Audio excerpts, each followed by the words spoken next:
Okay. ಎಲ್ರಿಗೂ ನಮಸ್ಕಾರ. ಪ್ರತಿ ಬುಧವಾರದ ಗೂಗಲ್ ಮೀಟ್ ನೇರ ಪ್ರಸಾರ ಸಂಚಿಕೆಗೆ ಈ ವಾರದ ಸಂಚಿಕೆಗೆ ನಿಮಗೆಲ್ಲರಿಗೂ ಸ್ವಾಗತ. ಇಂದು 1 ಜುಲೈ 2026 ಬುಧವಾರ. ಮಿತ್ರರೇ, ನಿಮಗೆಲ್ಲ ಗೊತ್ತಿರುವ ಹಾಗೆ ಪ್ರತಿ ಬುಧವಾರ ರಾತ್ರಿ 8:30ಕ್ಕೆ ನಾವು ಈ ಸಮಯದಲ್ಲಿ ನೇರ ಪ್ರಸಾರದಲ್ಲಿ ಗೂಗಲ್ ಮೀಟ್ ಈ ಪ್ಲಾಟ್ಫಾರ್ಮ್ನಲ್ಲಿ ಸೇರ್ತಾ ಇದ್ದೀವಿ. ನಮ್ಮ ಮೂಲ ಉದ್ದೇಶ ನಮ್ಮ ಕೃಷಿ ಬದುಕಿನಲ್ಲಿ ನೈಸರ್ಗಿಕ ಕೃಷಿಯನ್ನು ಗುರುತಿಸ್ಕೋಬೇಕು. ನೈಸರ್ಗಿಕ ಕೃಷಿಯ ವಿವಿಧ ಮಜಲುಗಳನ್ನು ನಾವು ಅರ್ಥ ಮಾಡ್ಕೊತಾ ಹೋಗಬೇಕು. ಒಳಸರಿ ವೆಚ್ಚಗಳನ್ನು ಕಮ್ಮಿ ಮಾಡ್ಕೋಬೇಕು. ಮಣ್ಣಿನ ಆರೋಗ್ಯ ಜಾಸ್ತಿ ಮಾಡಬೇಕು. ಪರಾವಲಂಬನೆ ಕಮ್ಮಿ ಮಾಡ್ಕೋಬೇಕು. ಮತ್ತು ನಮ್ಮ ಬೆಳೆ ಸಸ್ಯಗಳ ಆರೋಗ್ಯವು ತಂತಾನೇ ನಿಯಂತ್ರಣಕ್ಕೆ ಬರಬೇಕು. ಆ ರೀತಿ ಮಾಡ್ಕೊಳ್ಳೋದು ಹೇಗೆ ಅನ್ನೋದನ್ನು ನಾವು ಸಾಕಷ್ಟು ವಿಷಯಗಳನ್ನು ಈ ಒಂದು ಗೂಗಲ್ ಮೀಟ್ ನೇರ ಪ್ರಸಾರ ಸಂಚಿಕೆಯಲ್ಲಿ ವಿನಿಮಯ ಮಾಡ್ಕೋತಾ ಇರ್ತೀವಿ. ಸಾಧ್ಯವಾದಾಗ ನಾವು ಪರಸ್ಪರ ನಮ್ಮ ಕೃಷಿ ಭೂಮಿಗೆ ಭೇಟಿ ಕೊಡ್ತೀವಿ. ಅಲ್ಲೂ ನಾವು ನೋಡಿ ಕಲಿಯೋದು ಇರುತ್ತೆ. ಸೊ ಹಾಗಾಗಿ ನಮ್ಮ ಈ ಕಲಿಕೆ ಮುಂದುವರಿತಾ ಇದೆ. ನನ್ನ ಜೊತೆ ಈ ಪ್ರತಿ ಬುಧವಾರ ರಾತ್ರಿ 8:30ಕ್ಕೆ ನೀವೆಲ್ಲ ಜೋಡಿಸ್ಕೊಂಡು ಈ ಒಂದು ನೈಸರ್ಗಿಕ ಕೃಷಿಯ ಮುಂದಿನ ಹಾದಿಯನ್ನು ಗುರುತಿಸ್ಕೊಳ್ಳೋಕ್ಕೆ ಪ್ರಯತ್ನ ಮಾಡ್ತಾ ಇದ್ದೀರಾ. ನಿಮ್ಮೆಲ್ಲರಿಗೂ ಅಭಿನಂದನೆಗಳು ಮತ್ತು ಈ ವಾರದ ನೇರ ಪ್ರಸಾರದ ಈ ಕಾರ್ಯಕ್ರಮಕ್ಕೆ ಸ್ವಾಗತ. Dear friends, welcome to our another weekly Wednesday webinar. Today 1st July 2026, Wednesday. As you know, every Wednesday at this time, that is 8:30 p.m, we will be assembling live using this Google Meet platform and try to discover the way ahead, natural farming way ahead. So basically we are all practicing chemical free farming. We are trying to understand the natural farming practices that mainly emphasizes on nature friendly, regenerative, sustainable farming with less external dependencies and inputs and less labor, less intervention. Then everything is self managed within our farm itself. So this is the framework of natural farming we are establishing, and every week after week we will be discovering our learnings and experiential sharings. So let us will welcome you all once again for this live webinar today. ಮಿತ್ರರೇ, ಈ ತೋಟದ ಭೇಟಿ ಕಾರ್ಯಕ್ರಮ ನಾವು ಕಳೆದ ವರ್ಷ ಸಾಕಷ್ಟು ಕಳೆದ 2025 ಜೂನ್ನಿಂದ ಡಿಸೆಂಬರ್ ತನಕ ಸಾಕಷ್ಟು ಕಡೆ ಮಾಡ್ತಾ ಇದ್ವಿ.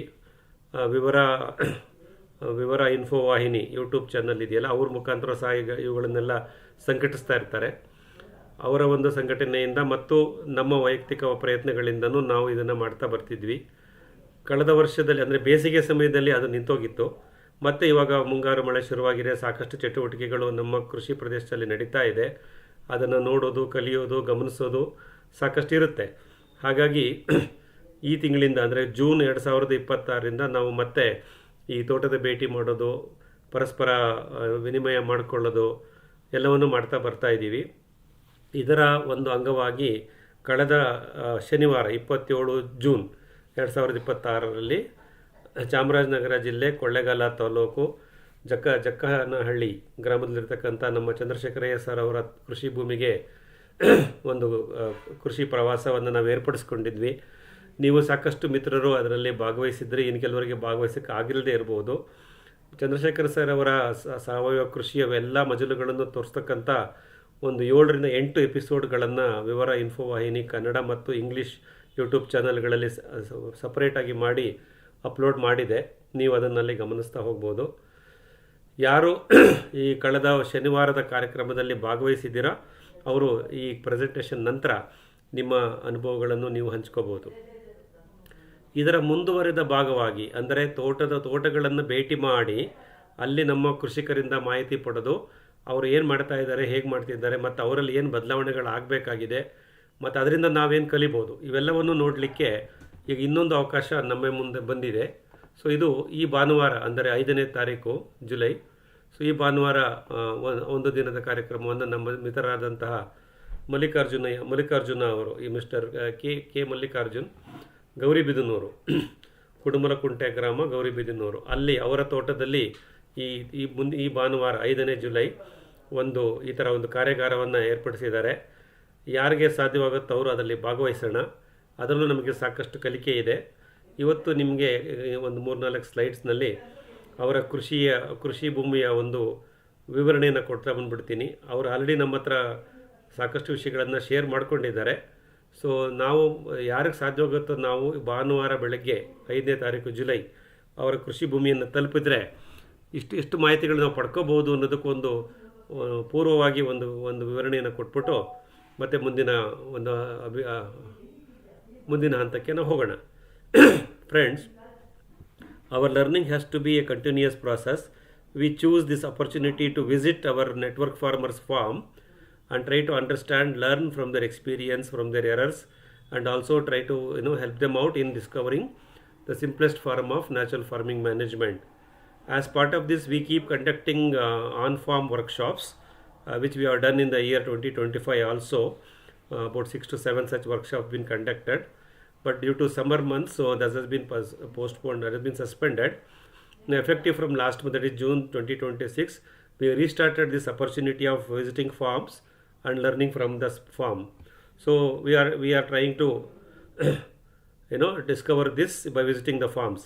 As part of this, on 27th June 2026, last Saturday, there was a one day workshop which is organized at Mr. Chandrasekaraya's farm, Jakkahalli, Kollegal taluk, Chamarajanagar district. Few of you in our network have made a decision to participate. You have attended the full day workshop at Jakkahalli. So after this presentation, please feel free to share your experience and the discoveries in that webinar and that workshop. And continuing this, this Sunday, that is 5th of July 2026, we have one more farm visit program that is being scheduled by Mr. K. Mallikarjuna of Gauribidanuru. So his farm tour we are going to have on this 5th Sunday. The idea is that we should visit these kind of farms and try to discover their package of practices and their experiences. So whoever wants to can plan your day, that is on this Sunday, please visit Mr. Mallikarjuna's farm. We will be there. We'll all try to discover, learn from that. So in this episode today, Mr. Mallikarjuna has already shared about his journey, his farming practices a couple of weeks back in the same webinar. But today I think he will not be live with us. He is traveling. But otherwise, I will just take you through his farm quick overview so that you can have some points to be noted, and those points may be of relevance to you. So whichever the points are relevant to you, you can practically, physically understand from him by visiting his farm. So on this Sunday, that is 5th July 2026. ಮಿತ್ರರೇ, ಕಾರಣಾಂತರಗಳಿಂದ ನಮ್ಮ Mallikarjuna sir ಅವರು ನಮ್ಮ ಜೊತೆ ಇವಾಗ ಇರಲಿಕ್ಕೆಲ್ಲ ಪ್ರಯಾಣ ಮಾಡ್ತಾ ಇದ್ದಾರೆ ಅಂತ ಕೇಳ್ಪಟ್ಟೆ. ಈಗ ನಾವು ಮುಂದಿನ ಭಾನುವಾರ ಅಂದರೆ 5ನೇ ಜುಲೈನಲ್ಲಿ ಅವರ ತೋಟದ ಭೇಟಿನಲ್ಲಿ ನಾವು ಏನನ್ನು ಗುರುತಿಸ್ಕೋಬೋದು, ಅವ್ರು ಯಾವ ರೀತಿ ಅವರು ವಿನ್ಯಾಸ ಮಾಡ್ಕೊಂಡಿದ್ದಾರೆ ಮತ್ತು ನಿರ್ವಹಣೆ ಮಾಡ್ತಿದ್ದಾರೆ ಅದನ್ನು ನಾವು ನೋಡ್ತಾ ಹೋಗೋಣ. ಸಾಕಷ್ಟು ಮಾಹಿತಿಯನ್ನು ನಾವು ಅವ್ರ ತೋಟಕ್ಕೆ ಭೇಟಿ ಮಾಡಿದಾಗಲೂ ಪಡ್ಕೋಬೋದು ಅಂತ ಹೇಳ್ತಾ, ಇನ್ನು ಮುಂದಿನ ಒಂದು 5-6 ನಿಮಿಷದಲ್ಲಿ 3 ಸ್ಲೈಡ್ಸಲ್ಲಿ ಅವರ ತೋಟದ ಒಂದು ಸಮರಿಯನ್ನು ನಿಮಗೆ ಕೊಟ್ಬಿಡ್ತೀನಿ. ನಂತರ ನಮ್ಮ ವಾರದ ನಮ್ಮ ಅನುಭವ ಹಂಚಿಕೆ ಇದೆ ಅದನ್ನು ಮುಂದುವರಿಸ್ಕೊಂಡು ಹೋಗೋಣ. So friends, the name of the farmer is Mr. K. Mallikarjuna. He is a practicing advocate. He practices advocacy in both Bengaluru, Gauribidanuru and Chikkaballapura. So he has got his farm. This is his ancestral property. He has named his farm as Nagamma Malleshaya Sasyakashi. That is the name he has given to this farm. This is in a village Kudumalakunte, Gauribidanuru Taluku, Chikkaballapura district. That is on the way from Bengaluru to Hindupur. So it's about 12 kilometers from Gauribidanuru towards Hindupur, or 5 kilometers from an historical place called Vidurashwatta. This farmland spread across about 2.5 acres. And interestingly, his farming approach is forestry-based horticulture farm management. You have heard the word agroforestry. That means on agriculture field we are going to create forestry plants. But here our network farmer Mr. Mallikarjuna has taken a different approach, knowingly or unknowingly. So his approach is forestry-based. First he has created the forest, and once the forest is being established, on that forestry-based he now is incorporating the horticulture crops. So that is a kind of a different approach from him. So due to various considerations he had on those days. So we'll go to understand more about his approach when we visit this farm. But this is more about his approach. ಮಿತ್ರರೇ, ನಮ್ಮ K Mallikarjuna sir ಅವರು ನ್ಯಾಯವಾದಿಗಳಾಗಿದ್ದಾರೆ, advocate ಆಗಿದ್ದಾರೆ. ಅವರು ಬೆಂಗಳೂರು, ಚಿಕ್ಕಬಳ್ಳಾಪುರ ಮತ್ತು ಗೌರಿಬಿದನೂರು ಈ 3 ಕ್ಷೇತ್ರಗಳಲ್ಲಿ ಅವರು ಕಾರ್ಯನಿರ್ವಹಿಸ್ತಾರೆ. ಆ ಸ್ಥಳಗಳಲ್ಲಿ ಅವರ ಕೃಷಿ ಕ್ಷೇತ್ರ ಬಂದು ನಾಗಮ್ಮ ಮಲ್ಲೇಶಯ್ಯ ಸಸ್ಯಕಾಶಿ ಅಂತ ಹೆಸರಿಟ್ಟಿದ್ದಾರೆ. ಇದು ನಮ್ಮ ಬೆಂಗಳೂರು ಹಿಂದೂಪುರ ರೋಡು, ಅದರ ದೊಡ್ಡಬಳ್ಳಾಪುರ ಗೌರಿಬಿದನೂರು ಹಿಂದೂಪುರ ರೋಡು, ಈ ರೋಡ್ನಲ್ಲಿ ಗೌರಿಬಿದನೂರಿಂದ 12 ಕಿಲೋಮೀಟರು ಮತ್ತು ವಿದುರಾಶ್ವತ್ಥ ಅನ್ನೋ ಒಂದು ಐತಿಹಾಸಿಕ ಸ್ಥಳ ಇದೆ, ಅಲ್ಲಿಂದ 5 ಕಿಲೋಮೀಟರ್ ದೂರದಲ್ಲಿ ಇದ್ರ ಕಡೆಗೆ ನಮ್ಮ ಹಿಂದೂಪುರದ ಕಡೆಗಿದೆ. ಇದು ನಮ್ಮ ಗಡಿಯ ಭಾಗ, ಕರ್ನಾಟಕ ಇಲ್ಲಿ ಕೊನೆಗೊಳ್ಳುತ್ತೆ ಈ ಜಾಗದಲ್ಲಿ. ಈ ಹಳ್ಳಿ ಹೆಸರು ಕುಡುಮಲಕುಂಟೆ ಅನ್ನೋ ಗ್ರಾಮ, ಗೌರಿಬಿದನೂರು ತಾಲೂಕು. ಈ ಗಡಿ ಭಾಗದಲ್ಲಿ ನಮ್ಮ ಮಲ್ಲಿಕಾರ್ಜುನ ಅವ್ರ ತೋಟ ಅಡಗಿದೆ. 2.5 ಎಕರೆಯಷ್ಟು ಕೃಷಿ ಭೂಮಿ ಇದೆ. ಅದರಲ್ಲಿ ಅವರು ಅರಣ್ಯಾಧಾರಿತ ತೋಟಗಾರಿಕಾ ಬೆಳೆಗಳು, ನಾವು ತೋಟಗಾರಿಕೆಯಲ್ಲಿ ಅರಣ್ಯ ವೃಕ್ಷಗಳನ್ನು ಜೋಡಿಸ್ತೀವಿ, ಆದರೆ ಅವರು ಅರಣ್ಯಾಧಾರಿತ ಫಸ್ಟ್ ಅರಣ್ಯವನ್ನು ಸೃಷ್ಟಿ ಮಾಡಿಕೊಂಡು ನಂತರ ತೋಟಗಾರಿಕಾ ಬೆಳೆಗಳನ್ನು ಜೋಡಿಸುವಂಥ ಒಂದು ಪ್ರಯತ್ನ ನಮ್ಮ ಮಲ್ಲಿಕಾರ್ಜುನ ಸರ್ ಅಲ್ಲಿ ಮಾಡಿದ್ದಾರೆ. ಅದರ ಬಗ್ಗೆ ನಾವು ಈ ಹಿಂದೆ ಮುಂದಿನ ಸ್ಲೈಡಲ್ಲಿ ಮಾಹಿತಿ ತಗೊಂಡು ಮುಂದಿನ ಭಾನುವಾರ 5ನೇ ತಾರೀಕಿನ ಅವರ ಒಂದು ಕಾರ್ಯಾಗಾರಕ್ಕೆ ನಾವು ಪ್ರಿಪೇರ್ ಮಾಡ್ಕೊಳ್ಳೋಣ. Friends, I will give you a quick overview of his farm as on date, that is on 1st July, what are things he has got. So as usual, he has done a little bit of landscaping. He has made some stormwater drain, rainwater harvesting structures, because his farm has got a very good slope to receive water from the upper terrain towards his east and northeast side. So those trenches were made long back, and he's got a farm pond also measuring about 20 feet into 20 feet divided by, depth is about 10 feet. So this is just an open farm pond, so there is no pond liner. Whatever the rainwater comes through these trenches which gets harvested into this farm pond. Adjacent to this farm pond, this tube well is located, and we were told by Mr. Mallikarjuna that this tube well, he is able to hit the tube well water at 80 feet only. So finally it has drilled up to 350 feet, but he strike the water at 80 feet only. The reason being why this tube well is getting the source of groundwater 80 feet, because of this farm pond being regularly fed through rainwater trenches over the decades. This farm pond is very old, it's about more than 50 plus years old, created by his father. So last 50 plus years, any rainwater flowing there has recharged the entire subsoil. So it will be so surprising for us to understand that in a place like Gauribidanuru towards Hindupur, so which is a kind of a challenging land, people are today going up to 800 feet, 1000 feet to strike the groundwater, but his tube well is able to strike the groundwater at 80 feet only. So that is an interesting thing. So there is an evidence of rainwater harvesting and which will yield our groundwater level. So we can practically see there. Mr. Mallikarjuna for his farm initially was using rain-based agriculture, rain-fed forestry plants from year 2020. Later he is moved to irrigation system after this borewell is being done in 2025. Initially he tried with drip irrigation system for his existing timber value plants and also new horticulture crops, but he found that managing winkler irrigation became challenge. Then he moved to what is called rain pipe solution for a brief. Then he also found that rain pipe is also not solving his problem.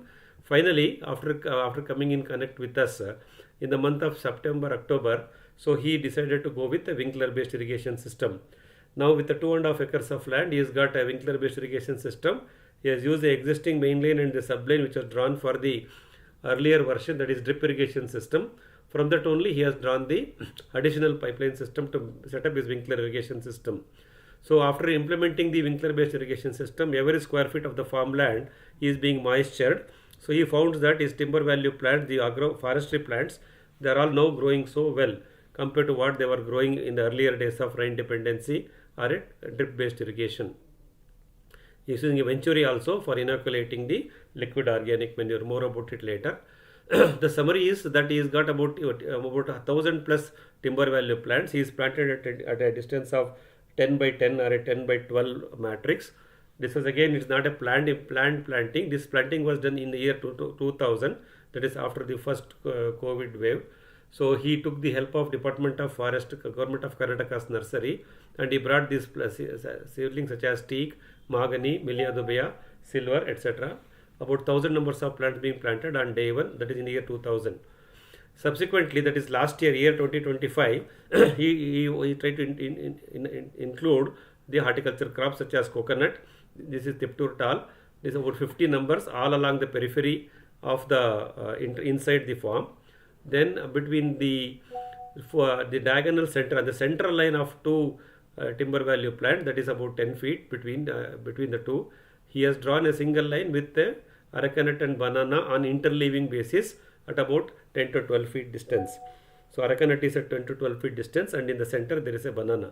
These things are being planted simultaneously adjacent to the existing two pairs of timber value plants. About 800 numbers of arecanut and 800 numbers of banana, along with 50 numbers of Tiptutal coconut. All these things he has planted in September-October 2025. That means from the forestry structure he moved into horticulture crops. Then, as per the natural farming principle, he has established companion species plants such as Alavarna, Gliricidi, Agasse, Drumstick, Tropioca, etc. On either side of his grid plant, that is coconut, arecanut and banana. So he is trying to incorporate that. So he has established companion plants to many of his grid plants which are planted post October 2025. to add green biomass to the farm and to maintain weed diversity, he started growing the Sun-Neem, Tayancha, horsegram regularly. So from October 2025 till yesterday, he has grown 3 times this green manure plants just by broadcasting without tilling. Point to be noted, without tilling. So he does that. So there is something which he is doing, and thereby he is generating too much of good volume of green mulch or a green cover back into the soil. So soil is getting rejuvenated. As part of his package of practice, the input management, he occasionally uses the fully digested cow dung manure he gets locally from his relatives. Then he also uses oil cake liquid organic manure as per our procedures what we define. So with a filtration, he is using a filtration method. So he prepared the DOC oil cake liquid, he filters it in his own way. The filtered one will be sent through the Venturi system. So everything we can see live if you visit on this Sunday 5th. Then for the microbial inoculation, once in a while, I think 2 times now so far from the last 8 months, he has used this effective microorganism one, Hariyali. Again, the standard procedures are always documented in our webinars and interactions. Then for dry mulching of biomass, so he buys locally areca husk, and he also uses his chop and drop of his timber value plants, because this TVP is getting pruned, at least pruned twice a year. So he gets good biomass there, and also this companion plant like Gliricidia, mulberry, etc. being also harvested for a biomass plants. So by doing this, he has achieved what is called a sustainable package of practice, input management without depending too much on the expensive external inputs. So that's about his package of practice. Next, finally, so what is his future? The future will be, so he wanted to include coffee plant as an intercrop in line with the areca line. As about 10 to 12 feet, the areca plants are there. So in between, he wanted to put his coffee plants now. He tried a pilot project last year. Because of want of shade, he is not able to grow. But now with so much of shade coming in, he is growing Susbania, drumstick, etc. So he is confident today. In this year, he will going to introduce coffee plantation in between the 2 areca plants. Then he also wanted to, he intended to grow black pepper, because he's got about 1000 numbers of timber value plants which are about 5 years old, grown to good height, and the stem sizing is appropriate to plant the black pepper. So this year he will going to add the black pepper also. Then apart from that, he wanted to add some spices plants such as nutmeg, cinnamon and clove wherever possible, such that he can have this diversity in his commercial cropping. These are all is what this one. Finally, so in that area, Gauri Bidunuri area, everybody try to go for the high-tech shed with a sheep for fattening projects. So Mr. Mallikarjuna intend to build such a high-tech shed and get some sheep also being reared, because that has been popularly managed there. So he says post-retirement from his professional service, he wished to spend more time in his farm and with these animals. That is his possible desire. So basically his focus is in growing more biomass plants and create more diversity in his farm and make it sustainable as a part of natural farming. So this is a nutshell about Mr. Mallikarjuna's farm. So please make a note of these points. Whoever is interested to know this in practical, so there is an opportunity on this coming Sunday 5th July. Please block your time and talk to him and coordinate. Please visit. I will also be there to explain some of the package of practices which he is doing and its medium to long term implication in sustainable natural farming. ಮಿತ್ರರೇ, ನಮ್ಮ Mallikarjuna sir ಅವ್ರದ್ದು ತೋಟದ ಒಂದು ಸೂಕ್ಷ್ಮವಾದ ವಿವರಣೆ ಕೊಟ್ಬಿಡ್ತೀನಿ. ಇದನ್ನು ಇವತ್ತು ಕೇಳಿಸ್ಕೊಳ್ಳಿ. ಮತ್ತು ಇದರ ಬಗ್ಗೆ ಸಾಕಷ್ಟು ಮಾಹಿತಿಗಳು ನಮ್ಮ ಕಣ್ಣಿಂದನೇ ನಾವು ಈ ಮುಂದಿನ ಭಾನುವಾರ ನೋಡ್ಬೋದು, 5ನೇ ತಾರೀಕು ನೋಡ್ತಾ ಹೋಗೋಣ. ಸೊ ಇವತ್ತಿನ ತಕ್ಕಂಗೆ ಇವತ್ತು ಅವ್ರು ನೋಡಿದಾಗ ಅವರ ಕೃಷಿ ಭೂಮಿನಲ್ಲಿ ಕೆಲವು ಭೂರಚನೆಗಳನ್ನು ಬದಲಾವಣೆ ಮಾಡಿಕೊಂಡಿದ್ದಾರೆ. ಮಳೆ ನೀರು ಕೊಯ್ಲುಗಳಿಗೆ ರಾಜ ಕಾಲುವೆಗಳನ್ನು ನಿರ್ಮಿಸಿ ಆ ನೀರನ್ನು ಒಂದು ತೆರೆದ ಬಾವಿ, ಫಾರ್ಮ್ ಪಾಂಡ್ ಅಂತ ಹೇಳ್ತೀವಿ, ಅದು ಭಾಳ ಹಳೆ ಕಾಲದ ಬಾವಿ ಅಂತೆ. ಅವರ ಪಿತ್ರಾರ್ಜಿತವಾಗಿ ಮಾಡಿಸಿದ್ದು, ಅವರ ತಂದೆಯವರು ಮಾಡಿಸಿದ್ದು. ಸುಮಾರು 40-50 ವರ್ಷದಿಂದ ಬಿದ್ದ ಮಳೆ ನೀರನ್ನು ಸಂಗ್ರಹಿಸಿ ಈ ಒಂದು ಫಾರ್ಮ್ ಪಾಂಡ್ ಅಥವಾ ಒಂದು ತೆರೆದ ಬಾವಿನಲ್ಲಿ ಅದನ್ನು ಇಂಗಿಸಿದ್ದಾರೆ.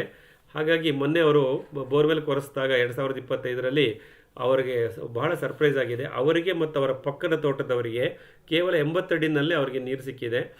ಆಮೇಲೆ 200 ಅಡಿ ಹೋಗುವಷ್ಟೊತ್ತಿಗೆ ಮತ್ತೆ ನೀರು ಇಂಪ್ರೂವ್ ಆಗಿದೆ. ಅವರು ಬೋರ್ವೆಲ್ ಕೊರೆಯೋರು ಆ್ಯಸ್ ಯೂಶ್ವಲ್ ನಮ್ಮ ಡೀಸೆಲ್ ಜಾಸ್ತಿ ಖರ್ಚಾಗುತ್ತೆ, ನಾವು ಕೊರೆಯಲ್ಲ ಅಂತ ಹೇಳ್ತಿದ್ರಂತೆ. ಕೊನೆಗೆ 300 ಅಡಿ ತನಕ ಕೊರೆಸಿಬಿಟ್ಟಿದ್ದಾರೆ.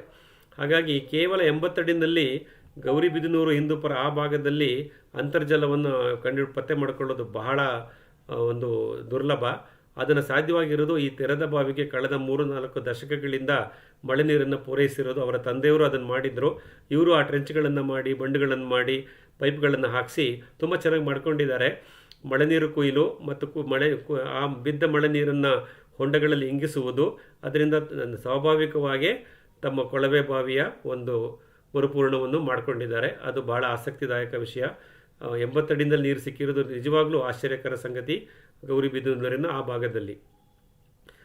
ಕೊಳವೆ ಬಾವಿಯ ನಂತರ ತಮ್ಮ ತೋಟದ ನೀರಾವರಿ ವ್ಯವಸ್ಥೆಗೆ ಪ್ರಾಥಮಿಕವಾಗಿ ಅವರು ಹನಿ ನೀರಾವರಿ ವ್ಯವಸ್ಥೆಯನ್ನು ಅಳವಡಿಸ್ಕೊಂಡಿದ್ರು ತಮ್ಮ ಅರಣ್ಯ ವೃಕ್ಷಗಳ ತೇವಾಂಶ ನಿರ್ವಹಣೆಗಾಗಿ.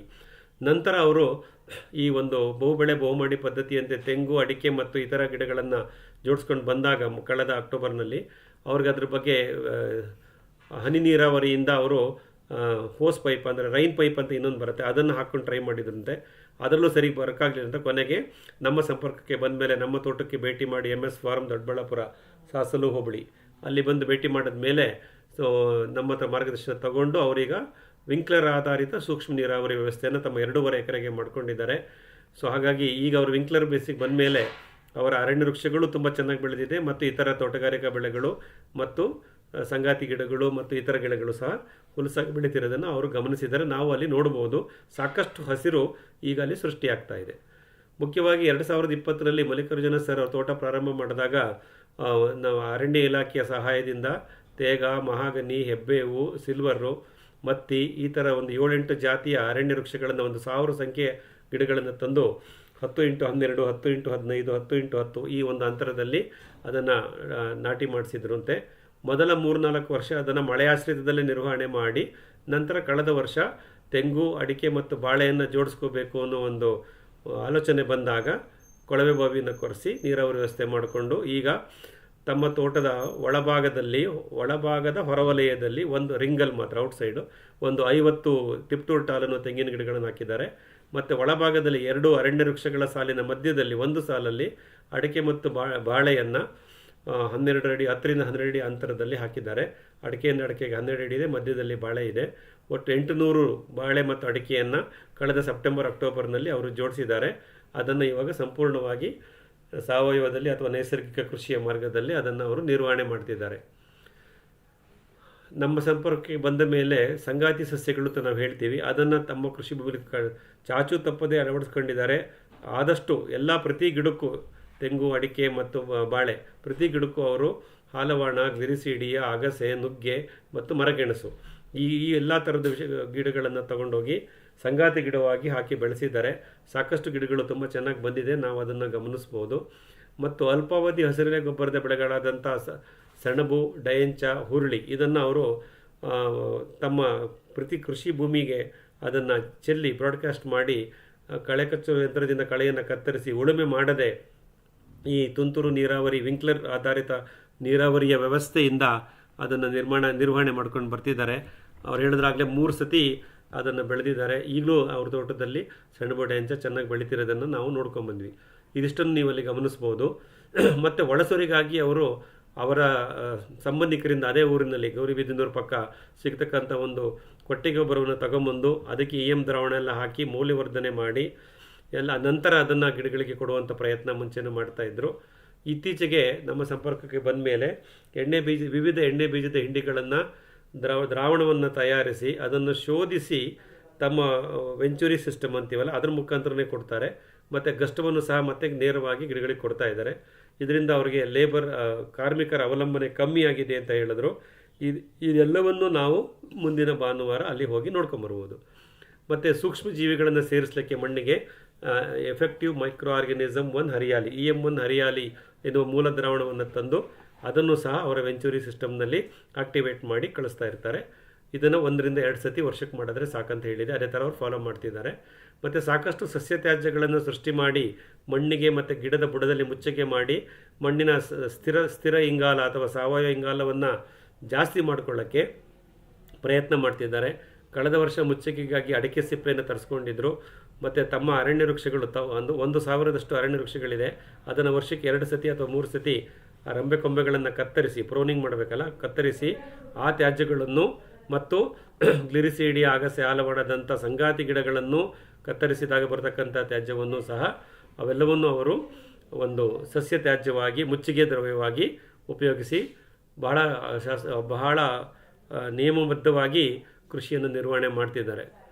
ಸೊ ಮುಂದಿನ ಹಾದಿ ಏನಪ್ಪ ಅಂತ ನಾವು ಅವ್ರನ್ನ ಕೇಳಿದಾಗ ಮಲ್ಲಿಕಾರ್ಜುನ ಸರ್ ನಮಗೆ ಹೇಳಿದ್ದು, ಸರ್ ನನಗಿವಾಗ ಆದಷ್ಟು ನನ್ನ ಸೂಕ್ಷ್ಮ ವಾತಾವರಣ ಸೃಷ್ಟಿಯಾಗಿದೆ, ನೆರಳು ಸೃಷ್ಟಿಯಾಗಿದೆ, ನನ್ನ ಅರಣ್ಯ ವೃಕ್ಷಗಳ ನೆರಳು ಇದೆ, ಸಂಗಾತಿ ಗಿಡಗಳ ನೆರಳು ಇದೆ, ಅಗಸೆ ಮತ್ತು ನುಗ್ಗೆ ಅದನ್ನು ನಾನು ಅತಿ ಸಾಂದ್ರತೆಯಲ್ಲಿ ಹಾಕ್ಕೊಂಡಿದ್ದೀನಿ, ಮರ ತೊಗರಿನೂ ಇದೆ. ಹಾಗಾಗಿ ನಮಗೆ ಸಾಕಷ್ಟು ನೆರಳು ಸೃಷ್ಟಿಯಾಗಿರೋದ್ರಿಂದ ಮತ್ತು ತುಂತುರು ನೀರಾವರಿ ವ್ಯವಸ್ಥೆ ವಿಂಕ್ಲರ್ ಇರೋದ್ರಿಂದ ಈಗ ನಾನು ಮಧ್ಯದಲ್ಲಿರುವ ಅಡಿಕೆಯ ಸಾಲಿನ 2 ಅಡಿಕೆ ಗಿಡಗಳ ಮಧ್ಯದಲ್ಲಿ ಕಾಫಿ ಬೆಳೆಯೋಕ್ಕೆ ಪ್ರಯತ್ನ ಮಾಡ್ತೀನಿ ಅಂತ ಹೇಳಿ ಅದನ್ನು ಆಯೋಜನೆ ಮಾಡಿಕೊಂಡಿದ್ದಾರೆ. ಮತ್ತು ತಮ್ಮ ಅರಣ್ಯ ವೃಕ್ಷಗಳಿಗೆ ಅವೆಲ್ಲ ಸಾಕಷ್ಟು ಕಾಂಡ ಬಲಿತಿದೆ, 5 ವರ್ಷ ಮುಗಿಸಿದೆ ಗಿಡಗಳು. ಅರಣ್ಯ ವೃಕ್ಷಗಳಿಗೆ ಕಾಳು ಮೆಣಸನ್ನು ಹಬ್ಬಿಸುವ ಒಂದು ಆಲೋಚನೆಯೂ ಸಹ ಅವರಲ್ಲಿದೆ. ಸೊ ಈ ವರ್ಷದಲ್ಲಿ ಅವರು ಕಾಫಿ 2 ಅಡಿಕೆಯ ಮಧ್ಯೆ ಮತ್ತು ಕಾಳುಮೆಣಸು ಅರಣ್ಯ ವೃಕ್ಷಗಳ ಕಾಂಡವನ್ನು ಅವಲಂಬಿಸಿ ಇವೆರಡವನ್ನು ಮಾಡಲಿಕ್ಕೆ ಅವರು ಇವಾಗ ಪ್ರಯತ್ನ ಮಾಡ್ತಿದ್ದಾರೆ. ಮತ್ತು ಸಾಂಬಾರ ಗಿಡಗಳಾದಂತಹ ಜಾಯಿಕಾಯಿ, ದಾಲ್ಚಿನ್ನಿ ಮತ್ತು ಲವಂಗ ಈ ಥರ ಗಿಡಗಳನ್ನು ಸಹ ಸೇರಿಸುವ ಆಲೋಚನೆ ಮುಂದೆ ಅವರಲ್ಲಿದೆ.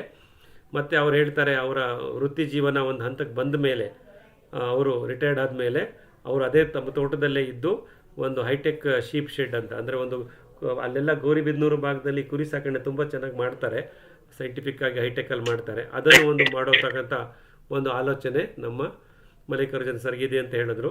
ಮತ್ತು ಇದೇನು ಸಸ್ಯ ದ್ರವ್ಯಗಳನ್ನು ಬಯೋಮಾಸ್ನ ಬೆಳೀತಾ ಇದ್ದಾರೆ, ಇದನ್ನು ಮುಂದುವರಿಸಿ ಸಸ್ಯ ತ್ಯಾಜ್ಯಗಳಿಂದನೇ ಮಣ್ಣಿನ ಆರೋಗ್ಯವನ್ನು ಕಾಪಾಡ್ಕೋಬೇಕು ಅಂತ ನಾವೇನು ನೈಸರ್ಗಿಕ ಕೃಷಿಯ ಒಂದು ಮಜಲನ್ನು ಹೇಳ್ತೀವಿ, ಅದನ್ನು ಅವರು ಅಳವಡಿಸಲಿಕ್ಕೆ ಸಂಪೂರ್ಣವಾಗಿ ಮಾನಸಿಕವಾಗಿ ಸಿದ್ಧರಾಗಿದ್ದಾರೆ. ಆ ಪ್ರಯತ್ನಗಳು ಸಹ ಅಲ್ಲಿ ನಡೆದಿದೆ. ಅದನ್ನು ನೀವು ಭಾನುವಾರ ಬಂದಾಗ ಅಲ್ಲಿ ಗಮನಿಸ್ಬೋದು. ಮಿತ್ರರೇ, ಕೇವಲ 2.5 ಎಕರೆ ಕೃಷಿ ಪ್ರದೇಶದಲ್ಲಿ ಹಿಂದೂಪುರದ ಅಂದರೆ ನಮ್ಮ ಗಡಿನಾಡ ಭಾಗದಲ್ಲಿರ್ತಕ್ಕಂಥ ಈ ಒಂದು ಕೃಷಿ ಭೂಮಿಯಲ್ಲಿ ಇಷ್ಟೆಲ್ಲವನ್ನು ವೈವಿಧ್ಯತೆಯನ್ನು ತರಲಿಕ್ಕೆ ಅವ್ರಿಗೆ ಸಾಧ್ಯವಾಗಿದೆ. ಭಾಳ ಆಸಕ್ತಿಯಿಂದ ಕೃಷಿ ಮಾಡ್ತಿರ್ತಕ್ಕಂಥ ನಮ್ಮ ಮಲ್ಲಿಕಾರ್ಜುನ ಅವರ ತೋಟದ ಭೇಟಿ ಕಾರ್ಯಾಗಾರದಲ್ಲಿ ಈ ಭಾನುವಾರ 5ನೇ ತಾರೀಕು ಮಾತಾಡಲಿಕ್ಕೆ ಅವಕಾಶ ಇದೆ. ಭೇಟಿ ಮಾಡಲಿಕ್ಕೆ ಯಾರಿಗೆ ಅವತ್ತು ನಿಮಗೆ ಸಾಧ್ಯ ಆಗುತ್ತೋ ಅವ್ರಿಗೆ ಅವ್ರ ನಂಬರ್ ಇಲ್ಲಿದೆ, 9442-49-502. ಮಲ್ಲಿಕಾರ್ಜುನ ಅವರ ಸಂಪರ್ಕ ಸಂಖ್ಯೆ 9448249502. ಈ ನಂಬರ್ಗೆ ಸಂಪರ್ಕ ಮಾಡಿ ಮುಂಚೆನೇ ಅವರಿಗೆ ಮಾಹಿತಿ ಕೊಡಿ. ಯಾಕೆಂದರೆ ಆವತ್ತಿನ ಕಾರ್ಯಕ್ರಮನ ಅವರು ವ್ಯವಸ್ಥೆ ಮಾಡ್ಕೋಬೇಕಾಗತ್ತೆ. ಸೊ ಮುಂಚೆನೇ ಅವ್ರ ಹತ್ರ ಮಾತಾಡಿಕೊಂಡು ಅವ್ರ ಹತ್ರ ಗೂಗಲ್ ಲೊಕೇಶನ್ ಕಳಿಸ್ಕೊಡ್ತಾರೆ. ಫಾರ್ಮ್ದು ರೋಡ್ ಸೈಡಲ್ಲೇ ಇದೆ. ನಮ್ಮ ಗೌರಿಬಿದನೂರಿಂದ ಮುಂದಕ್ಕೆ ಹೋಗ್ತಾ ರೋಡ್ ಸೈಡಲ್ಲೇ ಅವ್ರ ತೋಟ ಕಾಣಿಸುತ್ತೆ. ಸೊ ದಯವಿಟ್ಟು ಯಾರಿಗೆ ಸಾಧ್ಯ ಆಗುತ್ತೋ ಅವತ್ತು ಬನ್ನಿ, ನಾನು ಇರ್ತೀನಿ. ಸಾಕಷ್ಟು ವಿಷಯಗಳನ್ನು ನಾವು ಪ್ರಾಕ್ಟಿಕಲ್ಲಾಗಿ ಅಲ್ಲಿ ನೋಡ್ಬೋದು, ಅವರ ಅನುಭವವನ್ನು ನಾವು ತಿಳ್ಕೊಬೋದು ಅಂತ ಹೇಳ್ತಾ ಇದಿಷ್ಟು ನಮ್ಮ ಮಲ್ಲಿಕಾರ್ಜುನ್ ಸರ್ ಅವರ ತೋಟದ ಒಂದು ಸೂಕ್ಷ್ಮವಾದ ವಿವರಣೆಯನ್ನು ಕೊಟ್ಟಿದ್ದೀನಿ. ಈ ನಾಗಮ್ಮ ಮಲ್ಲೇಶಯ್ಯ ಸಸ್ಯ ಕಾಶಿನೇ ಅದು ಇಟ್ಟಿದ್ದಾರೆ ಹೆಸರು. ಅದರದ ಸಂಪೂರ್ಣ ಒಂದು ಪ್ರಾಕ್ಟಿಕಲ್ ವಿವರಣೆಯನ್ನು ನಾವು ಮುಂದಿನ ಭಾನುವಾರ 5ನೇ ತಾರೀಕು ಜುಲೈ ಅಲ್ಲಿ ಹೋಗಿ ನೋಡ್ಕೊಂಬರೋಣ ಅಂತ ಹೇಳ್ತಾ ಅವರ ಪರವಾಗಿ ಈ ಪ್ರೆಸೆಂಟೇಷನ್ ಮುಗಿಸ್ತಾ ಇದ್ದೀನಿ. ಇವತ್ತು ಅವರು ಅನಿವಾರ್ಯ ಕಾರಣಗಳಿಂದ ಪ್ರಯಾಣ ಮಾಡ್ತಿದ್ದಾರೆ, ಹಾಗಾಗಿ ನಮ್ಮ ಜೊತೆ ಜೋಡಿಸ್ಕೊಳ್ಳೋಕ್ಕಾಗಿಲ್ಲ. ಹಾಗಾಗಿ ನಾನೇ ಈ ವಿಷಯವನ್ನು ನಿಮಗೆ ತಲುಪಿಸ್ಬೇಕು ಅಂತೇಳಿ ಯೋಚನೆ ಮಾಡಿ ಇದನ್ನು ಮಾಡಿದ್ದೀನಿ. ಸೊ ಇದ್ರ ಬಗ್ಗೆ ನಿಮಗೆ ಹೆಚ್ಚಿನ ಮಾಹಿತಿ ಬೇಕಾದರೆ ಮಲ್ಲಿಕಾರ್ಜುನ್ ಅವ್ರನ್ನ ಸಂಪರ್ಕ ಮಾಡಿ ಅಥವಾ ನನ್ನನ್ನು ಕೇಳಿ. ನೋಂದಾಯಿಸ್ಕೊಳ್ಳಿ. ಸಾಧ್ಯವಾದಷ್ಟು ನಾವೆಲ್ಲರೂ ಮತ್ತೆ ಈ ಭಾನುವಾರ ಅಲ್ಲಿ ಹೋಗಿ ಭೇಟಿ ಮಾಡೋಣ ಅಂತ ಹೇಳ್ತಾ ಈ ಪ್ರೆಸೆಂಟೇಷನ್ನ ಮುಗಿಸ್ತಾ ಇದ್ದೀನಿ. Friends, please contact Mr. K. Mallikarjuna on this number 9448249502 and confirm your participation in advance because he has to make some arrangements for all of us.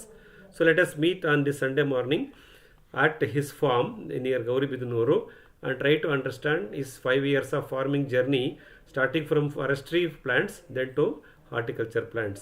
We call it as agroforestry in general, but in this case it is forestry plus agriculture kind of a combination he has done unknowingly. So we'll discuss all those things. We will discover more details on this during our farm visit on Sunday. I hereby request you, please take your time. Please visit the farm. Let us spend one full day in another farm. This is an opportunity for us to learn things practically. With this, I will conclude this. For any information, please contact with him, or you can call me or WhatsApp me at any point of time. Thank you, friends.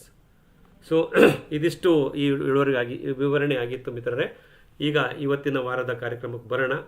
ನೀವು ಇದ್ರ ಬಗ್ಗೆ ನಿಮ್ಮ ಏನಾದರೂ ಪ್ರಶ್ನೆಗಳಿದ್ದರೆ ಕೇಳಿ, ನಮ್ಮ ಭಾನುವಾರದ ಕಾರ್ಯಕ್ರಮದ ಬಗ್ಗೆ.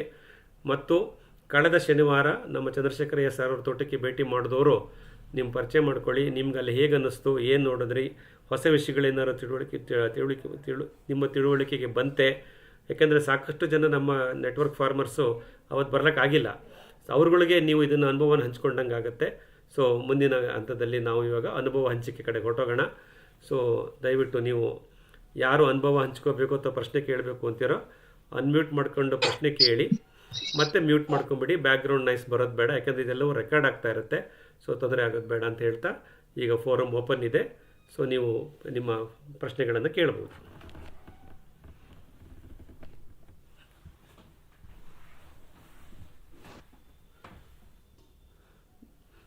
ಸರ್ ನಮಸ್ಕಾರ ಸರ್, ಗೋಪಾಲ್ ಕೃಷ್ಣ ಮಾತಾಡ್ತಾ ಇದ್ದೀನಿ. ನಮಸ್ಕಾರ ಸರ್.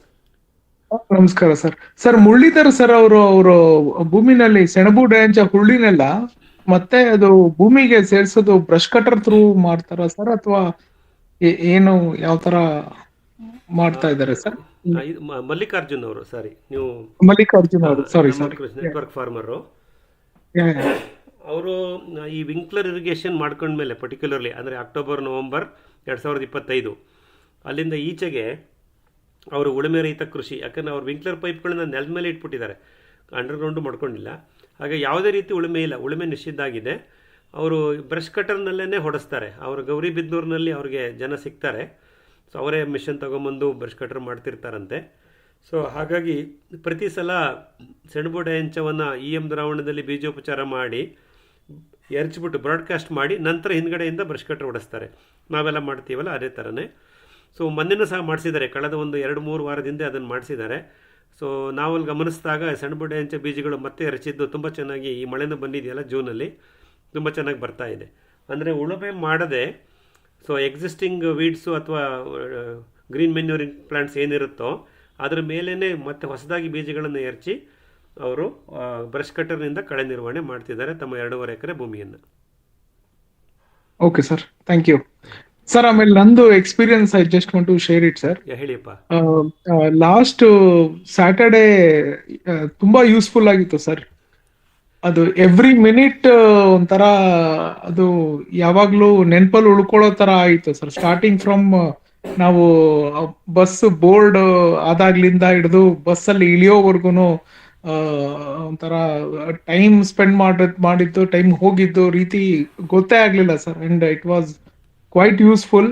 ಅಂಡ್ ಎಲ್ಲದಕ್ಕಿಂತ ನಮ್ಮ ಫ್ರೆಂಡ್ಸ್ ನ ನಾವು ನೋಡ್ಬಿಟ್ಟು ವಿ ಇಂಟ್ರಾಕ್ಟೆಡ್ ವೆರಿ ವೆಲ್. ಒಬ್ರು ಮುಖ ಒಬ್ರು ನೋಡಿ ಮಾತಾಡ್ಬೋದು. ಅಂಡ್ ದ ಲೆವೆಲ್ ಆಫ್ ಒಂಥರ friendliness and everything have increase sir. ಎಲ್ರೂ ಅಷ್ಟೇ ಸರ್, ನಾನು ಎಲ್ಲರ ಹೆಸರು ನನಗೆ I try to remember everyone's name, but ತುಂಬಾ ಚೆನ್ನಾಗಿತ್ತು ಸರ್. ಅಂಡ್ ನೀವು ಜೊತೆನಲ್ಲಿ ಇದ್ದಿದ್ದು ನಮ್ಗೆ ಒಂಥರ ಸಿಕ್ಕಾಪಟ್ಟೆ ಅದು ಒಳ್ಳೆ ಜ್ಞಾನ ಭಂಡಾರನೇ ನಮ್ ಜೊತೆ ಇದ್ದಂಗಿತ್ತು sir. That was very nice. That is about the ಅವತ್ತಿನ ದಿನದ್ದು ಸರ್ ಹೇಗೋಯ್ತು ಅಂತ. ಚಂದ್ರಶೇಖರಯ್ಯ ಸರ್ದು ತೋಟ ಹೇಳ್ಬೇಕಂತಂದ್ರೆ ಸಾವಯವ ಕೃಷಿ, ಇದು ನ್ಯಾಚುರಲ್ ಫಾರ್ಮಿಂಗ್ ಅಲ್ಲಿ ಏನೇನೇ ನೋಡ್ಬೇಕು ಅಂತ ನಾವು ಏನೇನ್ ಮಾಡ್ಬೇಕು ಅಂತ ಅನ್ಕೊಂಡಿದ್ವೋ, ನೋಡ್ಬೇಕು ಅನ್ಕೊಂಡಿದ್ರೆ everything is there in his farm sir.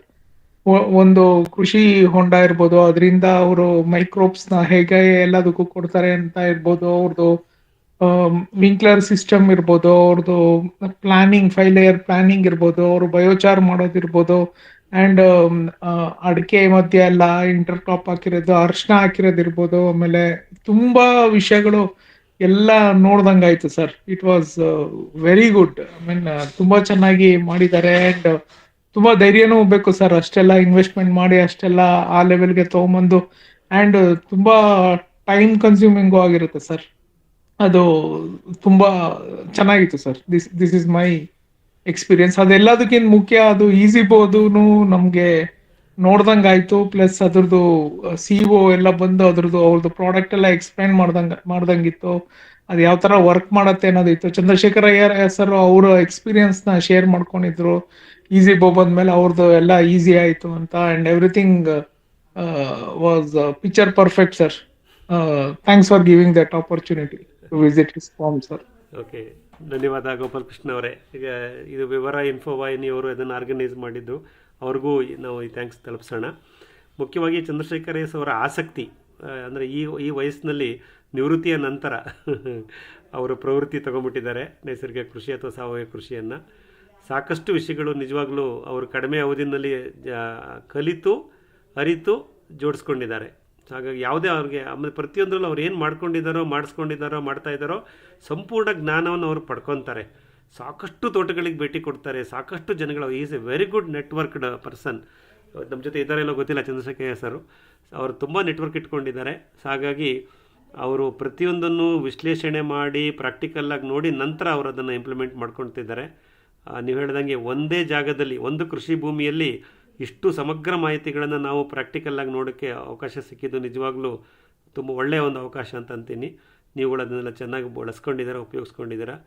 ಒಳ್ಳೆಯದು ಗೋಪಾಲ್ ಕೃಷ್ಣ ಅವರೇ, ನಿಮ್ಮ ಫೀಡ್ಬ್ಯಾಕಿಗೆ ಧನ್ಯವಾದಗಳು. ಹೇಳಿಯಪ್ಪ, ಇನ್ಯಾರಾದರೂ ಹೇಳಿ. ಭಾನುವಾರದ ಬಗ್ಗೆ ಪ್ರಶ್ನೆ ಇದ್ರೆ ಕೇಳಿ, ಅಥವಾ ಶನಿವಾರದ ಅನುಭವ ಹಂಚ್ಕೊಳ್ಳಿ. Sir, good evening sir. Manju here. ನಮಸ್ಕಾರ ಮಂಜುಣ್ಣ, ಹೇಳಿ. ಯಾ ಸರ್, ಇವತ್ತಿನ ಡೀಟೇಲ್ಸ್ ಮಲ್ಲಿಕಾರ್ಜುನ್ ಸರ್ ತೋಟದ ಡೀಟೇಲ್ಸ್ ಕೊಟ್ಟಿದ್ದು ತುಂಬಾ ಚೆನ್ನಾಗಿತ್ತು ಸರ್. ಓನ್ಲಿ ಒನ್ ಕ್ವಶನ್ ನೆಟ್. ಸೊ ಇಂಡಿ ದ್ರಾವಣನ ವೆಂಚೂರಿಯಿಂದ ಕೊಡ್ತಾರೆ ಅಂತ ಹೇಳಿದ್ರಲ್ಲ ಸರ್, ಹೇಗ್ ಕೊಡ್ತಾರೆ ನೋಡಿದೀರಾ ಸರ್? ಅದನ್ನ ಸಿಸ್ಟಮ್ ನೋಡ್ಕೊಂಬಂದ್ವಿ. ಇನ್ಫ್ಯಾಕ್ಟ್ ಇವತ್ತು ಅಲ್ಲೇ ಇದ್ವಿ, ನಮ್ಮ ವಿಶ್ವಾಸ ಬಂದಿದ್ರು. ಒಂದು 2 ಎಪಿಸೋಡ್ ಆಗುವಷ್ಟು ಮಾಡ್ಕೊಂಡಿದ್ದಾರೆ. ಸದ್ಯದಲ್ಲೇ ಅದನ್ನ ವಿವರ ಇನ್ಫೋ ವಾಹಿನಿ ಹಾಕ್ತಾರೆ.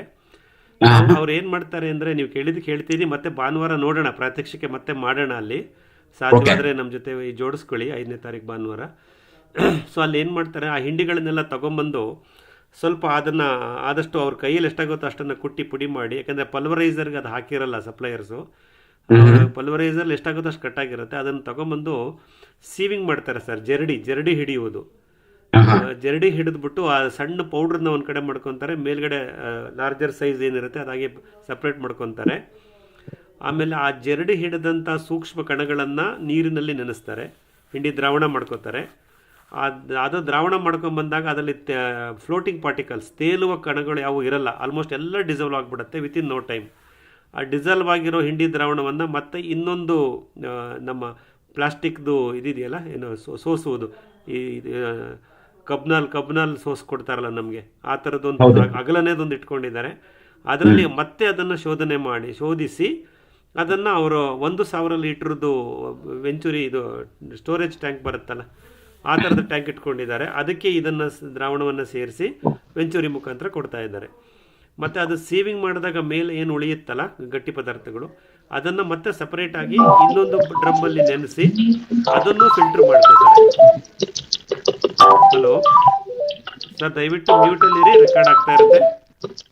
ಹಲೋ ಹಾಂ ಸರ್, ನಾನು ಅದನ್ನೇ ಮಾಡ್ತಾ ಇದ್ದೀನಿ. ಹಾಂ ನಾನು ವೆಂಚುರಿಲೇ ಕೊಡೋದು. ಆಕ್ಚುಲಿ ನಾನೇನ್ ಮಾಡ್ತೀನಿ, ಎಲ್ಲಾನು ಒಂದು ದಿನ ಪೂರ್ತ ನೆನೆಸ್ಬಿಡ್ತೀನಿ. ಸರಿ. ನೆನೆಸ್ಬಿಟ್ಟು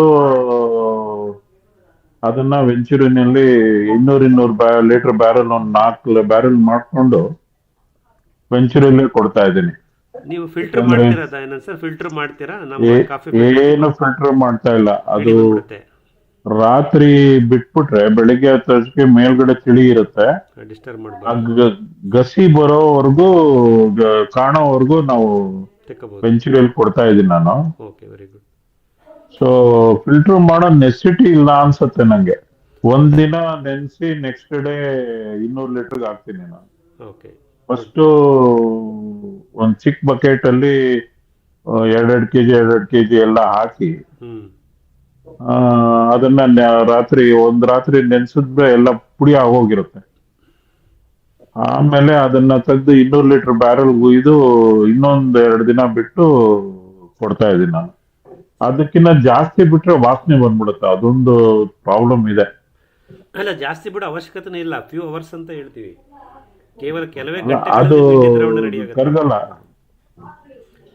ಅದೊಂದು ಪ್ರಾಬ್ಲಮ್. ಇದು ಪರ್ಟಿಕ್ಯುಲರ್ಲಿ ಎಡಿಬಲ್ ಆಯಿಲ್. ಬೇವಿನ ಹಿಂಡಿ ಕರಗಲ್ಲ ಬೇಗ.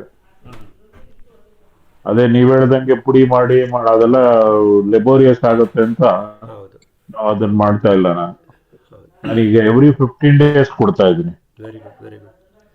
ಹ್ಮ್ ಮಂಜು ಅವರೇ, ಮಾಹಿತಿ ಸಿಕ್ತಾ? Yes sir, yes sir. ಇನ್ನೇನಾದ್ರು? ನೀವೇನಾದ್ರು ನೋಡ್ಬೇಕು ಅಂದ್ರೆ ಬರ್ಬೋದು, ನನ್ ತೋಟ ಹತ್ರ ಇದೆ, ಏನ್ ತೊಂದ್ರೆ ಇಲ್ಲ, ಕನಕಪುರ ರೋಡ್ ಅಲ್ಲಿ. ಅಲ್ಲ, ಒಂದು ಪ್ರೋಗ್ರಾಮೇ ಮಾಡೋಣ. ಈ ವಾರ ಮಲ್ಲಿಕಾರ್ಜುನ್ ಅವ್ರ ತೋಟಕ್ಕೆ ಹೋಗಿ ಬರ್ತೀವಲ್ಲ, ಅದೇ ರೀತಿ ಮುಂದಿನ ದಿನಗಳಲ್ಲಿ ಒಂದು ಗೆಟ್ ಟುಗೆದರ್ ಮಾಡೋಣ ಕನಕಪುರ ರೋಡಲ್ಲಿರೋ ತಮ್ಮ ತೋಟದಲ್ಲಿ. ಜುಲೈನಲ್ಲಿ ಆಗಲ್ಲ ಸರ್, ಆಗಸ್ಟ್. ಪರವಾಗಿಲ್ಲ, ನೀವು ಯಾವಾಗ ಹೇಳ್ತೀರೋ ಅವಾಗ. ಹಾ, ನಾನು ಅದೊಂದು ಇವತ್ತು ಇದು ಮಾಡಿದ್ದೀನಿ, ಬಯೋಚಾರ್ಗೆ 2 ಡ್ರಮ್ ಮಾಡಿಸಿದ್ದೀನಿ. ಓ, ವೆರಿ ಗುಡ್. ನಿಮಗೆ ಫೋಟೋ ಕಳಿಸಿದ್ದೆ. ನೋಡಿದೆ, ಹಾ, ಚೆನ್ನಾಗಿ ಬಂದಿದೆ.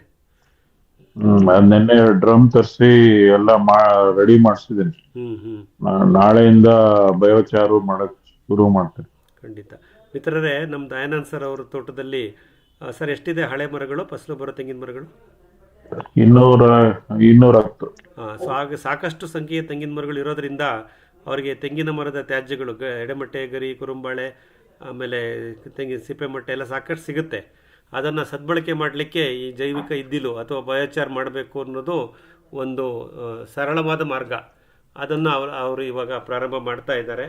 ನಾವು ಇದನ್ನು ಚಂದ್ರಶೇಖರ್ ಅವ್ರ ತೋಟದಲ್ಲೂ ಮೊನ್ನೆ ಶನಿವಾರ ನೋಡ್ಕೊಂಬಂದಿದ್ದೀವಿ. ಅವ್ರದ್ದು 8 ಎಕರೆ ತೆಂಗಿನ ತೋಟದಲ್ಲಿ ಸಾಕಷ್ಟು ತ್ಯಾಜ್ಯಗಳು ಸಿಗ್ತಿರೋದ್ರಿಂದ ಅದನ್ನು ಮಾಡ್ತಾರೆ. ಸೊ ಯಾರಿಗೆ ಸಾಕಷ್ಟು ತೆಂಗಿನ ಮರಗಳಿರುತ್ತೋ, ಹಳೆ ಮರಗಳು, ಅದರಿಂದ ಈ ತ್ಯಾಜ್ಯಗಳು ಸಿಗುತ್ತೋ, ಅದನ್ನು ಅವರು ಈ ಬಯೋಚಾರ್ ಮಾಡೋದ್ರಿಂದ ಜೈವಿಕ ಇದ್ದಿಲಾಗಿ ಪರಿವರ್ತಿಸಿ ಮಣ್ಣಿಗೆ ಸೇರಿಸೋದು ಬಹಳ ಒಂದು ಉಪಕ್ರಮ ಆಗುತ್ತೆ. ಅದನ್ನು ಈಗ ದಯಾನಂದ್ ಸರ್ ಪ್ರಾರಂಭ ಮಾಡ್ತಾರೆ. ಚಂದ್ರಶೇಖರ್ ಅವ್ರ ತೋಟದಲ್ಲೂ ನಾವು ನೋಡಿದ್ದೀವಿ. ಮಂಜಣ್ಣವರೇ, ಇನ್ನೇನಾರು ಹೇಳ್ತೀರಾ ನಿಮ್ಮ ಕೊಳ್ಳೆಗಾಲದ ಹೌದು, ಖಂಡಿತ ಸರ್, ಖಂಡಿತ ತುಂಬಾ ಕಲ್ತಿದ್ದೀವಿ.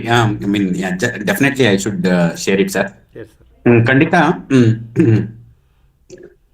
ನನ್ನ ಪ್ರಕಾರ ಚಂದ್ರಶೇಖರ್ ಸರ್ ತೋಟ ವಿಸಿಟ್ ಮಾಡಿದ್ದು ತುಂಬಾ ಹೆಲ್ಪ್ಫುಲ್ ಆಗಿತ್ತು ಸರ್, ನನಗೆ ಮಾತ್ರ. ಯಾಕೆಂದ್ರೆ ಸೊ ನಾವು ಈಗ ತಾನೇ ಬೇಬಿ ಸ್ಟೆಪ್ಸ್ ಇಡ್ತಾ ಇದ್ದೀವಿ. ಸೊ ಈ ತರ ಒಂದು ಕಾನ್ಫಿಡೆನ್ಸ್ ಲೆವೆಲ್ ಇರೋ ಅಂತ ಪರ್ಸನ್ ಮಾಡಿದಾಗ ಖಂಡಿತ ಅವ್ರ ಥಾಟ್ಸ್, ಅವ್ರ ಇಂಪ್ಲಿಮೆಂಟೇಷನ್ನು ಖಂಡಿತ ನಮಗೂ ಒಂದು ಧೈರ್ಯ ಮತ್ತೆ ಒಂದು ವೇನ ತೋರಿಸುತ್ತೆ ಸರ್. ಒಂದು ಎರಡನೇದು, ಈಗಿನ ಕಾಲದಲ್ಲಿ ಜನಗಳು ನೋಡಿದ್ರೆ ಜನಗಳು ಒಂಥರ ಇರಿಟೇಟ್ ಆಗೋ ಕಾಲದಲ್ಲಿ ಅವರು ನಮ್ಮನ್ನೆಲ್ಲ ಹಾಸ್ಪಿಟಾಲಿಟಿ ತೋರಿಸಿದ್ದು, ದ ವೇ ಈ ಟ್ರೀಟೆಡ್ ಅಸ್, ದ ವೇ ಈ ಶೇರ್ಡ್ ಇಸ್ ನಾಲೆಜ್ ಅಲ್ವಾ, ನಾಲೆಜ್ ಯಾವಾಗ್ಲೂ ಶೇರಿಂಗ್ ಇಸ್ ಕೇರಿಂಗ್ ಅಂತಾರಲ್ಲ, ಆ ತರ. So I mean he was like best example, the way is implemented. ಮತ್ತೆ ಯುನಿಕ್ ಡಿಸೈನ್ ಸರ್. ನಾನು ಈ ತರ ಡಿಸೈನ್ ಇನ್ನು ಇದುವರೆಗೂ I have seen like so many several videos in YouTube, ಮತ್ತೆ ಕೆಲವು ತೋಟಗಳು ಕೂಡ ವಿಸಿಟ್ ಮಾಡಿದ್ದೀನಿ. ಈ ತರ 2 ತೆಂಗಿನ ಮರದ ಸಾಲುಗಳ ಮಧ್ಯೆ ಸಿಂಗಲ್ ಅರೆಕಾನೆಟ್ ಸಾಲು, ಮತ್ತೆ ಅದ್ರ ಪಕ್ಕ ಆಲ್ಟರ್ನೇಟಿವ್ ಆಗಿ ಕೋಕೋ ಮತ್ತೆ ಬಾಳೆ ಮತ್ತೆ ದ ಕೋಕೋ ರೈಟ್ ಅವರು ಜೋಡಿಸಿದಾರಲ್ಲ ಸರ್, ಅದು ತುಂಬಾ ಇಷ್ಟ ಆಯ್ತು. ಆ ಡಿಸೈನ್ ಕೂಡ. ಸೊ ಕೆಲವೊಂದೆಲ್ಲ ಟೇಕ್ ಅವೇಸ್ ಇದೆ. ಬಿಕಾಸ್ ಅಂಡ್ ಆಲ್ಸೋ ಮತ್ತೆ ಸೆಂಟ್ರಲೈಸ್ ಸಿಸ್ಟಮ್, ನೀರ್ನ ಸ್ಟೋರ್ ಮಾಡಿ ಸಿಂಗಲ್ ಪ್ಲೇಸ್ ಇಂದ ಪಾಂಡ್ ಇಂದ ನೀರ್ನ ಸಪ್ಲೈ ಮಾಡೋದು ಎಂಟೈರ್ ತೋಟಕ್ಕೆ, ಮತ್ತೆ ವಿಂಕ್ಲರ್ ಸಿಸ್ಟಮ್ ಮಾಡಿರೋದು, ಅದೆಲ್ಲ ತುಂಬಾ ಇಷ್ಟ ಆಯ್ತು ಸರ್. ಅದನ್ನ ಕೆಲವೊಂದು ಡಿಸೈನ್ ನಾನು ನನ್ನ ಫಾರ್ಮ್ ನಲ್ಲಿ ಖಂಡಿತ amount implement. So these are the takeaways sir, ಖಂಡಿತ.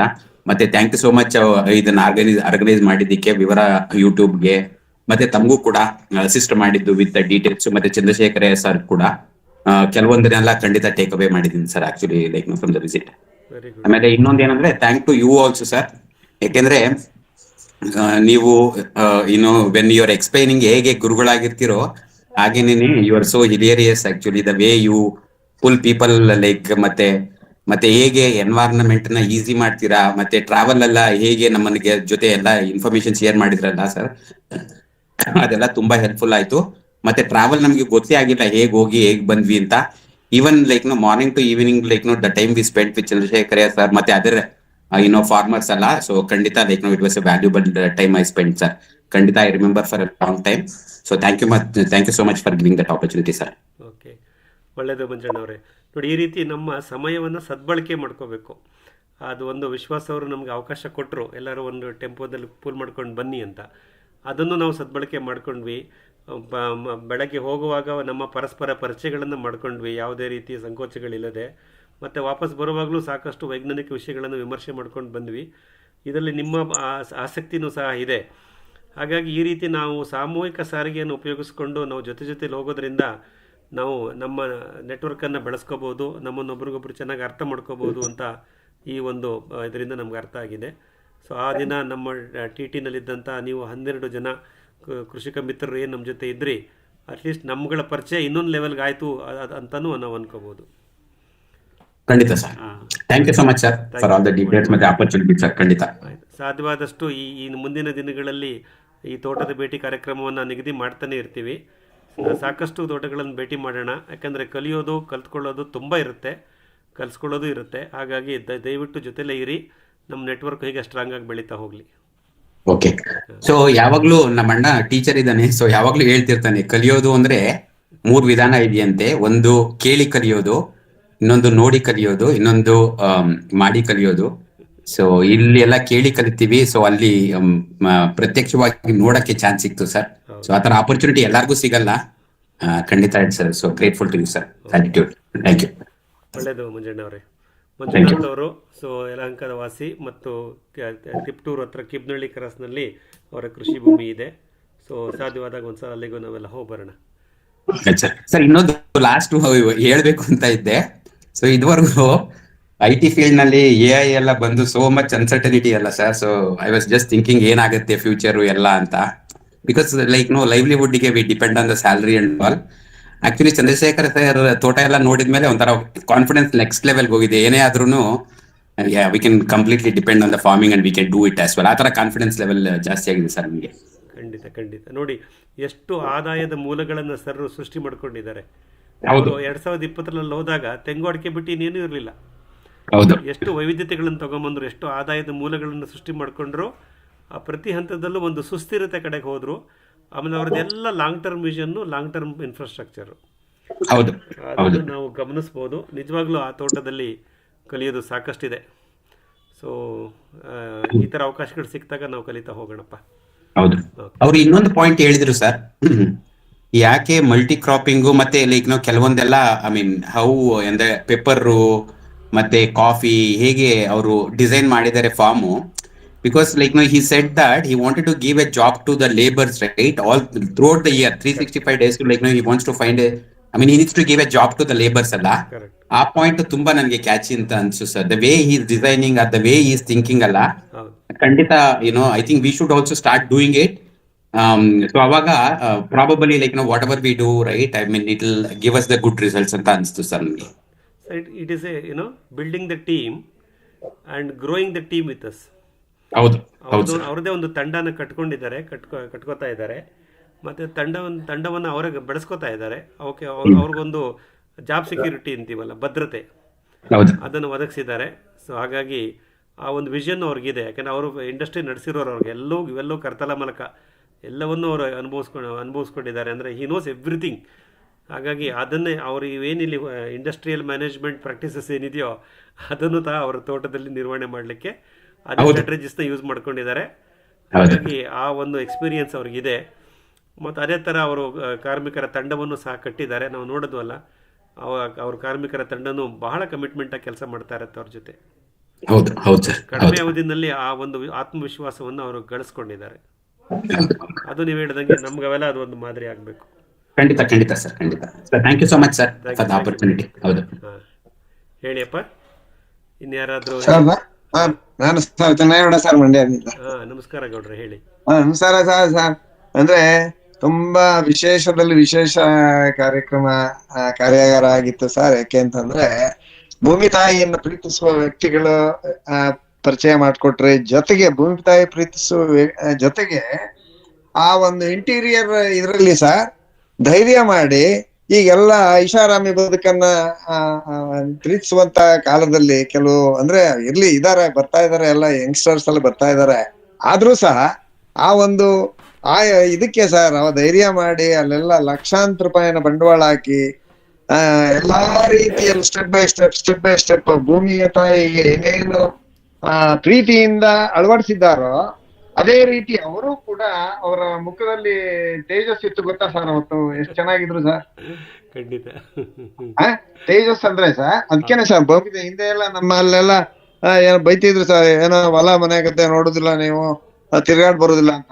ಅದು ಪ್ರತಿ ವ್ಯಕ್ತಿ ಹೊಲ ಮನೆಯಲ್ಲಿ ತಿರುಗಾಡೋದಾಗ್ಲಿ, ಹಸು ಕರುವನ್ನ ಬೆಳಿಗ್ಗೆ ಸಂಜೆ ಅವಾಗ ಹುಲ್ಲು ಸೊಪ್ಪು ನೋಡ್ಕೊಂಡು ಪ್ರೀತಿಸುವುದಾಗ್ಲಿ ತಿಳಿಸಿದ್ರೆ ಅವು ಕೂಡ ಹೆಚ್ಚಾಗ್ತವೆ, ಭೂಮಿ ತಾಯಿಯು ಕೂಡ ಫಲ ನೀಡ್ತಾರೆ ಅಂತ. ಅದೇ ರೀತಿ ಅಂತ ಕಾರ್ಯಕ್ರಮಗಳನ್ನ ಏರ್ಪಡಿಸಿ ಚಂದ್ರಶೇಖರಯ್ಯನವರು ಕೂಡ ನಮ್ಗೆ ತುಂಬಾ ಚೆನ್ನಾಗಿ ನಮ್ಗೆ ಅವರ ಎಲ್ಲಾರ್ಗೂ ಕೂಡ ಪಾಪ ತುಂಬಾ ವಿಶ್ವಾಸವಾಗಿ ನೋಡ್ಕೊಂಡ್ರು ಸರ್. ನಿಮ್ಗೂ ಕೂಡ ಪಾಪ ಅವ್ರೇನಂದ್ರು ಅಂದ್ರೆ ಎಲ್ಲ ಹೇಳ್ತಾ ನಮ್ಮ ಮಂಜುನಾಥ್ ಸರ್ ಅವ್ರದ್ದು ಕೂಡ ಇಲ್ಲಿ ಅವರ ಒಂದು ಇದಿದೆ, ನಮಗೆ ಸಹಕಾರ ಮತ್ತೆ ಇದು ಇದೆ ಅಂತ ಹೇಳಿದ್ರು. ತುಂಬಾ ಸಂತೋಷ ಆಯ್ತು. ಆಮೇಲೆ ಜೊತೆಗೆ ನಿಮ್ಮ ವ್ಯಕ್ತಿತ್ವನು ಕೂಡ ಈ ರೀತಿಯ ಇದಕ್ಕೆ ನಿಮ್ಮ ಒಂದು ಸಾಮಾನ್ಯವಾಗಿ ಪ್ರತಿ ಬಾರಿ ಆಗ್ಲಿ ಬೇರೆ ಆಗ್ಲಿ ಗಮನಿಸ್ತಾ ಇರ್ತೀವಿ ನೀವು. ಆದ್ರೂ ಕೂಡ ಸರ್ ಒಂಥರ ಇದು ಎಸ್ಟಾಬ್ಲಿಷ್ ಆಗ್ಬೇಕು ಜನರಿಂದ ಜನಕ್ಕೆ ಅಂದ್ರೆ ಈ ರೀತಿಯ ಒಂದು ಆಸಕ್ತರಿಗೆ. ನೀವ್ ಹೇಳಿದ್ರಲ್ಲ ಈಗ ಹೇಳಿದ್ರಲ್ಲ ಸರ್, ನಮ್ಮ ಸ್ನೇಹಿತರು ಹೇಳಿದ್ರಲ್ಲ, ನಾನು IT ಫೀಲ್ಡ್ ಅಲ್ಲಿ ಸ್ವಲ್ಪ ಇನ್ನ ಇದು ಜಾಸ್ತಿ ಆಗಿದೆ, ನೆಗೆಟಿವ್ ಇದಾಗಿದೆ. ಈಗ ಇದು ನೋಡ್ಬಿಟ್ಟ ತಕ್ಷಣ ನನಗೆ ಇನ್ಸ್ಪೈರ್ ಆಗಿದೆ ಅಂತ ಹೇಳಿದ್ರಲ್ಲ, ನಿಜ ಸರ್. ಅದು ಪ್ರತಿಯೊಬ್ಬರಿಗೂ ಕೂಡ ನಾನು ಏನಾದ್ರು ಮಾಡ್ಬೇಕು ಇಂತ ಇಂಟೀರಿಯರ್ ಪ್ಲೇಸ್ ಅಲ್ಲಿ ಬಂದು ಮಾಡ್ತಾ ಇರ್ಬೇಕಾದ್ರೆ ನಾನು ಒಳ್ಳೊಳ್ಳೆ ಕಡೆ ನಮ್ಮ ಜಮೀನುಗಳಿದ್ರು ಸಹ ನಾವು ಮಾಡ್ತಾ ಇಲ್ಲ. ನಾವು ನಮಗ್ ನಾವೇನೆ ಇದು ಸ್ವಲ್ಪ ನಾವೇ ಬೈಕೊಂಬೇಕು ಸರ್. ಅದೇ ಇಂಥವ್ರು ಹಿಂಗ್ ಮಾಡ್ತಾ ಇರ್ಬೇಕಾದ್ರೆ ನಾವು ಒಂದ್ ಅಷ್ಟೋ ಇಷ್ಟೋ ಮಾಡ್ಲಿಲ್ಲ ಅಂದ್ರೆ ನಾವು ಮನುಷ್ಯರಾಗೋದಿಲ್ಲ, ನಾವು ಬದುಕು ಹಸನಾಗ್ತದೆ ಇವ್ರನ್ನ ನೋಡಿದಾಗ ಅಂದಾಗ. ನಮಗೆ ಒಳ್ಳೆ ಪಾಠ ಸರ್ ಅದು ಶನಿವಾರದ್ದು. ಇವರು ಸರ್ ಪಾಪ ತೀರ್ಥಹಳ್ಳಿ ಹೇಮಂತ್ ಅಂತ ಸರ್, ಅವ್ರದ್ದು 18 ಎಕರೆ ಇದಿದೆಯಂತೆ ಸರ್. ಯಾರೋ ಅವ್ರಿಗೆ ಅರೆಕನೆಟ್ಟು ಒಂದು ಇದಿದೆಯಂತೆ ಸರ್, ತಂಡ ಆ ಕಡೆಯಿಂದ ಬಂದಿದ್ದು ಸರ್. ಪಾಪ ಗೊತ್ತೇ ಇಲ್ಲ ಅವ್ರಿಗೆ ಸರ್. ಅವ್ರು ಹೇಳಿದ್ರು ನನ್ ಫೋನ್ ಮಾಡಿ, ನೋಡಿ ನಿಮ್ಮ ಆ ಒಂದು ಇದನ್ನ ನೋಡಿ ನನಗೆ ಏನು ಖುಷಿ ಆಯ್ತು ಅಂದ್ರೆ ನಮ್ಮಲ್ಲಿ ಆ ರೀತಿ ಇಲ್ಲ, ನಿಮ್ಮಲ್ಲೇ ಈ ರೀತಿ ಇರುದು. ಏನ್ ಚೆನ್ನಾಗಿ ಒಬ್ರಿಗೊಬ್ರು ಎಷ್ಟ್ ಚೆನ್ನಾಗಿತ್ತು ನನಗೆ ಅಂತಂದ್ರು ಸರ್ ಅವರು. ಹೇಮಂತ್ ಅನ್ಬಿಟ್ಟು ಫೋನ್ ಮಾಡಿ ಹೇಳಿದ್ರು ಸರ್, ತುಂಬಾ ಚೆನ್ನಾಗಿತ್ತು ಅನ್ಬಿಟ್ಟು ಹೇಳಿ ಆ ವಿಡಿಯೋ ಮಾಡೋದೆಲ್ಲ ಕಳ್ಸಿಕೊಟ್ಟಿದ್ರು ಸರ್ ನನ್ಗೆ. ತುಂಬಾ ತುಂಬಾ ಧನ್ಯವಾದ. ಒಳ್ಳೆ ಕಾರ್ಯಕ್ರಮ sir. In all respect sir. ಎಲ್ಲಾ ನೀವ್ ಹೇಳ್ದಂಗೆ ಎಲ್ಲಾ ರೀತಿಯಲ್ಲೂ ಕೂಡ ಏನೇನ್ ಮಾಡಬಹುದು, ಏನ್ ಸರ್ ಇನ್ವೆಸ್ಟ್ಮೆಂಟ್ ನಿಜವಾಗ್ಲೂ ಸರ್ ರಿಸರ್ಚ್ ಒಂಥರ ಸಂಶೋಧನಾ ಕೇಂದ್ರ ಇದ್ದಂಗೆ ಇದೆಯಲ್ಲ ಸರ್. ಸಂಶೋಧನಾ ಕೇಂದ್ರ ಇದ್ದಂಗಿದೆ ಸರ್. ಆಮೇಲೆ ತೋಟ ಫುಲ್ಲು ಸರ್ ಗಮನಿಸ್ತೇವೆ, ತೆಂಗಿನ ಮರ ಗಮನಿಸ್ತೇವೆ ಸರ್. ಮಧ್ಯ ಸಣ್ಣದಿತ್ತು, ಅದು ಅವ್ರು ಬಂದ್ಮೇಲೆ ಅದು ಡೆವಲಪ್ ಆಗಿ ಆ ಸಣ್ಣ ಒಂದು ಗಾತ್ರದ್ದು ದಪ್ಪನಾಗಿ ಮುಂದೆ ಹೋಗಿರುವಂತಹದ್ದು ಇವರ ಎಫರ್ಟ್ ಸರ್. ಅದು ತೆಂಗು ತುಂಬಾ ಚೆನ್ನಾಗಿ. ಒಳ್ಳೆ ಅಬ್ಸರ್ವೇಷನ್ ಅದು, ಒಳ್ಳೆ ಅಬ್ಸರ್ವೇಷನ್. ಇಲ್ಲ ಸರ್ ಎಲ್ಲ. ಆಮೇಲೆ ತೋಟ ಎಲ್ಲ ಒಂಥರ ನ್ಯಾಚುರಲ್ ಸಿಸ್ಟಮ್ ಅಲ್ಲಿ ಏನ್ ಸರ್, ಮಲೆನಾಡಿದ್ದಂಗೆ ಅದಲ್ದೇನೆ ಬೆಟ್ಟದ ಸಾಲುಗಳು ಎಷ್ಟ್ ಚೆನ್ನಾಗಿತ್ತು ಅಂದ್ರೆ ಸರ್, ನಮ್ಗೆ ಹೇಳ್ದಂಗೆ ಕಾಲ ಓದದ್ದು ಗೊತ್ತಾಗ್ಲಿಲ್ಲ. ಆಮೇಲೆ ನಮಗ್ ನಾವೇನೆ ಉತ್ತರ ಮತ್ತೆ ಪ್ರಶ್ನೆ ಎರಡೂ ಕೂಡ ಹಾಕಬೇಕಾದ್ರೆ ಇಂಥ ಕಡೆ ಬಂದು ಇಂಥ ಈ ಪ್ರಾಣಿಗಳ ಕಾಟ ಇದೆ ಅಂತ ಹೇಳ್ತಾರೆ. ಆಮೇಲೆ ಇವ್ರಿಗೆ ಎಲ್ಲಾ ರೀತಿಯಲ್ಲಿ ಹೋಗ್ ಬರ್ಬೇಕಾದ್ರೂ ಕೂಡ ಸರ್ ಒಂಥರ ಇದಿದೆ. ಆದ್ರೂ ಸಹ ಸ್ಟ್ರಗಲ್ ಅಂದ್ರೆ ಕಷ್ಟಪಟ್ಟರೆ ಸುಖ ಉಂಟು. ಜೊತೆಗೆ ಮಾನಸಿಕವಾಗಿ ಇನ್ಯಾವುದೇ ಇದು ಸಂತೋಷ ಕೊಡಲ್ಲ ಸರ್. ಹೌದು. ಈ ಫೀಲ್ಡ್ ತುಂಬಾ ತುಂಬಾ ತುಂಬಾ ಒಂಥರ ನಮಗೆ ಆರೋಗ್ಯಪೂರ್ಣವಾದಂತ ವಾತಾವರಣ ಕೊಡ್ತದೆ. ನಮಗೆ ಎಲ್ಲಾ ರೀತಿಯ ಒಂದು ಏನು ಸ್ವಾಭಾವಿಕವಾಗಿ ದೇವ್ರು ಕೊಟ್ಟಂತ ಒಂದು ಭೂಮಿ ತಾಯಿ ಕೊಟ್ಟಂತ ಫಲ ಎಲ್ಲಾ ರೀತಿಯಲ್ಲೂ ಸ್ನೇಹಿತರು ನೆಂಟರು ಇಷ್ಟು ಕೊಡ್ಬೋದು, ಮಾರ್ಬೋದು, ನಮ್ ಜೀವನ ಸಾಗಿಸ್ಬೋದು ಅಂತ ಒಂದು ಪ್ರೋಗ್ರಾಮ್ ಅನ್ನ ನಮ್ಗೆ ನೋಡುವಂತ ಅವಕಾಶ ಮಾಡಿಕೊಟ್ಟಿದ್ದೀರಿ ಸರ್ ಚಂದ್ರಶೇಖರಯ್ಯನವರು, ನಿಮಗೆ ಮತ್ತು ನಿಮ್ಮ ವಿವರ ಟಿವಿ ಎಲ್ಲಾರಿಗೂ ಕೂಡ ನಾನು ತುಂಬಾ ಖುಷಿಯಾಗಿ ನಿಮ್ಗೆ ನಾನು ಧನ್ಯವಾದ ಹೇಳ್ತಾ ಇದ್ದೀನಿ. ಮುಂದೆ ಮಲ್ಲಿಕಾರ್ಜುನ ಅವರಿಗೆ ಸರ್ ಏನಾದ್ರು ನಮ್ಗೆ ಬೈ ಟ್ರೈನ್ ಬರ್ಬೋದಾ, ಹೆಂಗ್ ಬರ್ಬೋದು ಅನ್ನೋ ಬಗ್ಗೆ ನಾನು ಸ್ವಲ್ಪ ನೋಡ್ ಬರ್ತೀನಿ ಸರ್. ಸರ್ ಅವ್ರ ನಂಬರ್ ನಾನು ಹೇಳಿದ್ದೀನಿ, ಅವ್ರ ನಂಬರ್ ಹತ್ರ ಮಾತಾಡಿ ಬರ್ಬೋದು. ಅಲ್ಲೇ ಗೌರಿಬಿದನೂರಿನಲ್ಲೇ ರೈಲ್ವೆ ನಿಲ್ದಾಣ ಇದೆ, ಅದೇ ಸರ್ ಹಂಗೆ ನೀವು ಬರ್ಬೋದು. ಅಲ್ಲಿಂದ ಮುಂದಕ್ಕೆ ಅವ್ರು ವ್ಯವಸ್ಥೆ ಮಾಡ್ತಾರೆ ರೈಲ್ವೆ ಸ್ಟೇಷನ್. ಆಯ್ತು ಸರ್, ಇಲ್ಲಿ ಫೋನ್ ಮಾಡ್ತೀನಿ, ಮಾಡ್ಕೊಂತೀನಿ. ಖಂಡಿತ ಆಯ್ತು ಸರ್, ಒಳ್ಳೇದು ಚಿನ್ನಗೌಡ್ರೆ. ಸೊ ಆಯ್ತು ಸರ್, ನೀವು ಮತ್ತೆ ಅಣ್ಣಪ್ಪ ಅವರು ಜೊತೆಲಿದ್ರಿ. ಸೊ ಅಣ್ಣಪ್ಪ ಅವ್ರು ನಿಮ್ ಜೊತೆ ಹೋಗಿದ್ದಾರೆ. ಇಲ್ಲ ಅವರು ಖುಷಿ ಪಟ್ಬಿಟ್ರು ಸರ್. ಮಂಜುನಾಥ್ ಅವ್ರಿಗೆ ಒಳ್ಳೆ ಇದು ಹೇಳ್ಬೇಕು, ಒಳ್ಳೆ ಕಂಪನಿ ಕೊಟ್ಬಿಟ್ರು ಅಂತ ತುಂಬಾ ಖುಷಿ ಪಟ್ಬಿಟ್ರು. ಹೀಗೆ ನಮ್ಮ ಸ್ನೇಹ ಸಂಬಂಧಗಳು ಹಿಂಗ್ ಬೆಳೀತಾ ಹೋಗುತ್ತೆ. ನೋಡಿ ಸರ್ ಹೆಂಗೆ ಇದೆ ನೋಡಿ, ನಿಮ್ಮ ಖುಷಿ ಆಗೋಯ್ತು ಅಂತ ಹೇಳಿದ್ರು ಸರ್. ನಿಮ್ ಬಗ್ಗೆನು ಇಲ್ಲ ನಾನು ಏನೇ ಫೋನ್ ಮಾಡಿದ್ರು ಪಾಪ ಬೇಜಾರ್ ಮಾಡ್ಕೊಳ್ಳಲ್ಲ, ನನಗೆ ಎಲ್ಲಾ ರೀತಿಯಲ್ಲೂ ಸಲಹೆ ಸೂಚನೆಗಳನ್ನ ನೀಡ್ತಾರೆ ಅಂತ ಹೇಳಿ ಹೇಳಿದ್ರು ಸರ್. ಗೊತ್ತಾಗಿ ಹೇಳ್ತಾ ಬಂದ್ರು. ಖಂಡಿತ ಇರ್ಲಿ ಸರ್ ಈ ರೀತಿಯ ಒಂದು ಸರ್ ಈ ಜ್ಞಾನವನ್ನು ಹಂಚಿಕೊಳ್ಳುವಂತಹದ್ದು ಸರ್, ಅಷ್ಟೇ. ಇನ್ನೇನು ಒಬ್ರಿಗೊಬ್ರು ಜ್ಞಾನ ಹಂಚಿಕೊಳ್ಳೋದು, ಕೊರತೆ ಯಾವ ರೀತಿ ಮಾಡ್ಬೇಕು ಬಿಡ್ಬೇಕು, ಇದು ತಪ್ಪು ಸರಿ ಅಂತದನ್ನ 4-6 ಜನಕ್ಕೆ ಹಂಚಿದಾಗ್ಲೇ ಸರ್ ಇದ್ರದ್ದು ಏನೋ ಇದು ಬರುವಂತದ್ದು ಅನುಕೂಲ ಅಂತ ಅಂದ್ರೆ ಅದು ಎಫೆಕ್ಟ್ ಬರುವಂತಹದ್ದು. ಸುಮ್ನೆ ಇಲ್ಲ ಅಂದ್ರೆ ಒಳಗಡೆ ಕೊಳತು ಗೊಬ್ಬರ ಹಂಚಿ ತಿನ್ನುವಂತಹದ್ದು. ಆಯ್ತು ಸರ್, ತುಂಬಾ ಸಾಕಷ್ಟು ಫೀಡ್ಬ್ಯಾಕ್ ಕೊಟ್ಟಿದ್ದೀರಾ. ಸೊ ಯಾವಾಗ್ಲೂ ನೀವು ನಮ್ಮ ಜೊತೆ ಸಂಪರ್ಕದಲ್ಲಿ ಇರ್ತೀರಾ, ನಿರಂತರವಾಗಿ ಸಂಪರ್ಕದಲ್ಲಿ. ನಾವು ಹೇಳುವಾಗೆ ಇಲ್ಲ, ನೀವೆಲ್ಲ ಯಾವಾಗ್ಲೂ ನಮ್ಮ ಜೊತೆ ಇದ್ದೇ ಇರ್ತೀರಾ ಸರ್. ಅದು ಅಕಸ್ಮಾತ್ ನಾನ್ ಮಾತೇ ಆಡ್ಬೇಕು ಅಂತಲ್ಲ ಸರ್, ಅಟ್ಲೀಸ್ಟ್ ನಿಮ್ಮ ತಂಡದಿಂದ ಬೇರೆ ಬೇರೆ ವಿಶೇಷವಾದ ವ್ಯಕ್ತಿಗಳು ನಾನು ಅಬ್ಸರ್ವ್ ಮಾಡ್ತಾ ಇರ್ತೀನಿ, ಕೇಳ್ತಾ ಇರ್ತೀನಿ. ಹೌದಾ, ಇಂತಿಂತ ಊರ್ನವ್ರು ಹಿಂಗಿದ್ದಾರೆ ಅಂತ ನಮಗ್ ಮನವರಿಕೆ ಆಗ್ತಿರ್ತದಲ್ಲ ಸರ್. ಹೌದು ಸರ್, ಅವಕಾಶ ಮಾಡ್ಕೊಡ್ಬೇಕಲ್ಲ ಬೇರೆಯವ್ರಿಗೆ, ಹೊಸಬರಿಗೂ ಸರ್. ಆಗ್ಲಿ. ಆಯ್ತು ಸರ್, ಥ್ಯಾಂಕ್ ಯು. ಹೇಳಿಯಪ್ಪ, ಇನ್ಯಾರು ಹೇಳ್ತೀರಾ?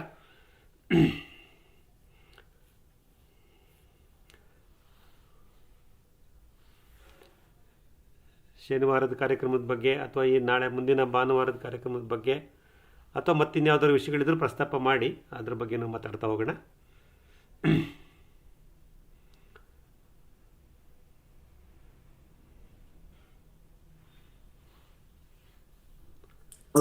ಸರ್ ನಮಸ್ಕಾರ ಸರ್, ಪ್ರಶಾಂತ್ ಅಂತೇಳಿ ಸರ್. ಅದೇ ಇದು ಭಾನುವಾರದ್ದು ಸ್ವಲ್ಪ ಪ್ರೋಗ್ರಾಮ್ ಬಗ್ಗೆ ಸ್ವಲ್ಪ ಹೇಳಿ ಸರ್.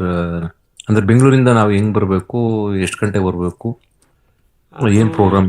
ಮಲ್ಲಿಕಾರ್ಜುನ ಸರ್ ಅವತ್ತು 10 ಗಂಟೆಗೆ ಅಂತ ಅವ್ರು ಪ್ಲಾನ್ ಮಾಡಿದ್ದಾರೆ.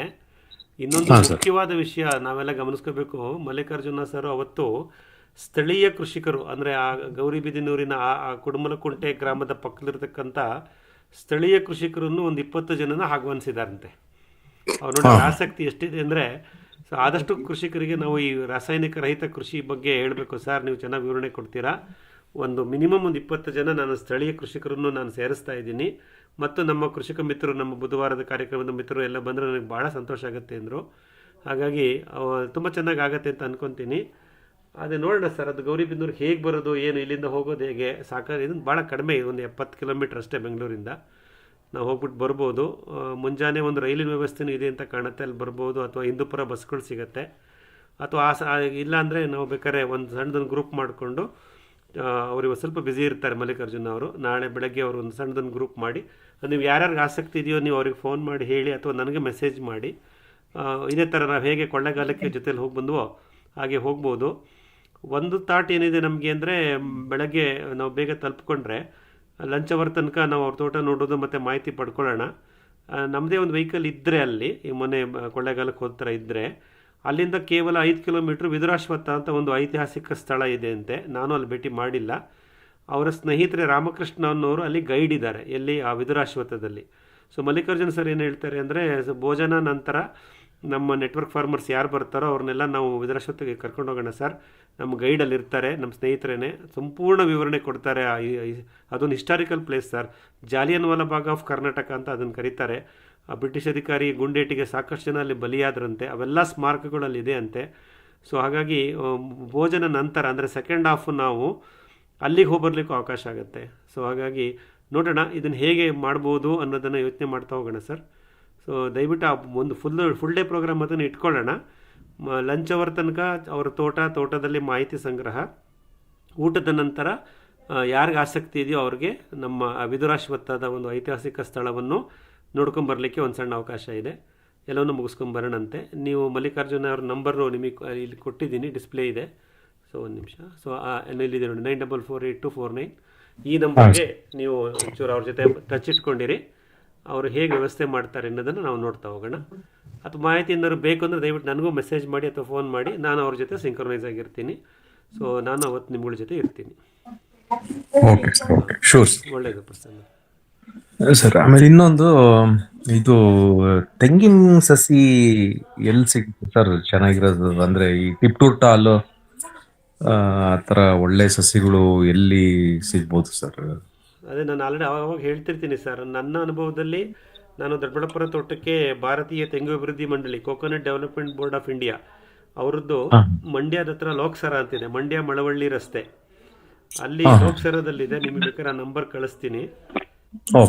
ಅವರು ಅದು ನಮ್ಮ ಸೆಂಟ್ರಲ್ ಗೌರ್ಮೆಂಟ್ ಇನ್ಸ್ಟಿಟ್ಯೂಟ್, ಅದು ಅಲ್ಲಿ ಸಿಗುತ್ತೆ, ಗಿಡಗಳು ಸಿಗುತ್ತೆ ಅಲ್ಲೇ. ಅದು 100 ಎಕರೆ ಪ್ರದೇಶ, ತಾಯಿ ಮರಗಳು ಅಲ್ಲೇ ಇದೆ. ಅಲ್ಲೇ ಬಿದ್ದಂಥ ಬೀಜಗಳನ್ನು, ಬಲಿತ ಕಾಯಿಗಳನ್ನು ಆರಿಸಿ ಅವರು ಮಾಡ್ತಾರೆ.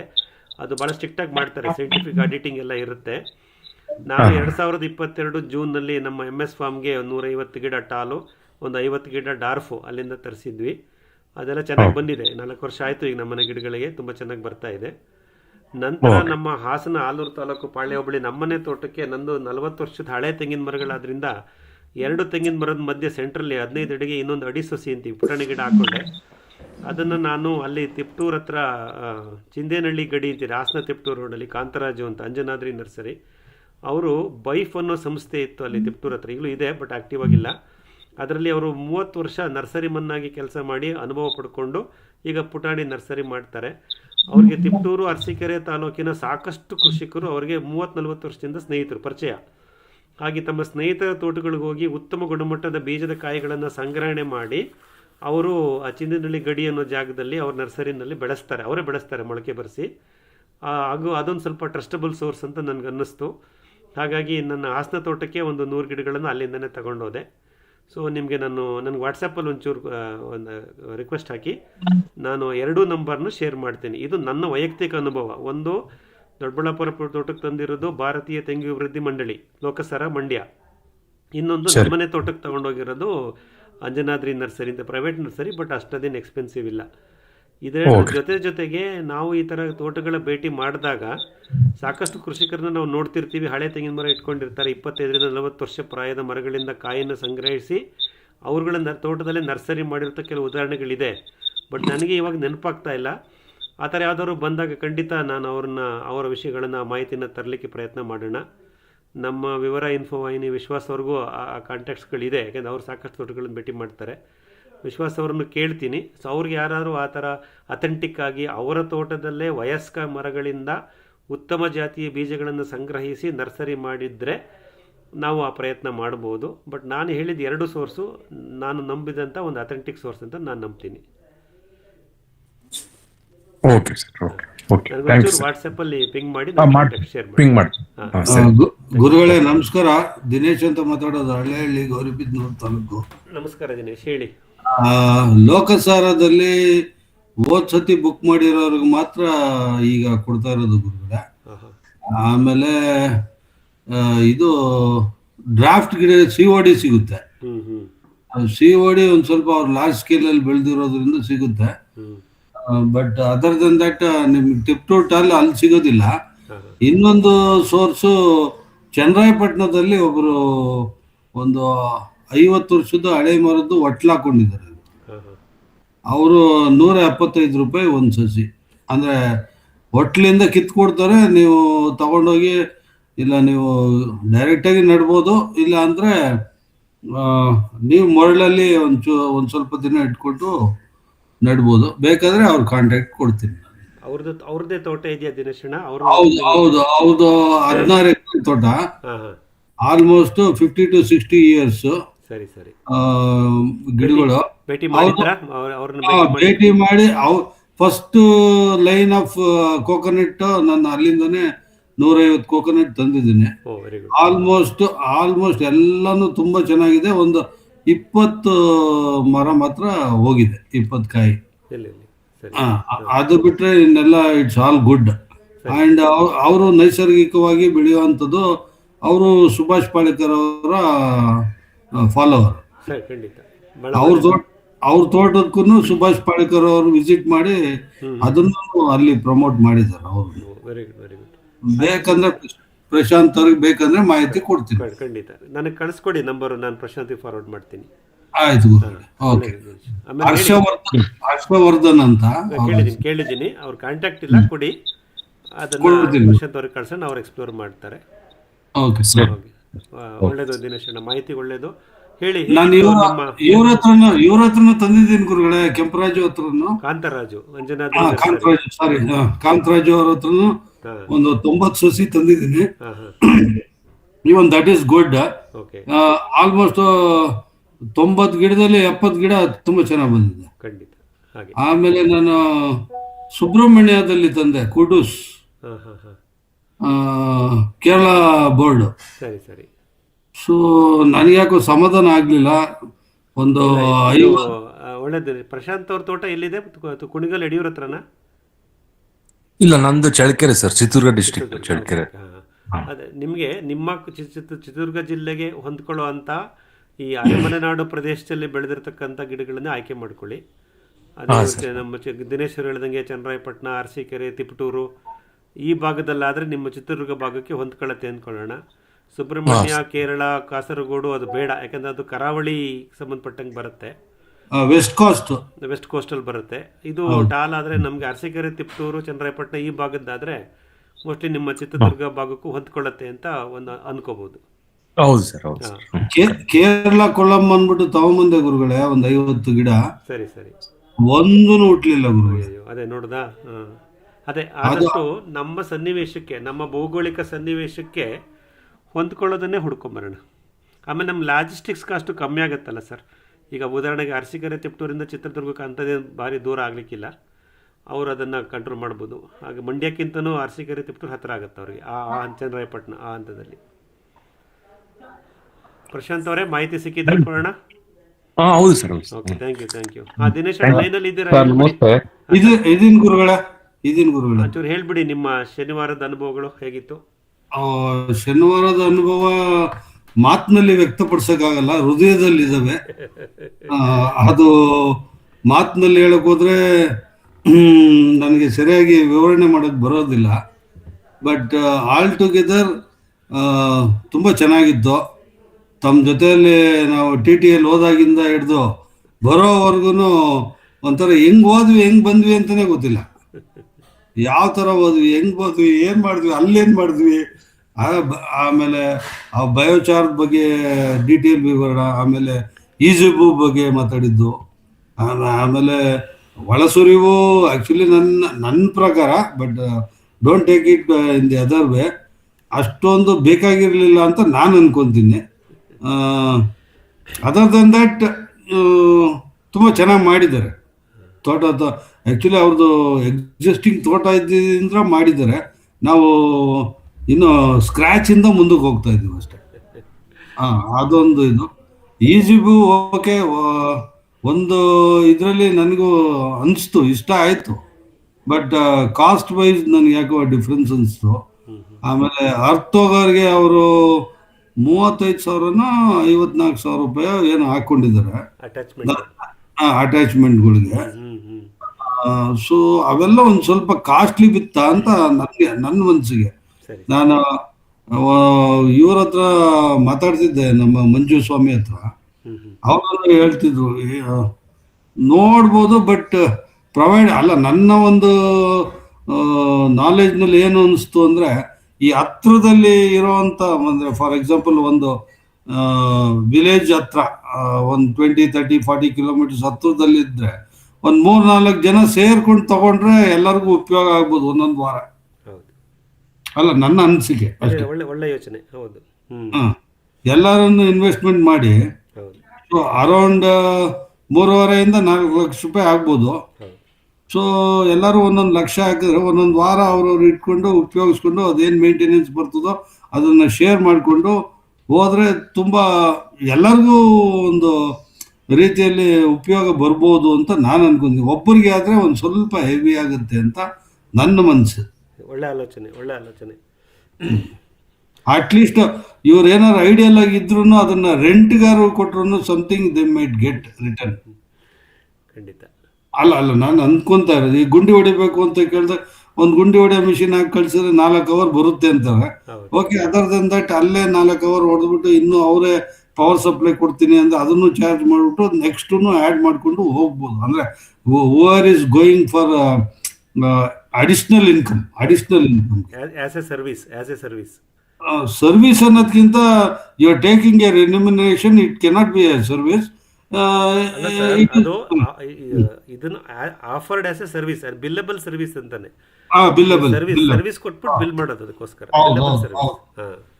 ಆ ಥರ ಒಂದು ಮಾಡ್ಬೋದು. ಈಗ ಇಲ್ಲ ಯಾವ್ದಾರ ಒಂದು ಏನಂತಾರೆ ವನ ಮಹೋತ್ಸವ ಅಂತ ಕಡೆ ಹೋದಾಗ ಗುಂಡಿ ಹೊಡಿಬೇಕು ಅಂದಾಗ ಅದನ್ನ ಉಪಯೋಗಿಸ್ಕೊಂಡು ಅದನ್ನ ಬೇಕಾದ್ರೆ ಸರ್ವಿಸ್ ಮಾಡ್ಕೋಬಹುದು. ನಮ್ಮ ಕಡೆಯಿಂದ ಇಂಥದ್ದು ಕೊಡ್ತೀನಪ್ಪ ಅಂತ ಹೇಳಿ ಅದೊಂದು ಮಾಡ್ಕೋಬಹುದು. ಅವ್ರ ಏರಿಯಾದಲ್ಲಿ ಕಾಡ್ಗಿಡಗಳನ್ನ ಚೆನ್ನಾಗಿ ಬೆಳೆಸ್ಬೋದು. ಪಕ್ಷಿ ಪ್ರಾಣಿಗಳೆಲ್ಲ ಸಮುದ್ರವಾಗಿ ಸಂತೃಪ್ತಿಯಾಗಿ ಇರ್ತವೆ ಅಂತ ನನ್ನ ಅನಿಸಿಕೆ. ಈ ರೀತಿ ಆಲೋಚನೆಗಳು ಬರುತ್ತೆ, ಪಾಸಿಟಿವ್ ಥಿಂಕಿಂಗ್ ಬರ್ತಾ ಹೋಗುತ್ತೆ. ನೀವು ಸೊ ಅವತ್ತು ಸಂಪೂರ್ಣವಾಗಿ ನಮ್ಗಳ ಜೊತೆ ಇದ್ರಿ, ಸಾಕಷ್ಟು ಮಾಹಿತಿ ಸಿಕ್ಕಿದೆ ಅಂತ ಅನ್ಕೊಂತೀನಿ.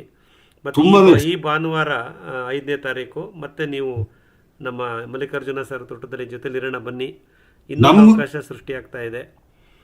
ಮತ್ತಷ್ಟು ನಮ್ಮ ಕ್ಷೇತ್ರನೂ ಅದೇ ಗುರುಗಳೇ, ಹಾಗಾಗಿ ಬನ್ನಿ. ಸೊ ಬನ್ನಿ, ನೀವೂ ಬನ್ನಿ ನಮ್ಮ ತೋಟಕ್ಕೆ. ಎಲ್ಲರೂ ಸ್ನೇಹಿತರೆಲ್ಲರೂ ಬನ್ನಿ. ನೆಟ್ವರ್ಕ್ ಹೀಗೆ ಬೆಳೀತಾ ಹೋಗುತ್ತಲ್ಲ ದಿನೇಶಣ್ಣ, ಇದೇ ಕೆಲಸ ನಮಗೆ. ನಾವು ಅಟ್ಲೀಸ್ಟ್ ತಿಂಗಳಿಗೆ 2 ಸಲನಾರು ನಾವು ಪ್ರತಿ ತಿಂಗಳು 2 ತೋಟನಾರು ನಾವು ಭೇಟಿ ಮಾಡಲೇಬೇಕು. ನಮ್ಮ ನೆಟ್ವರ್ಕ್ ಫಾರ್ಮರ್ಸ್ ಅಲ್ಲೇ ನಮ್ಮನ್ನ ಅರ್ಥ ಮಾಡ್ಕೊಳ್ಳೋಕ್ಕೆ ಪ್ರತಿ ತಿಂಗಳು 2 ತೋಟ ಮಾಡ್ತಾ ಬರೋಣ. ಈಗ ಚಂದ್ರಶೇಖರ ಸರ್ ಶುರುವಾಗಿದೆ ಜೂನ್ನಲ್ಲಿ. ಈಗ ಮಲ್ಲಿಕಾರ್ಜುನ ತೋಟಕ್ಕೆ ಬರ್ತಿದ್ದೀವಿ. ಮತ್ತೆ ಇದೇ ತಿಂಗಳಲ್ಲೇ ಜುಲೈನಲ್ಲೇ ಸಾಧ್ಯವಾದರೆ ಇನ್ನೊಂದು ಯಾವ್ದಾದ್ರು ತೋಟ ಗುರುತಿಸ್ಕೊಳ್ಳೋಣ. ಫೈನಾನ್ಷಿಯಲ್ ಬರ್ಡನ್ ಮಾಡ್ಕೊಳ್ಳೋದು ಬೇಡ. ಸಾಕಷ್ಟು ನಂದೇನು ಅಂದ್ರೆ ಹೆಂಗಿದ್ರು ಅಲ್ಲಿಗೆ ಬರೋರು ನಮ್ಮ ರೂಟ್ ಅಲ್ಲೂ ಬರ್ಬೋದು. ಒಂದು ದಿನದ ಕಾರ್ಯಕ್ರಮನೇ ಮಾಡೋಣ. ಅಂದ್ರೆ ಒಂದು 3-4 ಅವರ್ಸ್ ನಿಮ್ ಜೊತೆ ಇರೋ ತರ ಮಾಡೋಣ. ಕ್ಲಬ್ ಮಾಡೋದು ಬೇಡ, ಅದು ಬರೋಣ ಸರ್, ಏನ್ ತೊಂದರೆ ಇಲ್ಲ. ಮುಂದಿನ ದಿನಗಳಲ್ಲಿ ನೀವು ಹೋಸ್ಟ್ ಮಾಡೋರಂತೆ ಬರ್ತೀವಿ. ಬನ್ನಿ. ಈ ಭಾನುವಾರ ಆದಷ್ಟು ನಮ್ಮ ಜೊತೆ ಇರಿ ಮಲ್ಲಿಕಾರ್ಜುನ ತೋಟದಲ್ಲಿ. ಬರ್ತೀವಿ. ನಿಮ್ಗೆ ಆಸಕ್ತಿ ಇರೋ ನಿಮ್ಮ ಹಳ್ಳಿ ಪಕ್ಕ ಇರೋ ಕೃಷಿಕರನ್ನು ಕರ್ಕೊಂಬನ್ನಿ, ಹತ್ರ ಇರೋದ್ರಿಂದ. ಒಳ್ಳೇದು ದಿನೇಶಣ್ಣ. Okay, thank you. ಹೇಳಿಯಪ್ಪ.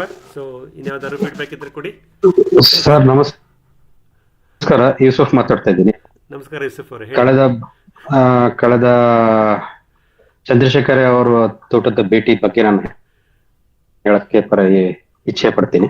ಅವರು ಒಂದಿನದಲ್ಲಿ ಮಾಡಿಲ್ಲ ಆ ತೋಟನ, 3 ವರ್ಷ ಅವರು ಕಷ್ಟಪಟ್ಟಿದ್ದಾರೆ. ವೀಕೆಂಡ್ ಫಾರ್ಮರ್ಸ್ ಅಲ್ಲ, ಅವರು 3 ವರ್ಷ ಇದರಿಂದ 28 ದಿನಾನು ಅಲ್ಲಿ ಇದ್ದು ಕೆಲಸ ಮಾಡಿದ್ದಾರೆ. ಗಿಡದ ಬುಡಕ್ಕೂ ನೋಡಿದ್ದಾರೆ. ಅಷ್ಟು ಕಷ್ಟಪಟ್ಟು ಅವರು ಇದು ಚೆನ್ನಾಗಿದೆ. ನೆಟ್ವರ್ಕಿಂಗ್ ಇಂದ ಅವ್ರು ಕಷ್ಟಪಟ್ಟು ಒಂದೊಂದು ಗಿಡನ ಬೆಳೆಸ್ಕೊಂಡು ಬಂದಿದ್ದಾರೆ. ಇದು ನಾವು ವೀಕೆಂಡ್ ಫಾರ್ಮಿಂಗ್ ಮಾಡೋರು ಕಷ್ಟ ಅನ್ಸುತ್ತೆ, ಬಟ್ ಅಲ್ಲೇ ನಿಂತ್ಕೊಂಡು ಮಾಡ್ತೀನಿ ಅಂದ್ರೆ ಅವರು ಗೆದ್ದು ತೋರಿಸಿದ್ದಾರೆ. ಅದು ಆ ವಯಸ್ಸಲ್ಲಿ ಅವರು ಒಂದು ಹೆಮ್ಮೆಯಿಂದ ನಮಗೆಲ್ಲರಿಗೂ ಒಂದು ಸ್ಫೂರ್ತಿನ ತುಂಬಿದ್ದಾರೆ. ಇಂಡೈರೆಕ್ಟ್ ಆಗಿ ಹೇಳ್ಬೇಕಂದ್ರೆ ಡೈರೆಕ್ಟ್ ಆಗಿ ಹೇಳ್ಬೋದು, ಇಂಡೈರೆಕ್ಟ್ ಆಗಿ ಹೇಳ್ಬೋದು, ಸೋಷಿಯಲ್ ಸರ್ವಿಸ್ ನಾನು ಗೆಲ್ಲಬಲ್ಲೆ, ವಯಸ್ಸು ಅದಕ್ಕೆ ಇತಿ ಮಿತಿ ಯಾವುದು ಇಲ್ಲ ಅನ್ನೋದನ್ನ ತೋರಿಸ್ಕೊಟ್ಟಿದ್ದಾರೆ. ತುಂಬಾ ಚೆನ್ನಾಗಿತ್ತು. ನನಗೆ ಇವಾಗ ಇದಕ್ಕೆ ಸ್ವಲ್ಪ ಮುಂಚೆ ರಾಧಾಕೃಷ್ಣ ಅವರು ಹೇಳಿದ್ರು, ನಾನು IT ಅಲ್ಲಿ ಕೆಲಸ ಮಾಡ್ತಾ ಇದ್ದೆ, IT ಇಲ್ಲಾದ್ರೂ ನನಗೆ ಇದ್ರದ್ದೇ ಬದುಕಬಹುದು ಅನ್ನೋದು. ನಾನು ಗಾರ್ಮೆಂಟ್ ಅಲ್ಲಿ ಕೆಲಸ ಮಾಡ್ತಾ ಇದ್ದೀನಿ, ಆದ್ರೂ ಇದನ್ನ ನೋಡ್ಕೊಂಡು ನಾನು ಬದುಕಬಹುದು ಅನ್ನೋದೊಂದು ನನಗೊಂದು ಸ್ಫೂರ್ತಿ ಸಿಕ್ತು. ತುಂಬಾ ತುಂಬಾ ಥ್ಯಾಂಕ್ಸ್ ಆರ್ಗನೈಸ್ ಮಾಡಿದಕ್ಕೆ ವಿಶ್ವಾಸ ಅವ್ರಿಗೆ, ತಮಗೆ. ನೀವು ಒಂದು ಕ್ಷಣನೂ ಒಂದು ಬೇಜಾರಿಲ್ದಿರ, ಯಾವುದು ಮನದಲ್ಲಿ ಏನು ಇಟ್ಕೊಳ್ದಿರ, ಎಲ್ಲಾರ್ಗು ಸಹಜವಾಗಿ ಕ್ಲಿಯರ್ ಆಗಿ ಎಕ್ಸ್ಪ್ಲೈನ್ ಮಾಡ್ತಾ ಇದ್ರಿ. ತುಂಬಾ ಥ್ಯಾಂಕ್ಸ್ ಸರ್, ಎಲ್ಲರಿಗೂ ತುಂಬಾ thanks. Okay, thank you Yusuf ಅವರೇ. ಮಿತ್ರರೇ, ಯೂಸುಫ್ ಅವ್ರದ್ದು ಇನ್ನೊಂದು ಸಾಹಸ ಇದೆ ಇದರಲ್ಲಿ, ಹೇಳ. ಅವರು ಬೆಂಗಳೂರಿನ JP ನಗರ ಮನೆಯಿಂದ ಕೊಳ್ಳೇಗಾಲದ ಹೇಳಿ ಸರ್. ತನಕ ಅವರ ಎಲೆಕ್ಟ್ರಿಕ್ 2 ವೀಲರ್ನಲ್ಲಿ ಬಂದಿದ್ದಾರೆ. ಅದನ್ನ ತಂದು ಅಲ್ಲಿ ಮಳವಳ್ಳಿ 50 ಪೈಸಾ ಪರ್ ಕಿಲೋಮೀಟರ್. ಎಷ್ಟು ಕಿಲೋಮೀಟರ್ ಇತ್ತು ಸರ್ ಯೂಸುಫ್ ಸರ್? 50 ಪೈಸಾ ಪರ್ ಕಿಲೋಮೀಟರ್.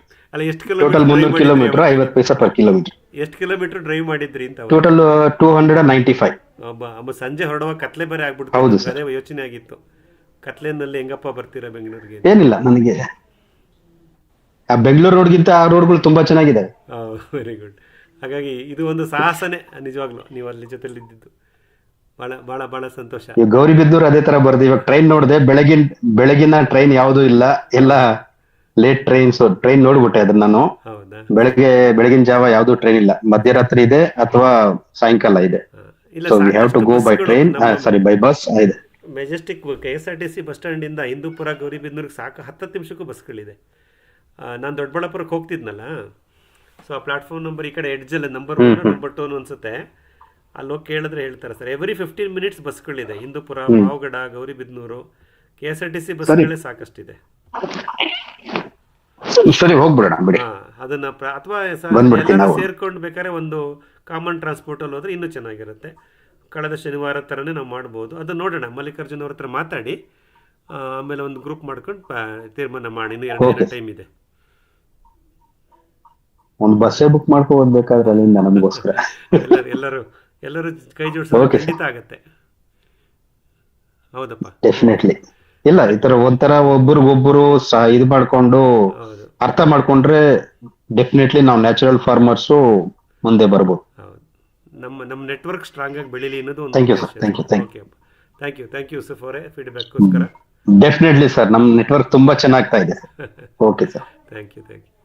ಹೇಳಿಯಪ್ಪ, ಇನ್ಯಾರು ಫೀಡ್ಬ್ಯಾಕ್ ಇದ್ರೆ ಕೊಡಿ, ಮಾಹಿತಿ ಇದ್ರೆ ಹಂಚ್ಕೊಳ್ಳಿ. ಹಲೋ,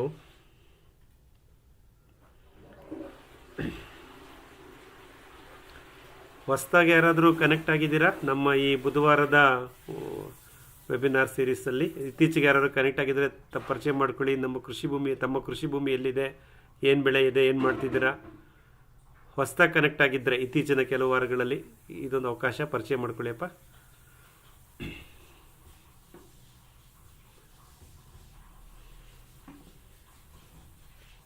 ಹಲೋ,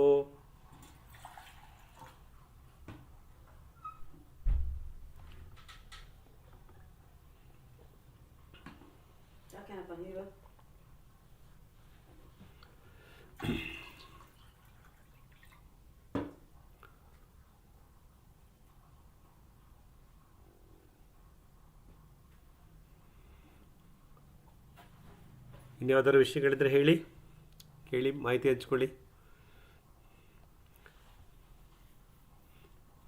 ಬೇರೆ ಯಾವುದಾದ್ರೂ ನಿಮ್ಮ ಪ್ರಯೋಗಗಳು ಮಾಡ್ತಾ ಇದ್ದರೆ ಅಥವಾ ಸಂಶಯಗಳಿದ್ದರೆ ಹೇಳಿ. ಹೊಸ ವಿಷಯ ಏನಾದ್ರು ತಿಳ್ಕೊಂಡಿದ್ರೆ ಅದನ್ನು ಪುನರ್ಮನನ ಮಾಡ್ಕೊಳ್ಳೋಣ. ಹೇಳಿಯಪ್ಪ, ಎಲ್ಲರೂ ಓದಿದ್ದು, ಕೇಳಿದ್ದು, ಗಮನಿಸಿದ್ದು ಹಂಚ್ಕೊಳ್ಳಿ.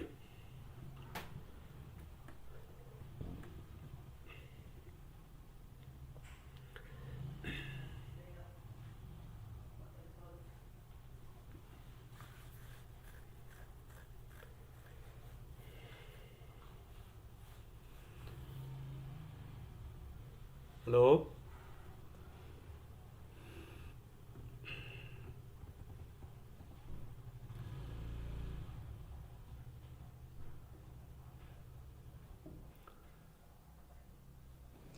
ಸರ್ ಗೋಪಾಲ್ ಕೃಷ್ಣ ಮಾತಾಡ್ತಾ ಇದ್ದೀನಿ. ಹೇಳಿ. ಇವಾಗ ಗೊಬ್ಬರ ಹಾಕೋದಕ್ಕೆ ಟೈಮ್ ಅಂತ ಏನಾದ್ರು ಇರತ್ತಾ ಸರ್, ಅಥವಾ ಅದು ಯಾವಾಗ ಬೇಕಾದ್ರೂ ಹಾಕ್ಬೋದಾ? ಇವಾಗ ಏನಕ್ಕೆ ಕೇಳ್ತಾ ಇದ್ದೀನಿ ಅಂದ್ರೆ, ನಾನು ಅವಾಗ ಆ ನಿಮ್ಗೆ ಹೇಳಿದ್ದೆ ಅನ್ಸುತ್ತೆ, ಕೋಳಿ ಗೊಬ್ಬರ ಓಡಿಸಿದ್ದೆ ನಾನು. ಅದು 3 ತಿಂಗಳಾಗಿದೆ, 3.5 ತಿಂಗಳಾಗಿದೆ ಅದಕ್ಕೆ.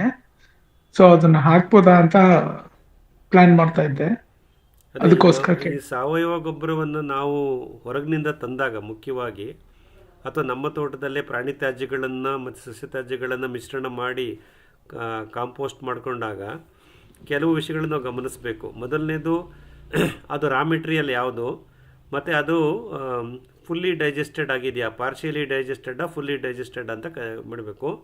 ಸಂಪೂರ್ಣವಾಗಿ ಕಳಿತ ಸಾವಯವ ಗೊಬ್ಬರ ಅಂತ ಕರಿತೀವಿ, ಫುಲ್ಲಿ ಡೈಜೆಸ್ಟೆಡ್ ಫಾರ್ಮ್ಯಾಡ್ ಮೆನ್ಯೂರ್.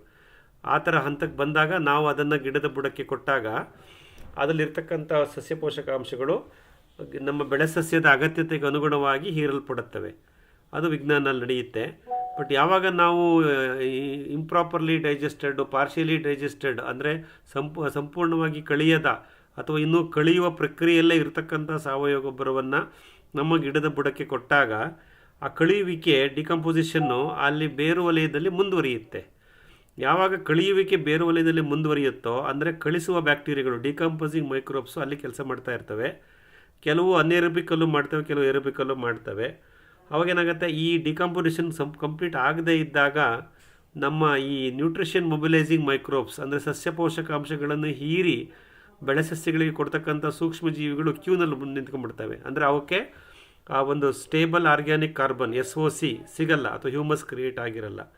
ಹಾಗಾಗಿ ನಾವು ಸಾವಯವ ಗೊಬ್ಬರವನ್ನು ಗಿಡದ ಬುಡಕ್ಕೆ ತಲುಪಿಸುವಾಗ ಅದನ್ನು ಸಂಪೂರ್ಣವಾಗಿ ಡಿಕಂಪೋಸ್ ಮಾಡಿ ಕಳಿಸಿ, ಮತ್ತು ಅದಕ್ಕೆ ಇನ್ನೇನಾದರೂ ಮೌಲ್ಯವರ್ಧನೆ ಮಾಡೋಂಗಿದ್ರೆ ಬೇವಿನ ಹಿಂಡಿ ಸೇರಿಸೋದು ಅಥವಾ ಯಾವುದಾದ್ರು ಉಪಕಾರಿ ಸೂಕ್ಷ್ಮಜೀವಿಗಳನ್ನು ಸೇರಿಸೋದು, ಅದೆಲ್ಲವನ್ನು ಒಂದು ನಿರ್ದಿಷ್ಟ ಸ್ಥಳದಲ್ಲಿ, ನೆರಳಿರೋ ಪ್ರದೇಶದಲ್ಲಿ ಮಾಡಿಕೊಂಡು ನಂತರ ಅದನ್ನು ಅಗತ್ಯತೆಗೆ ಅನುಗುಣವಾಗಿ ನಮ್ಮ ಬೆಳೆ ಸಸ್ಯಗಳ ಗಿಡದ ಬುಡಕ್ಕೆ ಸೇರಿಸೋದು ಒಳ್ಳೆಯದು. ಸೊ ಇದನ್ನು ನಾವು ಖಾತ್ರಿಪಡಿಸ್ಕೋಬೇಕಾಗತ್ತೆ. ಗೊಬ್ಬರವು ಸಂಪೂರ್ಣವಾಗಿ ಕಳಿತಿರಬೇಕು. ಕಳಿಸುವ ಪ್ರಕ್ರಿಯೆ ನಮ್ಮ ಬೆಳೆ ಸಸ್ಯದ ಬೇರು ವಲಯದಲ್ಲಿ ಆಗಬಾರ್ದು. ಇದು ವಿಜ್ಞಾನ ಹೇಳುತ್ತೆ ಸರ್. ನೀವು ನೋಡಿ, 3 ತಿಂಗಳಾಗಿದೆ ಅಂತೀರಾ, ಮಳೆನೂ ಬಂದಿದೆ ಅಂತೀರಾ, ಒಂದು ಹಂತದವರೆಗೂ ಅದು ಹೆಂಗೆ ಕಂಡುಹಿಡಿಬೋದು ಅಂದರೆ, ಅದು ಹೀಪ್ ಥರ, ಗುಡ್ಡೆ ಥರ ಇದ್ದರೆ, 1.5 ಅಡಿ 2 ಅಡಿ ಹೈಟಲ್ಲಿದ್ದರೆ ಮಧ್ಯದಲ್ಲಿ ಅದನ್ನು ಗುಂಡಿ ಮಾಡಿ ನೋಡಿ ಶಾಖ ಹೇಗಿರುತ್ತೆ ಅಂತ.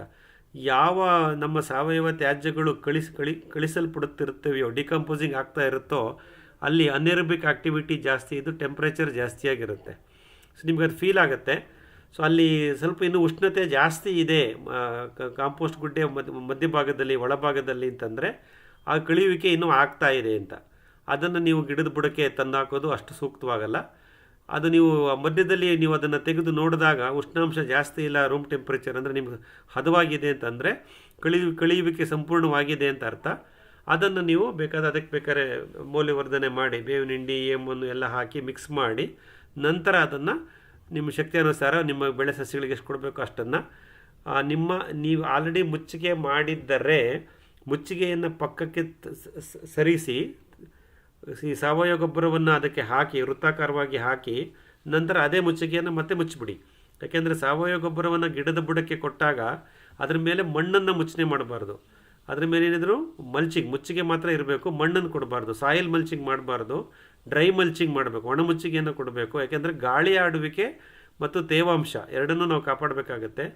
ಪೊರಾಸಿಟಿ ಆ್ಯಂಡ್ ಮಾಯಿಶ್ಚರ್ ಇವೆರಡು ಇದ್ದರೆ ಮಾತ್ರ ನಾವು ಕೊಟ್ಟಂಥ ಸಾವಯವ ಗೊಬ್ಬರದಲ್ಲಿ ಇರುವ ಸಸ್ಯ ಪೋಷಕಾಂಶಗಳನ್ನು ನಮ್ಮ ಬೆಳೆ ಸಸ್ಯದ ಅಗತ್ಯತೆಗೆ ಅನುಗುಣವಾಗಿ ಹೀರಿಕೊಡಲಿಕ್ಕೆ ಸೂಕ್ಷ್ಮಜೀವಿಗಳು ಕೆಲಸ ಮಾಡ್ತವೆ. ನ್ಯೂಟ್ರಿಷನ್ ಮೊಬಿಲೈಸಿಂಗ್ ಮೈಕ್ರೋಬ್ಸ್ ಅಂತೀವಿ. ಅವು ಕೆಲಸ ಮಾಡಬೇಕಂದ್ರೆ ಪೊರಾಸಿಟಿ, ಏರಿಯೇಷನ್, ಮಾಯಿಶ್ಚರ್ ಎಲ್ಲ ಇರಬೇಕು. ಹಾಗಾಗಿ ಗುಣಿ ಮಾಡೋದು, ಇದ್ದಿದ್ದ ಮಣ್ಣೆಲ್ಲ ತೆಗೆದು ಪಕ್ಕಕ್ಕೆ ಹಾಕೋದು, ಅದ್ರ ಮೇಲೆ ಗೊಬ್ಬರ ಹಾಕೋದು, ಗೊಬ್ಬರದ ಮೇಲೆ ಮತ್ತೆ ಇನ್ನೊಂದು ಲೇಯರ್ ಮಣ್ಣು ಹಾಕೋದು, ಇವೆಲ್ಲವೂ ಒಂದು ಅವೈಜ್ಞಾನಿಕ ಪದ್ಧತಿಗಳು. ದಯವಿಟ್ಟು ಅದನ್ನೆಲ್ಲ ಮಾಡೋದು ಬೇಡ.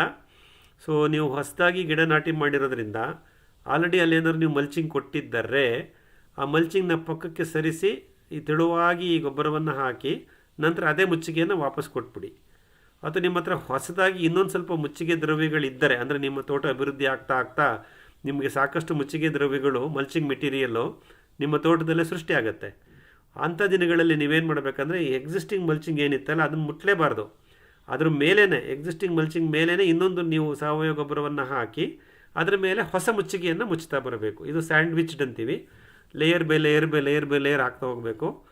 ಈ ಒಂದು ವಿಧಾನ ಅನುಸರಿಸೋದ್ರಿಂದ ನಿಮ್ಮ ಸಾವಯವ ಗೊಬ್ಬರದ ಸದ್ಬಳಕೆ ಬೆಳೆ ಸಸ್ಯದ ಬೇರು ವಲಯದಲ್ಲಿ ಚೆನ್ನಾಗಾಗತ್ತೆ.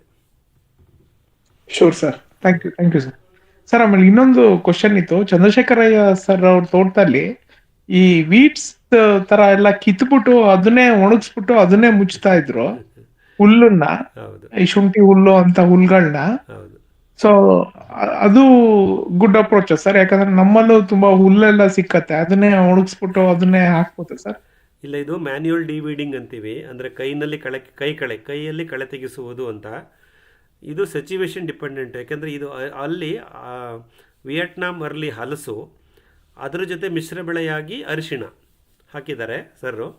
ಸೊ ಅರಿಶಿಣದ ಜೊತೆಯಲ್ಲಿ ಬೆಳೀತಕ್ಕಂಥ ಕಳೆಯನ್ನು ನಿಯಂತ್ರಣ ಮಾಡಲಿಕ್ಕೆ ಅವರು ಮ್ಯಾನ್ಯುಯಲ್ ಡಿವೀಡಿಂಗ್, ಕೈಯಿಂದನೇ ಕಳೆಯನ್ನು ಕೀಳಿಸ್ತಾ ಇದ್ದಾರೆ. ಯಾಕೆಂದರೆ ಅಂತರಗಳು ಕಮ್ಮಿ ಇರೋದ್ರಿಂದ ಇಂಟರ್ ಕಲ್ಟಿವೇಷನ್ ಮಾಡೋಕ್ಕಾಗಲ್ಲ, ಅಥವಾ ಬೇರೆ ಯಾವುದೋ ಮಿಷಿನ್ಗಳನ್ನು ತೊಗೊಂಡೋಗಿ ವೀಡ್ ಮಾಡೋಕ್ಕಾಗಲ್ಲ. ಆಮೇಲೆ ವೀಡ್ಸ್ನ ಅವ್ರು ಅಪ್ರೂಟ್ ಮಾಡಿಸಿದ್ದಾರೆ.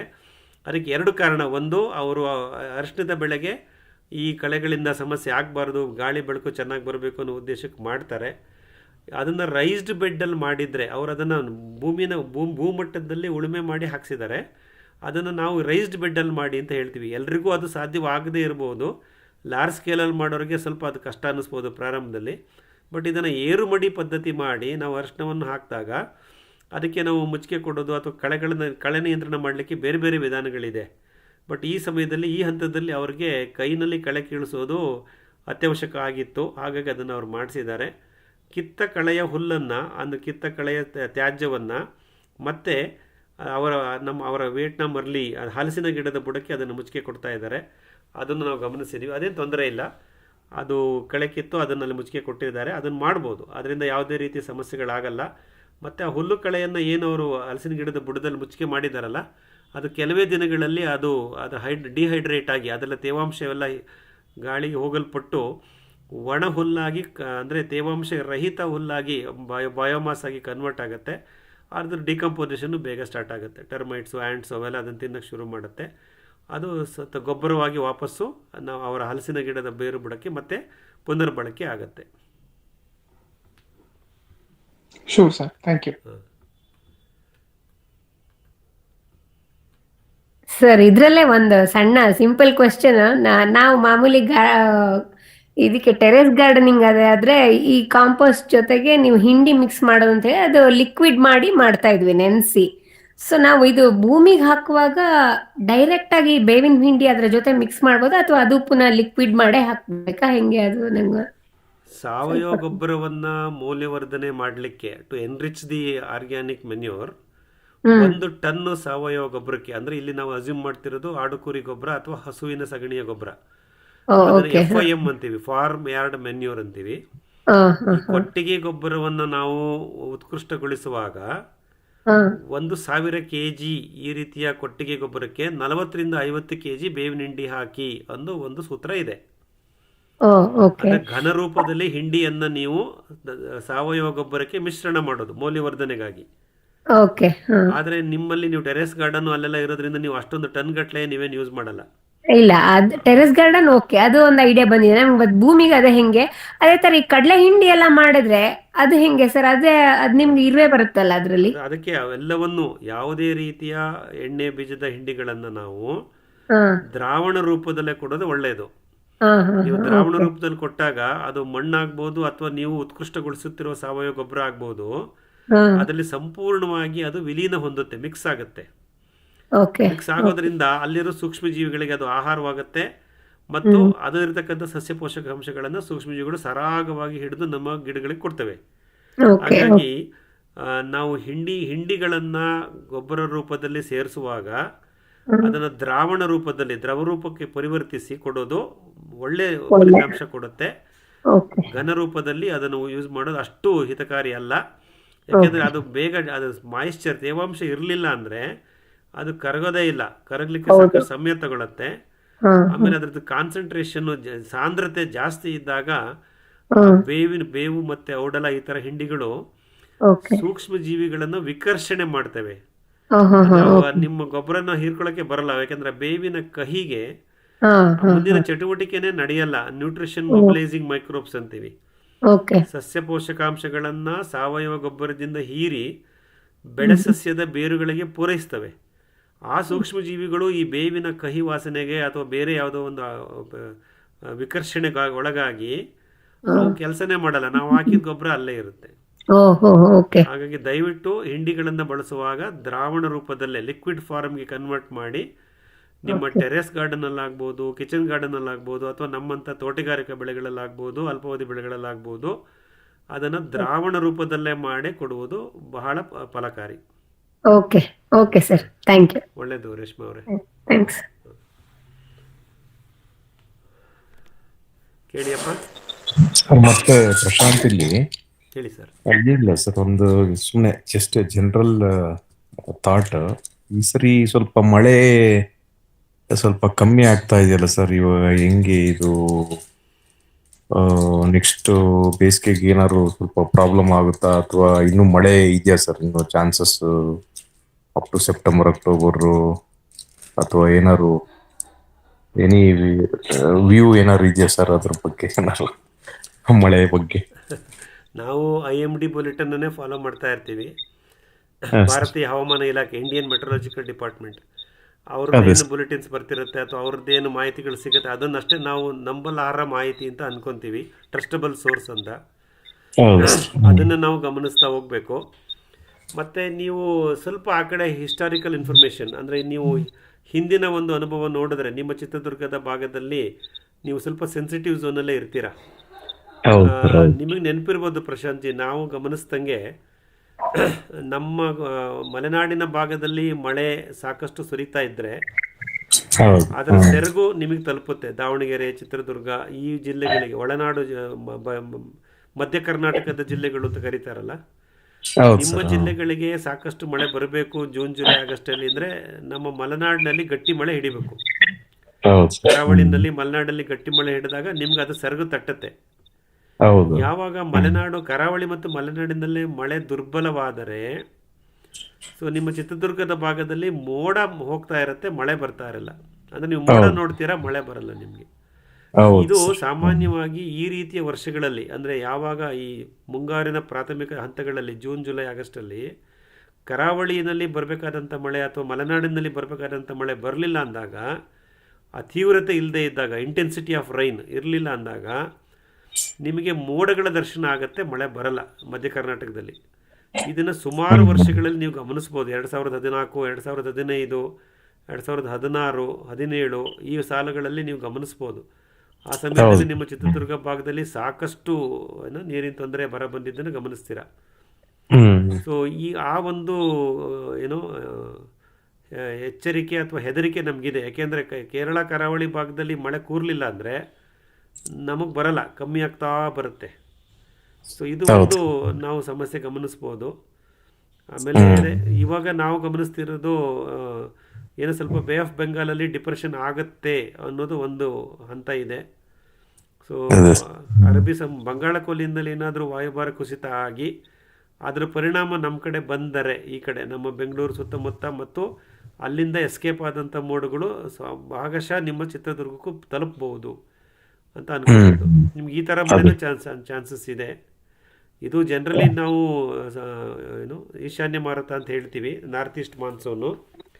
ಬಟ್ ಕೆಲವು ಸಲ ಏನಾಗುತ್ತೆ, ಬಂಗಾಳ ಕೊಲ್ಲಿಯಿಂದ ಬೀಸಿದಂಥ ಗಾಳಿ ಮುಂಚೆ ನಾರ್ತ್ ವೆಸ್ಟ್ ಕಡೆ ಹೋಗ್ತಾ ಇದ್ದಿದ್ದ ಮೋಡಗಳು ಈಗ ವೆಸ್ಟರ್ನ್ ಸೈಡಿಗೆ ಬರ್ತಾ ಇದೆ. ಅಂದರೆ ನಮ್ಮ ಆಂಧ್ರ ಕರಾವಳಿಗೆ ಬಡಿದಂಥ ಸೈಕ್ಲೋನು ಒರಿಸ್ಸಾ ಕಡೆಗೆ ಹೋಗೋಕ್ಕಿಂತ ತೆಲಂಗಾಣ, ಉತ್ತರ ಕರ್ನಾಟಕ, ಮಹಾರಾಷ್ಟ್ರ ಕಡೆಗೆ ಬರುವಂಥ ಟ್ರ್ಯಾಕ್ ಸಿಸ್ಟಮ್ನ ಕಳೆದ 3 ವರ್ಷದಿಂದ ಗುರುತಿಸಿದ್ದಾರೆ IMD ಅವರು. ಇದು ನಿಮಗೆ ಒಂದು ಸ್ವಲ್ಪ ಒಂದು ಆಶಾದಾಯಕ, ಹೋಪ್ಫುಲ್ ಆಗಿರ್ಬೋದು ಅಂತ ಅನ್ಕೋತೀನಿ. ಪ್ಯಾಟ್ರನ್ ಚೇಂಜ್ ಆಗಿದೆ ಸರ್, ವಿಂಡ್ ಪ್ಯಾಟ್ರನ್ ಚೇಂಜ್ ಆಗಿದೆ. ಹಾಗಾಗಿ ಏನು ಬೇಕಾದ್ರೂ ಆಗ್ಬೋದು. ಸದ್ಯಕ್ಕೆ ನಮಗಿರೋ ಮಾಹಿತಿ IMD ಅವ್ರು ಏನು ಹೇಳ್ತಾರೆ ಅದನ್ನು ಕೇಳ್ಕೋಬೇಕು. ಇದು ಹವಾಮಾನದ ಇದು ಎಕ್ಸ್ಪೆಕ್ಟೇಷನ್ ಬಗ್ಗೆ. ಮತ್ತು ಇನ್ನು ಬಿದ್ದ ಮಳೆ, ಸ್ವಲ್ಪ ಮಳೆ ಬರ್ತಾ ಇದೆ. ಈಗ ಇವತ್ತು ನಮ್ಮ ಸಕಲೇಶ್ಪುರ ಭಾಗದಲ್ಲಿ ನಿನ್ನೆ ಮೊನ್ನೆ ಅಲ್ಲೇ ಇದ್ದೆ ನಾನು, ಮಳೆ ಬರ್ತಾ ಇದೆ, ತುಂತುರು ಮಳೆ, ಸೋನೆ ಮಳೆ ಥರ ಬರ್ತಾ ಇದೆ. ಬಟ್ ನೀರು ಹರಿಯುವಷ್ಟು ಮಳೆ ಬಂದಿಲ್ಲ, ಇನ್ನು ಬರಬೇಕಾಗಿದೆ. ಸೊ ನೋಡೋಣ ಯಾವ ರೀತಿ ಮಳೆ ಬರುತ್ತೆ. ಬಿದ್ದ ಮಳೆಯನ್ನು ನಾವು ಇಂಗಿಸ್ಕೋಬೇಕು, ಹಿಡಿದಿಟ್ಕೋಬೇಕು. ಹೌದು, ಮುಂಗಾರು ವೈಫಲ್ಯ ಆದರೆ ಮುಂದಿನ ಬೇಸಿಗೆ ನಮಗೆ ಕಷ್ಟದ ದಿನಗಳೇ. ಹೌದು ಸರ್. ಆದಷ್ಟು ನಾವು ಈ ಮುಂಗಾರು ಮಳೆಯನ್ನು ಸದ್ಬಳಕೆ ಮಾಡಿಕೊಂಡು ತೇವಾಂಶವನ್ನು ನಾವು ಮುಚ್ಚಿಗೆ ಬೆಳೆಗಳನ್ನು ಬೆಳ್ಕೊಂಡು ಮುಚ್ಚಿಗೆ ದ್ರವ್ಯಗಳು ಡ್ರೈ ಬಯೋಮಾಸ್ ಎಷ್ಟು ನೀವು ಸೃಷ್ಟಿ ಮಾಡಿ ಇಟ್ಕೊಳ್ತೀರೋ ಮುಚ್ಚಿಗೆ ಕೊಡ್ತಾ ಹೋಗ್ತೀರೋ ಅದು ನಮಗೆ ಬೇಸಿಗೆ ದಿನಗಳಲ್ಲಿ ನಮ್ಮ ತೋಟನ ಕಾಪಾಡ್ಕೊಳ್ಳೋಕ್ಕೆ ಆರೋಗ್ಯ ಭಾಳ ಸಹಕಾರಿಯಾಗುತ್ತೆ. ದಯವಿಟ್ಟು ಯಾವುದೇ ಕಾರಣಕ್ಕೂ ಅನಾವಶ್ಯಕವಾಗಿ ಭೂಮಿನ ಉಳುಮೆ ಮಾಡಲೇಬೇಡಿ. ಉಳುಮೆ ಮಾಡೋ ತಂಟೆಗೆ ಹೋಗೋದು ಬೇಡ. ತೋಟಗಾರಿಕೆ ಬೆಳೆಯೋರು ನಾನು ಹೇಳ್ತಿರೋದು, ಉಳುಮೆ ಮಾಡೋದು ಬೇಡ. ಆದಷ್ಟು ಮುಚ್ಚಿಗೆ ಕಡೆ ಗಮನ ಕೊಡ್ತಾ ಇರೋಣ. ಒಣ ಮುಚ್ಚಿಗೆ ದ್ರವ್ಯಗಳನ್ನು ನಮ್ಮ ತೋಟದಲ್ಲೇ ನಾವು ಬೆಳ್ಕೊಳ್ಳೋಣ. ಬಿದ್ದ ಪ್ರತಿ ತೆಂಗಿನ ಗರಿ ಅಥವಾ ಅಡಿಕೆ ಸಿಪ್ಪೆ ಅಥವಾ ಇನ್ಯಾವುದೋ ಒಂದು ತೊಗರಿಯ ಕಾಷ್ಟ ಏನು ಸಿಗುತ್ತೋ ಎಲ್ಲವನ್ನು ನಾವು ಸಂಗ್ರಹಣೆ ಮಾಡಿಟ್ಕೊಂಡು ಮುಚ್ಚಿಗೆಯೇ ನಮ್ಮನ್ನು ಕಾಪಾಡುತ್ತೆ. ಅದನ್ನು ಮುಂದಿನ ಬೇಸಿಗೆ 27ನೇ ಇಸ್ವಿ ಬೇಸಿಗೆಗೆ ಮುಚ್ಚಿಗೆ ದ್ರವ್ಯಗಳನ್ನು ನಾವು ಸಂಪಾದನೆ ಮಾಡ್ತಾ ಬರೋಣ. ಸೊ ನಮ್ಮಲ್ಲಿ ಎಷ್ಟು ಸಾಧ್ಯವೋ ಅಷ್ಟು ಉತ್ಪತ್ತಿ ಮಾಡ್ಕೊಳ್ಳೋಣ. ಅಥವಾ ನಮ್ಮ ನೆರೆಹೊರೆಯ ಕೃಷಿಕರು ಅಜ್ಞಾನದಿಂದ ಅದಕ್ಕೆ ಬೆಂಕಿ ಇಡ್ತಾರೆ, ಅಂಥವ್ರಿಗೆ ತಿಳಿ ಹೇಳೋಣ. ಆದರೂ ಇಲ್ಲ ಅಂತಂದರೆ ಅದಕ್ಕೆ ಅವ್ರಿಗೆ ಒಂದು ಸ್ವಲ್ಪ ಸಮಾಧಾನ ಮಾಡಿ ಅದನ್ನು ನಾವೇ ಸಂಗ್ರಹಣೆ ಮಾಡಿ ಇಟ್ಕೊಳ್ಳೋಣ. ಸೊ ಮಲ್ಚಿಂಗ್ ಮೆಟೀರಿಯಲ್ ಎಷ್ಟು ಸಿಕ್ಕಿದ್ರೂ ಕಲೆಕ್ಟ್ ಮಾಡ್ತಾ ಇರಿ. ಸೊ ಇದು ಒಂದು ಸೂಕ್ಷ್ಮವಾದ ಒಂದು ವಿಷಯ. ಆಮೇಲೆ ನಾನು ಇದನ್ನು ಮತ್ತೆ ಸಮಯೋಚಿತವಾಗಿ ಹೇಳ್ತೀನಿ. ಅಕ್ಟೋಬರ್ 3ನೇ ವಾರದಲ್ಲಿ ನಾನೇ ಜ್ಞಾಪಿಸ್ಕೊಂಡಿದ್ದು ಹೇಳ್ತೀನಿ. ಅಕಸ್ಮಾತ್ ನಾನು ಹೇಳಿಲ್ಲ ಅಂದರೆ ಜ್ಞಾಪಿಸಿ ಸೂಕ್ಷ್ಮವಾಗಿ ಹೇಳ್ಬಿಟ್ಟಿರ್ತೀನಿ. ನಮ್ಮ ಬೋರ್ವೆಲ್ ನೀರು ಖಂಡಿತ ಫೆಬ್ರವರಿ ಮಾರ್ಚ್ ಆದಮೇಲೆ ಕುಸಿಯುತ್ತೆ. ಹಾಗಾಗಿ ನಾವು ಫೆಬ್ರವರಿ ಮಾರ್ಚ್ ಏಪ್ರಿಲಲ್ಲಿ ಲೈಫ್ ಸೇವಿಂಗ್ ಇರಿಗೇಷನ್, ಪ್ರಾಣವನ್ನು ರಕ್ಷಣೆ ಮಾಡ್ಕೊಳ್ಳೋಕ್ಕೆ ಬೆಳೆ ಸಸ್ಯಗಳಿಗೆ ನಾವು ಇರಿಗೇಷನ್ ಕೊಡಲೇಬೇಕಾಗತ್ತೆ. ಹಾಗಾಗಿ ಅಕ್ಟೋಬರ್ ನವಂಬರ್ನಲ್ಲೇ ಬೋರ್ವೆಲ್ಲಲ್ಲಿ ಇನ್ನೂ ನೀರು ಬರ್ತಿದ್ದಾಗಲೇ ನಾವು ಒಂದು ಸಣ್ಣ ಕೃಷಿ ಹೊಂಡವನ್ನು ಅಥವಾ ಸಣ್ಣ ಒಂದು ವಾಟರ್ ಸ್ಟೋರೇಜ್ನ ಮಾಡಿಕೊಂಡು ನಮ್ಮ ಕೃಷಿ ಭೂಮಿಯ ವಿಸ್ತಾರ ಮತ್ತು ಬೆಳೆ ಸಸ್ಯಗಳ ಸಂಖ್ಯೆ ಮತ್ತು ಆಯಸ್ಸು ಅವೆಲ್ಲವನ್ನು ಗಮನಿಸಿ ಒಂದು ಚಾರ್ಟ್ ಮಾಡಿಕೊಂಡು, ನಾನು ಇದೆಲ್ಲ ನಿಮಗೆ ಸೈಂಟಿಫಿಕ್ಕಾಗಿ ವಿತ್ ಎಕ್ಸೆಲ್ ಟೇಬಲಲ್ಲಿ ಇನ್ಫಾರ್ಮೇಷನ್ ಕೊಡ್ತೀನಿ. ಆ ಸಮಯದಲ್ಲಿ ಅಷ್ಟು ನೀರನ್ನು ನಾವು ಭೂಮಟ್ಟದಲ್ಲಿ ಎಲ್ಲೋ ಒಂದು ಕಡೆ ಹಿಡಿದಿಟ್ಕೊಂಡಿರೋಣ. ಫೆಬ್ರವರಿ ಮಾರ್ಚ್ ಏಪ್ರಿಲಲ್ಲಿ ವಿಪರೀತ ಬರಗಾಲ ಬಂದಾಗ ನಮ್ಮ ಬೋರ್ವೆಲ್ಲು ಡ್ರೈ ಆದಾಗ ಈ ನೀರನ್ನು ಬಳಸಿ ನಾವು ಲೈಫ್ ಸೇವಿಂಗ್ ಇರಿಗೇಷನ್ ನಮ್ಮ ಮುಖ್ಯ ಬೆಳೆಯಾದಂಥ ತೆಂಗು, ಅಡಿಕೆ ಮತ್ತು ಇತರ ಹಣ್ಣಿನ ಗಿಡಗಳನ್ನು ಕಾಪಾಡ್ಕೊಳ್ಳೋಕ್ಕೆ ಪ್ರಯತ್ನ ಮಾಡೋಣ. ಇದೊಂದು ಮುನ್ನೆಚ್ಚರಿಕೆ ನಾವು ತಗೋಬೇಕು. ಅದಕ್ಕೆ ನಮ್ಗೆ ಸಮಯ ಇದೆ. ಅಕ್ಟೋಬರ್ ನವಂಬರ್ ತನಕ ನಮ್ಮ ಬೋರ್ವೆಲ್ ಡ್ರೈ ಆಗಲ್ಲ. ಆ ಸಮಯದಲ್ಲಿ ನಾವು ಆ ನೀರನ್ನು ಹಿಡಿದಿಟ್ಕೊಳ್ಳೋಕ್ಕೆ ಒಂದು ವ್ಯವಸ್ಥೆ ಮಾಡ್ಕೋಬೇಕಾಗತ್ತೆ. ಆ ಇನ್ವೆಸ್ಟ್ಮೆಂಟು ನಮ್ಮ ಮುಂದೆ ಇದೆ. ಸೊ ಇದ್ರ ಬಗ್ಗೆ ಮತ್ತೆ ನಾನು ಅಕ್ಟೋಬರ್ ಟೈಮಲ್ಲಿ ಮತ್ತೆ ಹೇಳ್ತೀನಿ, ಯಾವುದೋ ಒಂದು ಬುಧವಾರಗಳಲ್ಲಿ. ಅದನ್ನು ನಾನು ಸ್ಟಡಿ ಮಾಡ್ತಾ ಇದ್ದೀನಿ. Cost per litre of surface storage, ಭೂಮಟ್ಟದಲ್ಲಿ ನೀರನ್ನು ಶೇಖರಿಸಿಟ್ಕೊಳ್ಳೋಕ್ಕೆ, ಅದು ಮಳೆ ನೀರಾಗ್ಬೋದು, ನಮ್ಮ ಅಂತರ್ಜಲದ ನೀರಾಗ್ಬೋದು. ಮಳೆಗಾಲದಲ್ಲಿ ಭೂಮಟ್ಟದಲ್ಲಿ ಆ ನೀರನ್ನ ಶೇಖರಣೆ ಮಾಡ್ಕೊಳ್ಳೋಕ್ಕೆ ಎಷ್ಟು ಕಡಿಮೆ ವೆಚ್ಚದಲ್ಲಿ ನಾವು ಈ ಜಲಾಗಾರಗಳನ್ನು ಮಾಡ್ಕೋಬೋದು ಅಂದರೆ I am looking at 30 paise per litre, 50 paise per litre, ಈ ಥರ ಕ್ಯಾಲ್ಕುಲೇಷನ್ ಹುಡುಕ್ತಾ ಇದ್ದೀವಿ. ಈ ಥರ ಯಾವುದಾದ್ರು ಮಾರ್ಗೋಪಾಯಗಳು ನಮಗೆ ಸಿಕ್ಕಿದ್ರೆ ನಾವು ಅದನ್ನು ಉಪಯೋಗಿಸ್ಕೋಬೋದು. ಇಲ್ಲಾಂತಂದರೆ ಈ ನೀರಿನ ಸಂಗ್ರಹಣಾ ವೆಚ್ಚ ಸಹ ಜಾಸ್ತಿ ಆಗಿಬಿಡುತ್ತೆ. ಸಾಕಷ್ಟು ಸಣ್ಣ ರೈತರಿಗೆ ಮತ್ತು ಕಡಿಮೆ ಬಜೆಟಲ್ಲಿ ಕೃಷಿ ಮಾಡೋರಿಗೆ ಅದು ಕೈಗೆ ಸಿಗಲ್ಲ. ಹಾಗಾಗಿ ಎಷ್ಟು ಕಡಿಮೆ ದುಡ್ಡಲ್ಲಿ ನಾವು ಈ ಒಂದು ಭೂಮಟ್ಟದಲ್ಲಿ ಜಲಾಗಾರಗಳನ್ನು ನಿರ್ಮಿಸ್ಕೊಂಡು ಮಳೆಗಾಲದಲ್ಲಿ ಅಥವಾ ಮಳೆ ನಡೀತಿದ್ದ ಸಮಯದಲ್ಲಿ ಬರ್ಬೋದಂಥ ಬೋರ್ವೆಲ್ ನೀರನ್ನು ಮುಂದಿನ ಬೇಸಿಗೆ ದಿನಗಳಿಗೆ ಈಗಿಂದನೇ ಮುನ್ನೆಚ್ಚರಿಕೆ ಮಾಡಿ ತೆಗೆದಿಟ್ಕೊಂಡಿದ್ದು ಮುಚ್ಚಿಗೆ ಮಾಡಿ ಲೈಫ್ ಸೇವಿಂಗ್ ಇರಿಗೇಷನ್ ಕೊಡ್ತಾ ಬಂದರೆ ನಾವು 2027ರ ಬರಗಾಲದ ಬೇಸಿಗೆಯನ್ನು ಅಂದರೆ 26ರ ಬರಗಾಲದ ಮುಂದೆ ಬರುವ 27ರ ಬೇಸಿಗೆಯನ್ನು, the summer followed by the drought, ಅವೆರಡೂ ನಮಗೆ ಪರೀಕ್ಷೆಗಳಾಗುತ್ತೆ. ಇಲ್ಲಾಂದರೆ ನಾವು ತುಂಬ ಗಿಡಗಳನ್ನು ಕಳ್ಕೊತೀವಿ. ದಾವಣಗೆರೆ, ಚಿತ್ರದುರ್ಗ, ಹಿರಿಯೂರು, ಶಿರಾ ಈ ಭಾಗದವ್ರಿಗಂತೂ ನೀವು ಯಾವಾಗಲೂ ಎಡ್ಜಲ್ಲಿ ಇರ್ತೀರ. ಸಾಕಷ್ಟು ಮುನ್ನೆಚ್ಚರಿಕೆ ತಗೊಳ್ಳಿ. ಅಲ್ಲ, ನಾವು ಮಲೆನಾಡಲ್ಲಿರೋರಿಗೂ ಸಮಸ್ಯೆನೇ, ದೊಡ್ಡಬಳ್ಳಾಪುರದಲ್ಲೂ ಈ ಸಮಸ್ಯೆಗಳು ಬರುತ್ತೆ ನಮಗೆ ಈ ಸಲ ಅಂತ ಅಂದ್ಕೊತೀನಿ. ಆ ಥರ ಏನೂ ಆಗೋದು ಬೇಡ ಅನ್ನೋ ಆಶಾಭಾವನೆಯಿಂದ ನೋಡ್ತಾ ಹೋಗೋಣ ಸರ್. ಅಕ್ಟೋಬರ್ನಲ್ಲಿ ಈ ಬಗ್ಗೆ ಮತ್ತೆ ನಾವು ಒಂದು ಮಾಹಿತಿ ಮತ್ತು ಯೋಜನೆಯನ್ನು ಹಾಕ್ಕೊಳ್ಳೋಣ. Okay sir, sure sir, thank you sir. Sir, ನನ್ನೊಂದು ಸ್ಮಾಲ್ ಸಜೆಷನ್ ನಾನು ಮಾಡ್ತಾ ಇರೋದು ಇದರಲ್ಲಿ, ಬೆಂಗಳೂರಿನವ್ರು ಅಟ್ಲೀಸ್ಟ್ ಬೆಂಗಳೂರಿನವ್ರಿಗೆ ಮಾತ್ರ ಇದೊಂದು ಅಪರ್ಚುನಿಟಿ. ಈ ಎಲ್ಲಾ ಕಡೆ ಫುಲ್ ರೋಡ್ ಉದ್ದಕ್ಕೂ ಸಾಲ್ ಮರಗಳಿದೆ, ಅದೆಲ್ಲ ಡ್ರೈ ಲೀವ್ಸ್ ಬೀಳುದು ರೋಡಿಗೆ ಅಥವಾ ಪಾರ್ಕ್ ಅಲ್ಲಿ. ನಾನೊಂದು 2 ಪಾರ್ಕ್ ಗುಡ್ಸೋರನ್ನ ಇದ್ ಮಾಡಿದೀನಿ, ಮತ್ತೆ ಪೌರ ಕಾರ್ಮಿಕರ ಜೊತೆ ಸ್ವಲ್ಪ ಕಾಂಟ್ಯಾಕ್ಟ್ ಇಟ್ಟಿದ್ದೀನಿ. ಸೊ ಅವರು ಎಷ್ಟೊಂದು ಕಸವನ್ನ ವೇಸ್ಟೇ ಮಾಡೋದು, ಒಂದು ಸುಡುದು 90% ಸುಡುದೆ ಬ್ಯಾಂಗ್ಳೂರಲ್ಲಿ. ಪಾರ್ಕಿನ ಅವ್ನ ಜೊತೆ ಚೆನ್ನಾಗಿ ಕಾಂಟ್ಯಾಕ್ಟ್ ಇಟ್ರೆ ನಿಮ್ಗೆ ನಾನೀಗ ಹೋದಷ್ಟು ಸತಿ ಕಾರ್ ಫುಲ್ ಮಾಡ್ಕೊಂಡು ತಗೊಂಡೋಗುದು. ನಂದು ಆಲ್ಮೋಸ್ಟ್ ಎಲ್ಲ ಗಿಡದ ಬುಡಕ್ಕೆಲ್ಲ ಡ್ರೈವ್ ಮಾಡಿದೀನಿ. ಅದು ಸಾಧಾರಣ ಒಂದು 150-200 ಸ್ಯಾಕ್ಸ್ ತಗೊಂಡೋಗಿದ್ದೀನಿ ಹೋದಾಗ ಎಲ್ಲ. ಇದೊಂದು ಒಳ್ಳೆ ಆಪರ್ಚುನಿಟಿ ಬ್ಯಾಂಗ್ಳೂರಲ್ಲಿ ಇರೋರಿಗೆ. ಪಾರ್ಕ್ ಅಲ್ಲಿ ಅಟ್ಲೀಸ್ಟ್ ತುಂಬಾ ಮರಗಳಿರ್ತವೆ, ಅಲ್ಲಿ ಒಣಗಿದ ಎಲೆ ಬೀಳತ್ತೆ, ಅದನ್ನ ತಗೊಂಡೋಗುದು, ಅವ್ರು ಸುಡುದೆ. ಹೌದು. ಅದೊಂದು ಒಳ್ಳೆ ಆಪರ್ಚುನಿಟಿ ಖಂಡಿತ ಬ್ಯಾಂಗ್ಳೂರಿಂದ ಇದು ಇದು ಮಾಡಿ. ಬಹಳ ಒಂದು ಮುಖ್ಯವಾದ ಸಲಹೆ, ದೂರಾಲೋಚನೆ. ಅಂದ್ರೆ ನೀವು ಪ್ರಾಕ್ಟಿಕಲ್ ಆಗಿ ಮಾಡ್ತಿದ್ದೀರಾ, ಹ್ಯಾಟ್ಸ್ ಆಫ್ ಟು ಯು, ಮಾಡ್ತಾನೆ ಇದ್ದೀರಾ ನೀವು. ಮಾಡ್ತಾ ಇದೀನಿ ನೀವು ಅದೇ. ಸುಮಾರು ಜನಕ್ಕೆ ಪ್ರೇರಣೆ ಆಗ್ತೀರಾ. ಹಾ ಅಷ್ಟು ದೂರ ಬೇಡ ಮೇಡಮ್, ನಮ್ಮ ಕೃಷಿ ಭೂಮಿನಲ್ಲೇ ನಮ್ಗೆ ನಾವೇನು ಇನ್ನು ಜುಲೈ 1ನೇ ತಾರೀಕಲ್ಲಿ ಇದ್ದೀವಿ. ಅಲ್ಲ ಅದ್ ಹೌದು, ಬಟ್ ನಾವು ಅಷ್ಟು ಕಸವನ್ನಾದ್ರೂ ಸೇವ್ ಮಾಡ್ತೀವಲ್ಲ ಅಂತ. ಕಸ ಸುಡುದನ್ನ ಬೆಂಗಳೂರಲ್ಲಿ ಅವಕಾಶ ಸೇವ್ ಮಾಡ್ತೀವಲ್ಲ, ಅವಕಾಶ ಇದ್ದವ್ರು ಮಾಡೋಣ. ಅದೇ. ಅದಕ್ಕಿಂತ ಉತ್ತಮವಾದ ಅವಕಾಶ ನಮ್ಮ ಮುಂದೆ ಇದೆ. ನಮ್ಮ ಕೃಷಿ ಭೂಮಿಯಲ್ಲೇ ಹೌದು. ಇನ್ನು ಮುಂದೆ ಬರಬಹುದಾದಂಥ ಮಳೆಯ ತೇವಾಂಶವನ್ನು ಉಪಯೋಗಿಸ್ಕೊಂಡು ಹಾ ಮುಚ್ಚಿಗೆ ದ್ರವ್ಯಗಳನ್ನೇ ಬೆಳೆಯೋಣ. ಉದಾಹರಣೆಗೆ ತೊಗರಿ, ಉದಾಹರಣೆಗೆ ಹೌದು ಈಗ ನಾವೊಂದು ಅರ್ಧ ಎಕರೆಗೆ ತೊಗರಿ ಹಾಕೊಂಡ್ಬಿಡೋಣ. ಅದು ತೊಗರಿ ಹೂವೇ ಬಿಡೋದು ಬೇಡ, ಅದು ಕಾಯೇ ಕೊಡೋದು ಬೇಡ. ಹೌದು ಅದನ್ನ ಒಣಕಡ್ಡಿ ಮಾಡಿ ಕತ್ತರಿಸಿ ಇಟ್ಕೊಂಡ್ರೆ ನನಗೆ ಕಾಷ್ಟ ಬಂತಲ್ಲ, ಕಾಷ್ಟ ಅಂತೀವಿ, ಕಾಂಡ, ಸ್ಟೆಮ್, ಡ್ರೈಡ್ ಸ್ಟೆಮ್. ಹೌದು ಹೌದು ತೊಗರಿಯ ಗೊತ್ತಾಯ್ತು. ಕಾಷ್ಟವನ್ನು ನಾವು ಬೆಳೆದು ಶೇಖರಣೆ ಮಾಡಿ ಇಟ್ಕೊಂಡ್ರೆ ಅದೇ. ಅದು ನನಗೆ ಜನವರಿ, ಫೆಬ್ರವರಿ, ಮಾರ್ಚ್ನಲ್ಲಿ ಬೇಗ ಡಿಕಂಪೋಸ್ ಆಗಲ್ಲ. ಹೌದು ಹೌದು ಅದನ್ನು ಕರೆಕ್ಟ್. ನಾವು ಸಂಗ್ರಹಣೆ ಮಾಡಬೇಕು.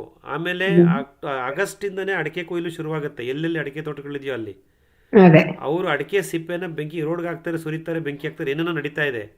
ಹೌದು ಸೊ ನಾವು ಆದಷ್ಟು ಅಡಿಕೆ ಸಿಪ್ಪೆಗಳನ್ನು ಸಂಗ್ರಹಣೆ ಮಾಡಿ ಒಣಗಿಸಿ ಅದ್ರ ಟಾಕ್ಸಿಕ್ ಅಂಶ ಎಲ್ಲ ತೆಗೆದು ಅದನ್ನು ಮೂಟೆಗಟ್ಟಲೆ, ಚೀಲಗಟ್ಟಲೆ ನಾವು ಸ್ಟಾಕ್ ಮಾಡಿ ಇಟ್ಕೊಂಡು ನಮ್ಮ ಬೆಳೆ ಸಸ್ಯಗಳಿಗೆ ಮುಚ್ಚಿಗೆ ಕೊಟ್ಕೊಂಡು ಬಂದರೆ ಹೌದು ಎವಾಪರೇಷನ್ಸ್ನ ಕಮ್ಮಿ ಮಾಡಿ ಕಡಿಮೆ ನೀರಿನಲ್ಲಿ ನಮ್ಮ ಗಿಡಗಳನ್ನು ನಾವು ಬೇಸಿಗೆಯಲ್ಲಿ ಕಾಪಾಡ್ಕೋಬಹುದು.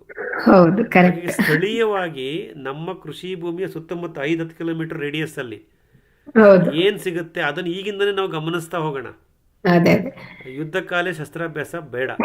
ಹೌದು ಹೌದು ಹಾಗಾಗಿ ಹೆಂಗಿದ್ರು ನಮಗೆ ಗೊತ್ತು, ಈ ಸಲ ಎಲ್ ನೀನೋ ಪ್ರಭಾವದಿಂದ ಮುಂಗಾರು ಮಳೆ ಕಮ್ಮಿ ಆಗುತ್ತೆ. 93% ಅಂದ್ರೆ 88% ಇಳಿದಿದ್ದಾರೆ ಆಲ್ ಇಂಡಿಯಾ ಅವರೇಜು. ಹೌದು ಕೊನೆಗೆ ಅದು ಎಲ್ಲಿಗೆ ಬಂದು ಮುಟ್ಟುತ್ತೋ ಗೊತ್ತಿಲ್ಲ. ಹಾಗಾಗಿ ಎಚ್ಚರಿಕೆಯ ಗಂಟೆ ನಮ್ಮ ಮುಂದೆ ಇದೆ. ಸೊ ನನ್ನ ಒಂದು ಆಲೋಚನೆ ಏನಪ್ಪ ಅಂದರೆ, ಬಯೋಮಾಸ್ ಮುಚ್ಚಿಗೆ ದ್ರವ್ಯಗಳನ್ನು ಶೇಖರಣೆ ಮಾಡಿ ಇಟ್ಕೊಂಡ್ಬಿಡೋಣ ಮತ್ತು ನೀರನ್ನು ಸಂಗ್ರಹಣೆ ಮಾಡಿ ಇಟ್ಕೊಳ್ಳೋಣ ಆಪತ್ಕಾಲಕ್ಕೆ. Okay sir, thank you. Thank you madam. ಹೇಳಿ ಸರ್ ನಮಸ್ತೆ. ನಮ್ದೊಂದು ಪ್ರಶ್ನೆ. ಹೇಳಿ ಅನಂತ್. ನಮ್ದು ತೋಟದಲ್ಲಿ ತೆಂಗು 140 ಗಿಡ ಇದೆ ಸರ್. ಆಕ್ಚುಲಿ ತುಂಬಾ ಇಳುವರಿ ಕಮ್ಮಿ ಆಗಿದೆ ಮುಂಚೆಗೂ ಇವಾಗ್ಲೂ. ನಾನು ಬೋರ್ವೆಲ್ ಹಾಕ್ಸಿದೀನಿ, ನೀವು ಹೇಳಿದ ಥರ ವಿಂಕ್ಲರ್ ಇದು ಮಾಡಿದ್ದೀನಿ. ಆಮೇಲೆ ಯಾವುದೇ ಉಳುಮೆ ಮಾಡೋದಿಲ್ಲ, ಆಮೇಲೆ ಮಲ್ಚಿಂಗ್ ಎಲ್ಲ ಇದೆ. ಆಕ್ಚುಲಿ ಅದು ನಮ್ದು, ಅವ್ರದ್ದು, ನಮ್ಮ ಬ್ರದರ್ದು ಒಂದು ತೋಟ ಇದೆ ನಮ್ಮ ಪಕ್ಕದಲ್ಲೇ. ಅವರು ಬೋರ್ವೆಲ್ ಇಲ್ಲ, ನೀರು ಕಮ್ಮಿ, ಆಮೇಲೆ ಪ್ಲಸ್ ಅವ್ರು ಕಲ್ಟಿವೇಶನ್ ಮಾಡ್ತಾರೆ. ಅವ್ರು ನಮ್ಗೇನೆ ಜಾಸ್ತಿ ಇಳುವರಿ ಬರ್ತಾ ಇದೆ, ನಮ್ದು ಇಳುವರಿ ಬರ್ತಾ ಇಲ್ಲ. ಇದೇನ್ ರೀಸನ್ ಅನ್ನೋದು ನಂಗೆ ಗೊತ್ತಾಗ್ತಾ ಇಲ್ಲ. ಅಲ್ಲ, ಅವರು ಒಳಸೂರಿಗಳನ್ನ ಏನು ಕೊಡ್ತಾರೆ, ಇನ್ಪುಟ್ಸ್ ಏನು ಕೊಡ್ತಾರೆ? ಒಳಸೂರಿ ಏನೂ ಕೊಡ್ತಾ ಇಲ್ಲ ಅವರು. ಅವ್ರು ಆಕ್ಚುಲಿ ನೀರು ಇದು ಮಾಡ್ತಾ ಇಲ್ಲ. ನಮ್ಗಿನ ಸ್ವಲ್ಪ ಇಳುವರಿಲಿ ಜಾಸ್ತಿ ಬರ್ತಾ ಇದೆ. ಏನು ರೀಸನ್? ಆಕ್ಚುಲಿ ಅವ್ರದ್ದು ಬೋರ್ವೆಲ್ಲೂ ಇಲ್ಲ. ಆಕ್ಚುಲಿ ಅವ್ರು ಯಾವಾಗ ಒಂದ್ಸರಿ ಬಿಡ್ತಾರೆ, ಬೇರೆ ನೀರು ಬರುತ್ತೆ, ಹಳ್ಳದ ನೀರು ಬರುತ್ತೆ, ಹಳ್ಳದ ನೀರು ಒಂದ್ಸರಿ 2 ಸರಿ ಕಟ್ತಾರೆ, ಅಷ್ಟು ಬಿಟ್ರೆ ನಾನು ರೆಗ್ಯುಲರ್ ಆಗಿ ನಮ್ದೇ ಓನ್ ಬೋರ್ ಇದೆ. ಆ ಬೋರಿಂದ ನೀರು ಬಿಡ್ತೀನಿ, ವಿಂಕ್ಲರ್ ಹಾಕ್ಬಿಟ್ಟಿದ್ದೀನಿ, ಎಲ್ಲ ಮಾಡಿದ್ದೀನಿ. ಆಮೇಲೆ ಕಲ್ಟಿವೇಶನ್ ನಾನು ಏನು ಮಾಡಲ್ಲ, ಅವ್ರು ಕಲ್ಟಿವೇಶನ್ ಮಾಡ್ತಾರೆ. ಅವರು ವರ್ಷಕ್ಕೆ 2 ಸಲ 3 ಸಲ. ನಾವು 0 ಕಲ್ಟಿವೇಶನ್ ನಮ್ಮದು. ಆಮೇಲೆ ಇದೆಲ್ಲ ಸೆಣಬು, ಡಯಾಂಚ ಮತ್ತು ಹುರುಳಿ ಅದೆಲ್ಲ ಹಾಕಿದ್ದೀನಿ ನಾನು. ಆಮೇಲೆ ಇಂಡಿ ದ್ರಾವಣಗಳು ಮಾಡಿ ಹಾಕಿದ್ದೀನಿ.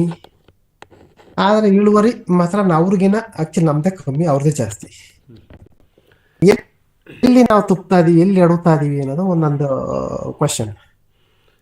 ಅದೇ ನೋಡಿ, ನೀವು ಗಮನಿಸ್ತಾ ಬನ್ನಿ. ಸಾಧ್ಯವಾದರೆ ನಿಮ್ಮ ತೆಂಗಿನ ಮರದ ಕೆನೋಪಿ ಮೇಲ್ಗಡೆ ಛತ್ರಿಗಳು ಕಾಣೋ ಥರದ್ದು ಒಂದು 2-3 ಡಿಸ್ಟೆನ್ಸಲ್ಲಿ ತೆಗೆದು ಫೋಟೋಸ್ ಕಳಿಸಿ.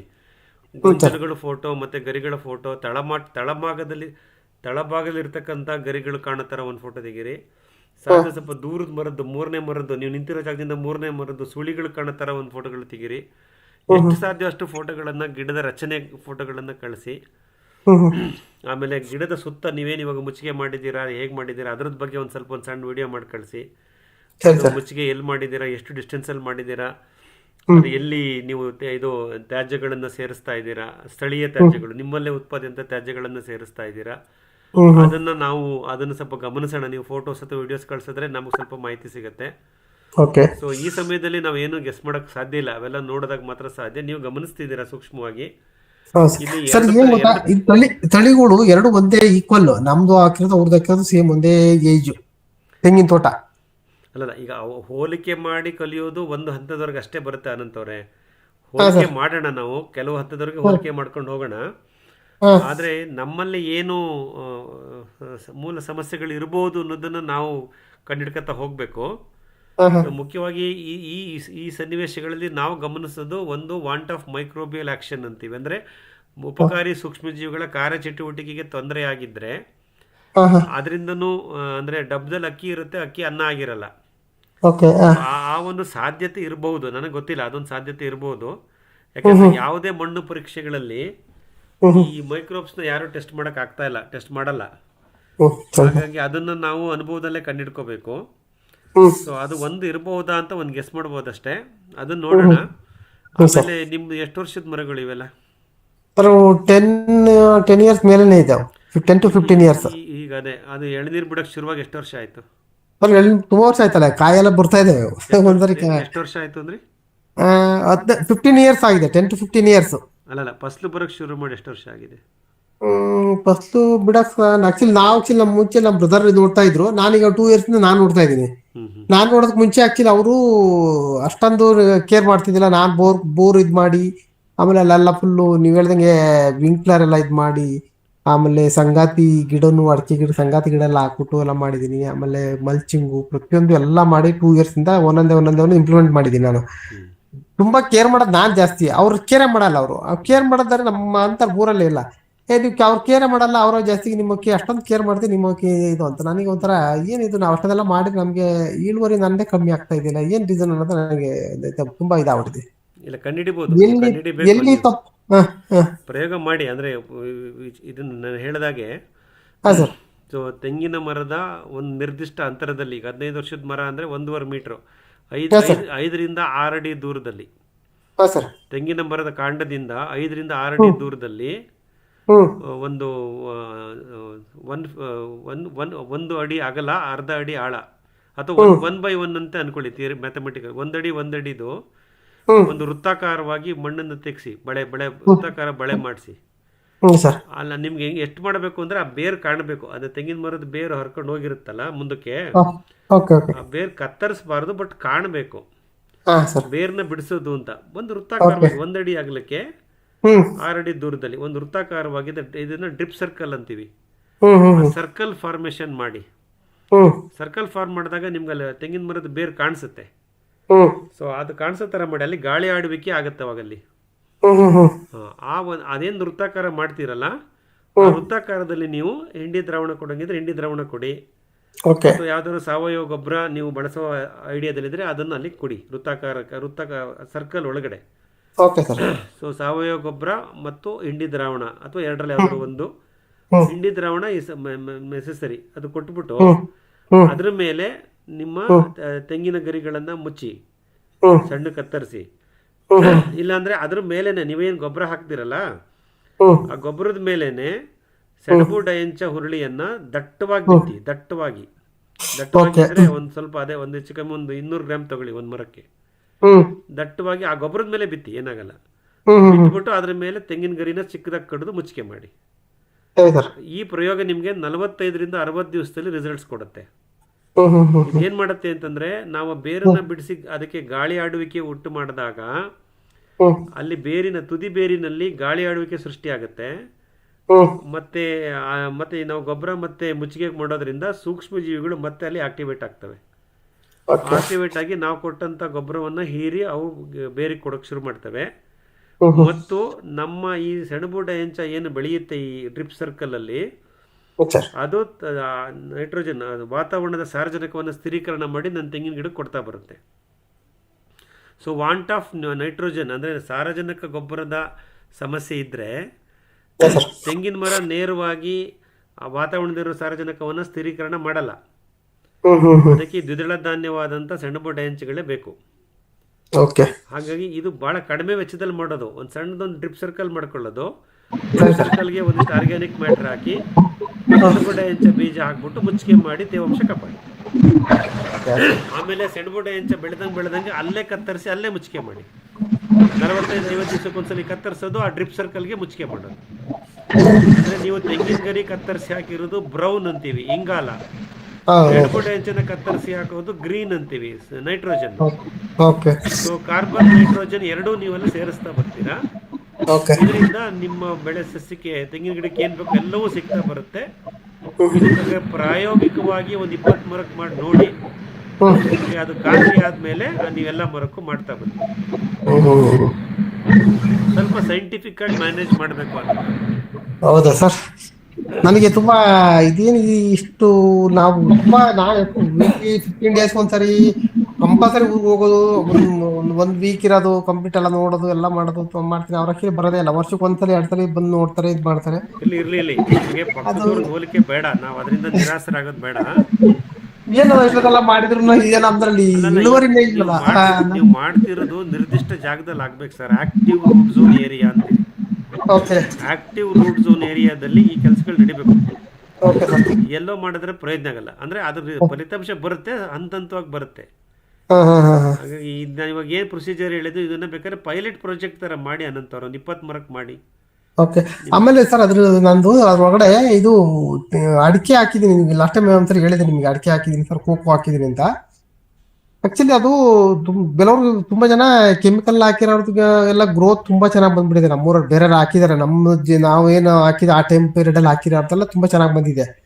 ನಮ್ದು ಆಕ್ಚುಲಿ ಸ್ವಲ್ಪ ಗ್ರೋತ್ ಕಮ್ಮಿ ಇದೆ. ನಾನು ಅದ್ರ ಬಗ್ಗೆ ತಲೆ ಕೆಡ್ಸ್ಕೊಂಡಿಲ್ಲ.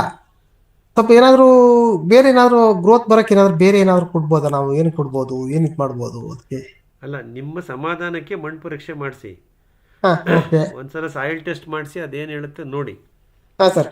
ಬಟ್ ನಿಮ್ಗೆ ಏನಂದ್ರೆ ತೆಂಗಿನಲ್ಲಿ ಮಾತ್ರ ಇಲ್ಲ, ಅಡಿಕೆನಲ್ಲೂ ಅದು ಸಮಸ್ಯೆ ಇದೆ, ಅಥವಾ ನೀವು ಹಾಕಿದ ಸೆಣಬುಡೆ ಹೆಂಚನ್ನು ಚೆನ್ನಾಗಿ ಬರ್ತಾ ಇಲ್ಲ, ಅಥವಾ ಬೇರೆ ಅದೆಲ್ಲ ಬರ್ತಾ ಇದೆ ಸರ್. ಸಣ್ಣ ಪುಟ್ಟ ಕ್ಲೀನಾಗ ಬರ್ತಾ ಇದೆ. ಆಮೇಲೆ ಹುಲ್ಲೆಲ್ಲ ಫುಲ್ಲು ಬರುತ್ತೆ ಕಂಪ್ಲೀಟ್ ಆಗಿ. ನಾನು ಅವಾಗ ಇದು ಬ್ರಷ್ ಕಟರ್ ಎಲ್ಲ ಹೊಡಿತಾ ಇದ್ದೀನಿ. ವರ್ಷಕ್ಕೆ 3 ಸಲ 2 ಸಲ 3 ಸಲ ಹೊಡಿತೀನಿ. ಅದೆಲ್ಲ ಚೆನ್ನಾಗೇ ಬರ್ತಾ ಇದೆ, ಅದೇನು ಪ್ರಾಬ್ಲಮ್ ಇಲ್ಲ. ಆದ್ರೆ ಇಳುವರಿ ಮಾತ್ರ ಜಾಸ್ತಿ ಹರಳೆಲ್ಲ ಉದುರೋಗೋದು ಇದು ಇದಾಗ್ತಾ ಇದೆ. ಏನು ಅನ್ನೋದು ರೀಸನ್ ಗೊತ್ತಾಗ್ತಿಲ್ಲ. ಏನ್ ನೀರು ಓವರ್ ನೀರ್ ಆಗುತ್ತೋ, ನೀರ್ ಕಮ್ಮಿ ಆಗುತ್ತೋ, ಎದರಿಂದ ಇದಾಗ್ತಾ ಇದೆ ಅನ್ನೋದು ಗೊತ್ತಾಗ್ತಾ ಇಲ್ಲ ನನಗೆ. ಅದು ಈ ಪ್ರಯೋಗ ಮಾಡಿಯಪ್ಪ ಒಂದು 20 ಮರಕ್ಕೆ. ಸರಿ ಸರ್, ಆಯ್ತು. ಅದು ಎಲ್ಲಿ ಬಾಯಿ ಇದೆಯೋ ಅಲ್ಲಿ ಊಟ ಕೊಡಿ. Okay sir, okay. ಅವಾಗ ಬದಲಾವಣೆಗಳು ಅಡಿಕೆ ಗಿಡದಲ್ಲಿ 1ರಿಂದ 1.5 ಅಡಿ ದೂರದಲ್ಲಿ ಮಾಡಿ, ತೆಂಗಿನ ಮರಕ್ಕೆ 5ರಿಂದ 5.5 ಅಡಿ ದೂರದಲ್ಲಿ ಮಾಡಿ. ಓಕೆ ಸರ್, ಇದನ್ನ ಪ್ರಯೋಗ ಮಾಡಿ. ನಾನು ಹೇಳಿದಂಗೆ ಸ್ವಲ್ಪ ಫೋಟೋಸ್ ತೆಗೆದು ಕಳಿಸಿ. ಯಾಕೆಂದ್ರೆ ಜುಲೈ 1ನೇ ತಾರೀಕು ನನ್ನ ತೆಂಗಿನ ಮರ ಹೇಗಿತ್ತು, ಗರಿಗಳು ಹೆಂಗಿದ್ವು, ಸುಳಿಗರಿ ಹೆಂಗಿತ್ತು, ಬಲ್ತ್ ಗರಿ ಹೆಂಗಿತ್ತು, ಗೊಂಚಲು ಯಾವ ಥರ ಇತ್ತು. ಆಮೇಲೆ 3 ತಿಂಗಳಾದ್ಮೇಲೆ ಜುಲೈ, ಆಗಸ್ಟ್, ಸೆಪ್ಟೆಂಬರ್ ನಂತರ ಅಕ್ಟೋಬರ್ನಲ್ಲಿ ಏನಾದ್ರು ಬದಲಾವಣೆ ಆಯ್ತಾ ಕಂಪೇರ್ ಮಾಡೋಕ್ಕೆ ಜುಲೈ 1st ಡೇಟೆಡ್ ಫೋಟೋಸ್ ಇಟ್ಕೊಳ್ಳಿ, ಅಕ್ಟೋಬರ್ 2nd ಡೇಟೆಡ್ ಫೋಟೋಸ್ ತಗೊಳ್ಳಿ. ಜುಲೈ 1st ಅಲ್ಲಿ ಹೆಂಗಿತ್ತು, ಅಕ್ಟೋಬರ್ 2nd ಅಲ್ಲಿ ಹೇಗಾಯ್ತು, ಫೋಟೋಗಳನ್ನು ನೋಡ್ತಾ ನೀವೇ ನಿರ್ಧಾರಕ್ಕೆ ಬರ್ಬೋದು ನಿಮ್ಮ ಪ್ರಯತ್ನ ಯಾವ ರೀತಿ ಬಂದಿದೆ ಅಂತ. ಮಾಡಿಯಪ್ಪ, ಮಾಡಿ. ಹೋಗೋಣ ಸಮಸ್ಯೆಗಳಿಗೆ, ನಮ್ಮ ಸಮಸ್ಯೆಗಳಿಗೆ ನಾವೇ ಪರಿಹಾರ ಕಂಡಿಡ್ಕೋಬೇಕು. ಹೋಲಿಕೆ ಮಾಡ್ತಾ ಕೂತ್ಕೊಂಡ್ರೆ ಪ್ರಯೋಜನ ಆಗಲ್ಲ. ಹೌದೌದೌದು. ನನಗೇನು ಇದು ಅವರು ಕಾಯಿ ಕೇಳೋರು ಬಂದಿದ್ರು ನಿನ್ನೆ ಕಾಯಿ ಕೇಳಿಸಿದ್ವಲ್ಲ ಸ್ವಲ್ಪ ಉಪ್ಪಾಕಿ ಅಂತ ಹೇಳಿ. ಅವರೆಲ್ಲ ಹೇಳೋದು, ಸರ್ ಏನು ನೀವು ಅಷ್ಟೆಲ್ಲ ಮಾಡ್ತೀರಾ, ತುಂಬಾ ರಿಸ್ಕ್ ತಗೊಂಡು ಮಾಡ್ತೀರಾ, ಈ ತರ ಆಗ್ಬಿಡ, ಹಂಗೆ ಅವ್ರದ್ದೇ ಬೇರೆ ಇದೆ, ನಿಮ್ದೇ ಬೇರೆ ಇದೆಯಲ್ಲ ಲೆವೆಲ್ಲು ಅಂತ ಸ್ವಲ್ಪ ಹೇಳಿದ್ರೆ ಅದನ್ನ ನಿಮ್ಮ ಹತ್ರ ಡಿಸ್ಕಷನ್ ಮಾಡೋಣ ಅಂತೇಳಿ ಮಾತಾಡಿದ್ವಿ. ಏನಾದ್ರು ಏನು ಒಂದಡಿ ಡ್ರಿಪ್ ಸರ್ಕಲ್ ಮಾಡ್ತೀರಲ್ಲ, ಇಡೀ ಅವ್ರ ತೋಟ ಎಲ್ಲ ಉಳುಮೆ ಮಾಡೋದು ಒಂದೇ. ನೀವು 5 ಅಡಿ ದೂರದಲ್ಲಿ 1 ಅಡಿ ಬೇರ್ ಕಾಣೋ ತರ ಮಣ್ಣು ಬಿಡಿಸೋದು ಒಂದೇ. ತೋಟ ಉಳುಮೆ ಮಾಡಕ್ಕೆ ಯಾಕೆ ದುಡ್ಡು ಖರ್ಚು ಮಾಡಿ ಮತ್ತೆ ಕಾಂಪ್ಯಾಕ್ಟ್ ಮಾಡ್ತೀರಾ ಸಾಯಿಲ್? ಅದ್ರ ಬದಲು ಎಲ್ಲಿ ನಿರ್ದಿಷ್ಟವಾಗಿ ಎಲ್ಲಿ ಕೆಲಸ ಮಾಡ್ಬೇಕೋ ಅಲ್ಲಿ ಮಾಡೋಣ. ಬುದ್ಧಿವಂತ ಯಾವ ಸ್ಕ್ರೂನ ತಿರುಗಿಸ್ಬೇಕೋ ಆ ಸ್ಕ್ರೂನ ಮಾತ್ರ ತಿರುಗಿಸ್ತಾನೆ. ಪೆದ್ದ ಇಡೀ ಬಾಕ್ಸ್ಗೆಲ್ಲ ಸುತ್ತಿಗೆ ತಗೊಂಡು ಬಡಿತಾ ಇರ್ತಾನೆ. ಸೊ ನಾವು ವೈಜ್ಞಾನಿಕವಾಗಿ ತಿಳ್ಕೋಬೇಕು, where is the active root zone area. Active root zone area ಎಲ್ಲಿದೆಯೋ ಅಲ್ಲಿ ನಾವು ಈ ಕೆಲವು ಪ್ರಯೋಗಗಳನ್ನು ಮಾಡಬೇಕಾಗತ್ತೆ. ಮಾಡಿಯಪ್ಪ, ಒಳ್ಳೇದಾಗತ್ತೆ, ಮಾಡಿ. Thank you Anant. ಮಾಹಿತಿ ಬೇರೆಯವ್ರಿಗೂ ಇಷ್ಟ ಆಗಿದೆ ಅಂತ ಅನ್ಕೋತೀನಿ. ಅಂದರೆ ಅನುಕೂಲಕರ ಆಗತ್ತೆ ಅಂದ್ಕೊಂಡಿದ್ದೀನಿ. ಎಲ್ಲರ ನಮ್ಮನೆ ತೋಟನೂ ಸೇರಿದಾಗೆ ಈ ಸಮಸ್ಯೆಗಳು ಎಲ್ಲ ಕಡೆಯಲ್ಲೂ ಇದೆ. ಸೊ ನನಗೂ ಇದನ್ನೆಲ್ಲ ಮಾಡಬೇಕು ಅಂತ ಒತ್ತಾಸೆ ಇದೆ. ಬಟ್ ಸಮಯ, ಕಾರ್ಮಿಕರ ಅವಲಂಬನೆ ಎಲ್ಲವೂ ಆಗೋದ್ರಿಂದ ಮಾಡೋಕ್ಕಾಗ್ತಾಯಿಲ್ಲ. ಬಟ್ ಹಂತವಾಗಿ ನಮ್ಮನೆ ತೋಟನೂ ಬದಲಾವಣೆ ಆಗ್ತಾ ಇದೆ. ನೋಡೋಣ. ತೆಂಗಿನಲ್ಲಿ ಇಳುವರಿ ಕಮ್ಮಿಯಾಗಿರೋದು ಇದು ಆಲ್ ಓವರ್ ಇಂಡಿಯಾ ಸ್ಟ್ಯಾಟಿಸ್ಟಿಕ್ಸು. ಭಾರತೀಯ ತೆಂಗು ಅಭಿವೃದ್ಧಿ ಮಂಡಳಿ, ಕೋಕೋನಟ್ ಡೆವಲಪ್ಮೆಂಟ್ ಬೋರ್ಡ್ ಅವ್ರದ್ದು ಮಂತ್ಲಿ ಮ್ಯಾಗ್ಝಿನ್ ನಾನು ತರಿಸ್ಕೊತೀನಿ. ಪ್ರತಿ ತಿಂಗಳು ಬರುತ್ತೆ ಕೊಚ್ಚಿನಿಂದ. ಆ ಮ್ಯಾಗ್ಝಿನ್ ಡೇಟಾ ಪ್ರಕಾರ ಕಳೆದ 2 ವರ್ಷದಲ್ಲಿ 2024, 25, 26 ಈ 2 ಸಾಲಿನಲ್ಲಿ ಸರಾಸರಿ ಇಳುವರಿ ಕರ್ನಾಟಕ, ಕೇರಳ ಮತ್ತು ತಮಿಳುನಾಡು ಈ 3 ರಾಜ್ಯಗಳಲ್ಲಿ ಸರಾಸರಿ ಇಳುವರಿ ಬಹಳಷ್ಟು ಕುಸಿದಿದೆ. ಹಾಗಾಗಿ ಇದು ಅನಂತವ್ರ ತೋಟಕ್ಕೆ ಮಾತ್ರ ಬಂದಿರೋ ಸಮಸ್ಯೆ ಅಲ್ಲ, ಇದು ಸಾಂಕ್ರಾಮಿಕ, ಏನು ಎಲ್ಲ ಕಡೆಯೂ ಯೂನಿವರ್ಸಲ್ ಆಗಿದೆ. ತೆಂಗು ಇವಾಗ ಕಷ್ಟ ಪರಿಸ್ಥಿತಿನಲ್ಲಿ ಇದೆ. ಮತ್ತು ಈ ಸಲದ ಈ ಎಲ್ ನೀನೋ ಪ್ರಭಾವದಿಂದ ಇನ್ನೂ ಏನೇನು ಸಮಸ್ಯೆಗಳು ಬರುತ್ತೋ ಗೊತ್ತಿಲ್ಲ. ಬಟ್ ನಮ್ಮ ಕೈಲಿ ಆದಷ್ಟನ್ನು ನಾವು ಮಾಡ್ತಾ ಮಣ್ಣಿಗೆ ಶಕ್ತಿ ತುಂಬ್ತಾ ಹೋಗೋಣ. ಸೊ ನೋಡೋಣ. ಸೊ ರಿಜ್ಯುನೇಟ್ ಆಗುತ್ತೆ. ಹೇಳಿಯಪ್ಪ. ಸರ್ ಏನಿಲ್ಲ, ಈಗ ಬೇವಿನ ಹಿಂಡಿ ಮತ್ತೆ ಮಾಮೂಲಿ ಎಲ್ಲಾ ರೀತಿಯ ಹಿಂಡಿಗಳನ್ನ, ಬೇವಿನ ಹಿಂಡಿ ಜೊತೆನಲ್ಲಿ ಮಾಮೂಲಿ ನೆನೆಸಿ ಮಾಮೂಲಿ ದ್ರಾವಣ ಮಾಡಿ ಕೊಡುವುದು ಸರಿ. ಆದ್ರೆ ಇಂಡಿವಿಜುವಲ್ ಆಗು ಕೊಡ್ಬೋದಲ್ವಾ ಸರ್ ಬೇವಿನ ಹಿಂಡಿನ? ಘನ ರೂಪದಲ್ಲಿ ಕೊಡಬೇಡಿ. ನಾನು ರೇಷ್ಮೆ ಮೇಡಮ್ಗೆ ಹೇಳಿದ್ನಲ್ಲ, ಯಾವುದೇ ಹಿಂಡಿನ ಘನ ರೂಪದಲ್ಲಿ ಕೊಡಬೇಡಿ, ದ್ರಾವಣ ಮಾಡಿ ಕೊಡಿ. ಇಂಡಿವಿಜುವಲ್ ಕೊಡಿ, ಮಿಕ್ಸ್ ಮಾಡಿ ಕೊಡಿ. ದ್ರಾವಣ ಮಾಡಿ ಕೊಟ್ಟಾಗ ಮಾತ್ರ ಅದು ಮಣ್ಣಿನಲ್ಲಿ ಹೀರಲ್ಪಡುತ್ತೆ ಮತ್ತು ಅದರ ಕಹಿ ಅಂಶ ಕಮ್ಮಿ ಆಗುತ್ತೆ. ಸೂಕ್ಷ್ಮಜೀವಿಗಳು ಅದನ್ನ ಉಪಯೋಗಿಸ್ಕೊಂತವೆ. ಅಂದ್ರೆ ಪ್ರಪೋರ್ಷನೇಟ್ ಆಗಿ ಸರಾಸರಿ ಎಲ್ಲಾ ರೀತಿಯ ಹಿಂಡಿಯು ಸಮನಾಗಿ 200 ಲೀಟರ್ಗೆ 5 kg ಸಾಕಲ್ವಾ ಸರ್? ಹೌದೌದು. ಅದೇ ನಮ್ಮ ಪ್ರಯೋಗ 5 kg ನಲ್ಲಿ ಇದೆ. ಕೆಲವರು ಇನ್ನೂ ಜಾಸ್ತಿ ಮಾಡಿ ಸ್ವಲ್ಪ ಕಾನ್ಸಂಟ್ರೇಟ್ ಮಾಡಿ, ಈಗ ವೆಂಚೂರಿನಲ್ಲಿ ಕೊಡ್ತಾರಲ್ಲ, ದಯಾನಂದ್ ಅವರು, ನಮ್ಮ ಮಲ್ಲಿಕಾರ್ಜುನ್ ಅವರು, ಅವರೆಲ್ಲ ವೆಂಚೂರಿನಲ್ಲಿ ಕೊಡ್ತಾರೆ. ನಾವು ಡೈರೆಕ್ಟ್ ಬೇಸ್ ಅಂಡ್ ಡ್ರೆಂಚಿಂಗ್ ತಗೊಂಡೋಗಿ ಬಕೆಟಲ್ಲಿ ತಗೊಂಡೋಗಿ ಸುರಿತೀವಿ ಗಿಡದ ಬುಡಕ್ಕೆ. ಬಟ್ ಅವರು ವೆಂಚೂರಿನಲ್ಲಿ ಕೊಡೋರು, ಈ ನಮ್ಮ ದಯಾನಂದ್ ಸರ್ ಕೇಸ್ ಸ್ಟಡಿ ಆಗ್ಬೋದು, ಮಲ್ಲಿಕಾರ್ಜುನ್ ಸರ್ ಕೇಸ್ ಸ್ಟಡಿ ಆಗ್ಬೋದು, ಅವ್ರುಗಳಿಗೆ ನಾವೇನು ಸಜೆಸ್ಟ್ ಮಾಡ್ತೀವಿ, ಸ್ವಲ್ಪ ಕಾನ್ಸಂಟ್ರೇಷನ್ ಜಾಸ್ತಿ ಇರಲಿ. ಯಾಕೆಂದರೆ ಮತ್ತೆ ಡೈಲ್ಯೂಟ್ ಆಗ್ಬಿಡುತ್ತೆ ವೆಂಚೂರಿ ಮುಖಾಂತರ ಹೋಗುವಾಗ. ಅವರು ಸರಾಸರಿ 200 ಲೀಟರ್ಗೆ 20 kgನೋ 25 kgನೋ ಹಾಕ್ಕೊಂಡು ಗಟ್ಟಿಯಾದ ಗಸಗಸೆ ಪಾಯಸ ಮಾಡಿಕೊಂಡು ಆ ತಿಳಿಯಾದನ್ನು ಅವ್ರು ವೆಂಚೂರಿ ಮುಖಾಂತರ ಕೊಟ್ಟರೆ ಅವ್ರಿಗೆ ಸ್ವಲ್ಪ ಪರಿಣಾಮ ಬೀರುತ್ತೆ ಅಂತ ಅನ್ಕೊತೀನಿ. ಬಟ್ ನಾವುಗಳು ಅಲ್ಲೇ ಡ್ರಮ್ ಇಟ್ಕೊಂಡು ಅಲ್ಲೇ ಮಾಡಿ ನಮ್ಮ ಗಿಡದ ಬುಡಕ್ಕೆ ಸುರಿತೀವಲ್ಲ, ನಮಗೆ 5 ರಿಂದ 6 kg ಸಾಕಾಗ್ಬೋದು ಅನ್ನೋ ಕಲ್ಪನೆ. ಮತ್ತು ನನ್ನ ಗಿಡಗಳು ಭಾಳ ಚಿಕ್ಕದಿದ್ದರಿಂದ, ಅಂದರೆ 2024-25ರಲ್ಲಿ ಅದು 23ನೇ ಇಸ್ವಿಯಿಂದನೂ ನಾನು ಇದನ್ನು ಮಾಡ್ತಾ ಇದ್ದೀನಿ ಇಲ್ಲಿ MS ಫಾರಂ ದೊಡ್ಡಬಳ್ಳಾಪುರದಲ್ಲಿ. ಆವಾಗ ನಮ್ಮ ಬೆಳೆ ಸಸ್ಯಗಳು ಚಿಕ್ಕದಾಗಿರೋದ್ರಿಂದ ಅವುಗಳ ರೂಟ್ ಝೋನ್, ಬೇರು ವಲಯ ಚಿಕ್ಕದಾಗಿದ್ದರಿಂದ ನಾವು ಅದನ್ನು 5 kg ಮಾಡಿ ಲೈಟಾಗಿ ಮಾಡ್ತಾ ಇದ್ವಿ. ಈಗ ಗಿಡಗಳು ಆಗ್ತಾ ಸ್ವಲ್ಪ ಕಾನ್ಸಂಟ್ರೇಷನ್ ಜಾಸ್ತಿ ಮಾಡಿದ್ರು ತಪ್ಪಿಲ್ಲ. ನಮ್ದೊಂದಷ್ಟು ಒಂದು 30-35 ಗಿಡಗಳು ಒಂದು 5-6 ಬಿಟ್ರೆ ಸರ್, ಬಾಕಿದೆಲ್ಲ ದೊಡ್ಡ ಗಿಡಗಳು ಇದಾವೆ. ದೊಡ್ಡದು ಅಂತಂದ್ರೆ ಎಲ್ಲ ಒಂದು 12-13 ವರ್ಷದವು ಸರ್ ಅವು. ಹಂಗಾಗಿ ನಾನ್ ಮನೆ ಹತ್ರ ಸರ್ ಅಲ್ಲಿ ಏನಾಗಿದೆ, ಗೇಟ್ ಹಾಕ್ಸಿರ್ಲಿಲ್ಲ, ಅಲ್ಲಿ ಡ್ರಮ್ ಗಿಮ್ ತಗೊಂಡೋಗ್ಬಿಡ್ತಾರೆ ಅಂತ ಹೇಳ್ಬಿಟ್ಟು ಮನೆಯಲ್ಲಿ ಒಂದ್ 20 ಲೀಟರ್ ಇವಿಗೆ ಸರ್ ಬಕೆಟ್ಗಳಲ್ಲಿ ನೆನ್ಸಿಟ್ಬಿಟ್ಟು ಸರ್, ಅಲ್ಲಿ ಹೋದಾಗ ಮೋಟರ್ ಆನ್ ಮಾಡಿದಾಗ ನೀರನ್ನೆಲ್ಲ ಬೆರೆಸಿ ಕೊಟ್ಬಿಡ್ಬೋದಲ್ಲ ಸರ್? ಮಾಡಿ ಇಲ್ಲಿ ಮನೆ ಹತ್ರನೇ ನೆನೆಸ್ಕೊಂಡು ದ್ರಾವಣನ ತಗೊಂಡೋಗಿ, ಅಂದ್ರೆ ಕಾನ್ಸಂಟ್ರೇಟ್ ಮಾಡ್ಕೊಳ್ಳಿ, ಒಂದು 20 kg ಹಾಕೊಳ್ಳಿ. ಕಾನ್ಸಂಟ್ರೇಟೆಡ್ ಮಾಡ್ಕೊಂಡು ಅಲ್ಲೋಗಿ ಡೈಲ್ಯೂಟ್ ಮಾಡಿ ಬೇಸನ್ ಅಪ್ಲಿಕೇಶನ್ ಮಾಡಿ. ಒಂದು 200 ಲೀಟರ್ಗೆ ಹಂಗಾರೆ ಇಲ್ಲಿ ಒಂದು 10 kg ಹಾಕ್ಲಾ ಸರ್? 5 kg ಬದಲು ಮಾಡಿ. ನಮಗೂ ಗೊತ್ತಿಲ್ಲ ಇದು ಪ್ರಯೋಗ, ನೀವೇ ಮಾಡಿ ನಮ್ಗೆ ಹೇಳ್ಬೇಕು. ಇಲ್ಲ ಸರ್, ಇಲ್ಲ ಅಂದ್ರೆ ಇಲ್ಲಿ ನಾನು ಮನೆ ಹತ್ರ ಸ್ವಲ್ಪ ಎಲ್ಲ ಮಾಡಿದ್ದೆ. ಗಿಡಗಳು ಎಲ್ಲ ಗಿಡಗಳು ಸೊಂಪಾಗಿವೆ. ಸ್ವಲ್ಪ ನಮ್ಮ ತೆಂಗು ಕೂಡ ಫಾರ್ಮೇಶನ್ ಚೇಂಜ್ ಆಗಿದೆ ಸರ್. ಅದು ಸ್ವಲ್ಪ ನೀರ್ನಲ್ಲಿ ನೊಂದಿತ್ತು ಸರ್. ಆಮೇಲೆ ಜೊತೆಗೆ ದ್ರಾವಣ ಕೂಡ ಹಾಕಿದ್ದೆ. ಈಗ ಇವತ್ತು ಕೂಡ ಸರ್ ಮೈಸೂರಿಗೆ ಹೋಗಿ 2 ಮೂಟೆ ಬೇವಿನ ಹಿಂಡಿ, ಒಂದು ಮೂಟೆ 40 kg ಇದು ಹರಳು ಹಿಂಡಿ ತಂದಿದ್ದೀನಿ. ಹೊಂಗೆ ಹಿಂಡಿ ಇದೆ, ಎಳ್ಳು ಹಿಂಡಿ ಇದೆ, ಹುಚ್ಚಳ್ಳು ಹಿಂಡಿ ಇದೆ ಸರ್. ಎಲ್ಲಾ ರೀತಿ ಹಿಂಡಿ ಕಲೆಕ್ಟ್ ಮಾಡ್ಬಿಟ್ಟಿದ್ವಿ ಸರ್. ಮಾಡಿ ಅಪ್ಲಿಕೇಶನ್ ಮಾಡಿ, ಅದನ್ನ ಯೂಸ್ ಮಾಡಿ. ಇವಾಗ ಅದನ್ನೇ ಸರ್ ಎಲ್ಲ ಪ್ರಪೋರ್ಷನೇಟ್ ಆಗಿ ಮಾಮೂಲಿ ನೆನ್ಸ್ಬಿಟ್ಟು ತಗೊಂಡೋಗಿ 15 ದಿನಕ್ಕೊಮ್ಮೆ ಕೊಡ್ಲಾ ಸರ್? ಮಾಡಿ ನಿಮ್ ಶಕ್ತಿ ಅನುಸಾರ ಅಂತೀವಿ ನಾವು. ಆಯ್ತು ಸರ್. ಆಮೇಲೆ ಸರ್ ಇನ್ನೊಂದು 6 ಅಡಿಗೊಮ್ಮೆ ಟ್ರಂಚ್ ತೆಗಿರಿ ಅಂತ ಹೇಳಿದ್ರಲ್ಲ ಸರ್, ಈಗ ಬೇರು ಟ್ರೆಂಚ್ ಅನ್ಬೇಡಿ, ಸುಮ್ಮನೆ ಒಂದಡಿ ಬಿಡಿಸಿ ಅಷ್ಟೇ, ಬೇರ್ ಕಾಣೋ ಥರ ಬಿಡಿಸ್ಕೊಳ್ಳಿ. ಟ್ರೆಂಚ್ ಅಂದ್ರೆ ಮತ್ತೆ ಇಟಾಚಿ ಕರ್ಸ್ಬಿಡ್ತಾರೆ, ನಂಗೆ ಅದೇ ಭಯ. ಅಲ್ಲ ಸರ್, ಇಲ್ಲ ನಾವು ಕೈನಲ್ಲೇ ಮಾಡ್ತೀವಿ ಸರ್. ಆದ್ರೆ ಬೇರು ಅಪ್ಪಿ ತಪ್ಪಿ ನಾವು ಕೋಲ್ಗುದ್ಲಿನಲ್ಲಿ ಹೊಡೆದಾಗ ಕಟ್ಟಾಗ್ತಾವಲ್ಲ ಸರ್, ಕಟ್ಟಾದ್ರೂ ಪರವಾಗಿಲ್ವಾ? ಏನು ಒಳ್ಳೇದು. ಮತ್ತೆ ಇನ್ನೊಂದ್ಸಲ ಬೇರೆ ಚಿಗುರು, ತೆಂಗಿನ ಮರದ ಬೇರು ಕಟ್ಟಾದ್ರೆ ಏನು ತೊಂದರೆ ಇಲ್ಲ, ಮತ್ತೆ ಚಿಗುರುತ್ತೆ ಅದು. ನಮ್ಮ ತಂದೆ ಅದನ್ನ ಬೇರ್ ಕತ್ತರಿಸೋರು, ಮಚ್ಚ ತಗೊಂಡೋಗಿ ಕಡಿಯೋರು, ಮಣ್ಣು ಬಿಡಿಸೋದು, ಮಚ್ಚ ತಗೊಂಡು ಕಡಿಯೋದು. ನಾವು ಕೇಳ್ತಿದ್ವಿ, ಯಾಕಪ್ಪ ಹಂಗೆ ಕಡಿತೀರಾ ಅಂತ. ಹಂಗೆ ಕಡಿದ್ರೆ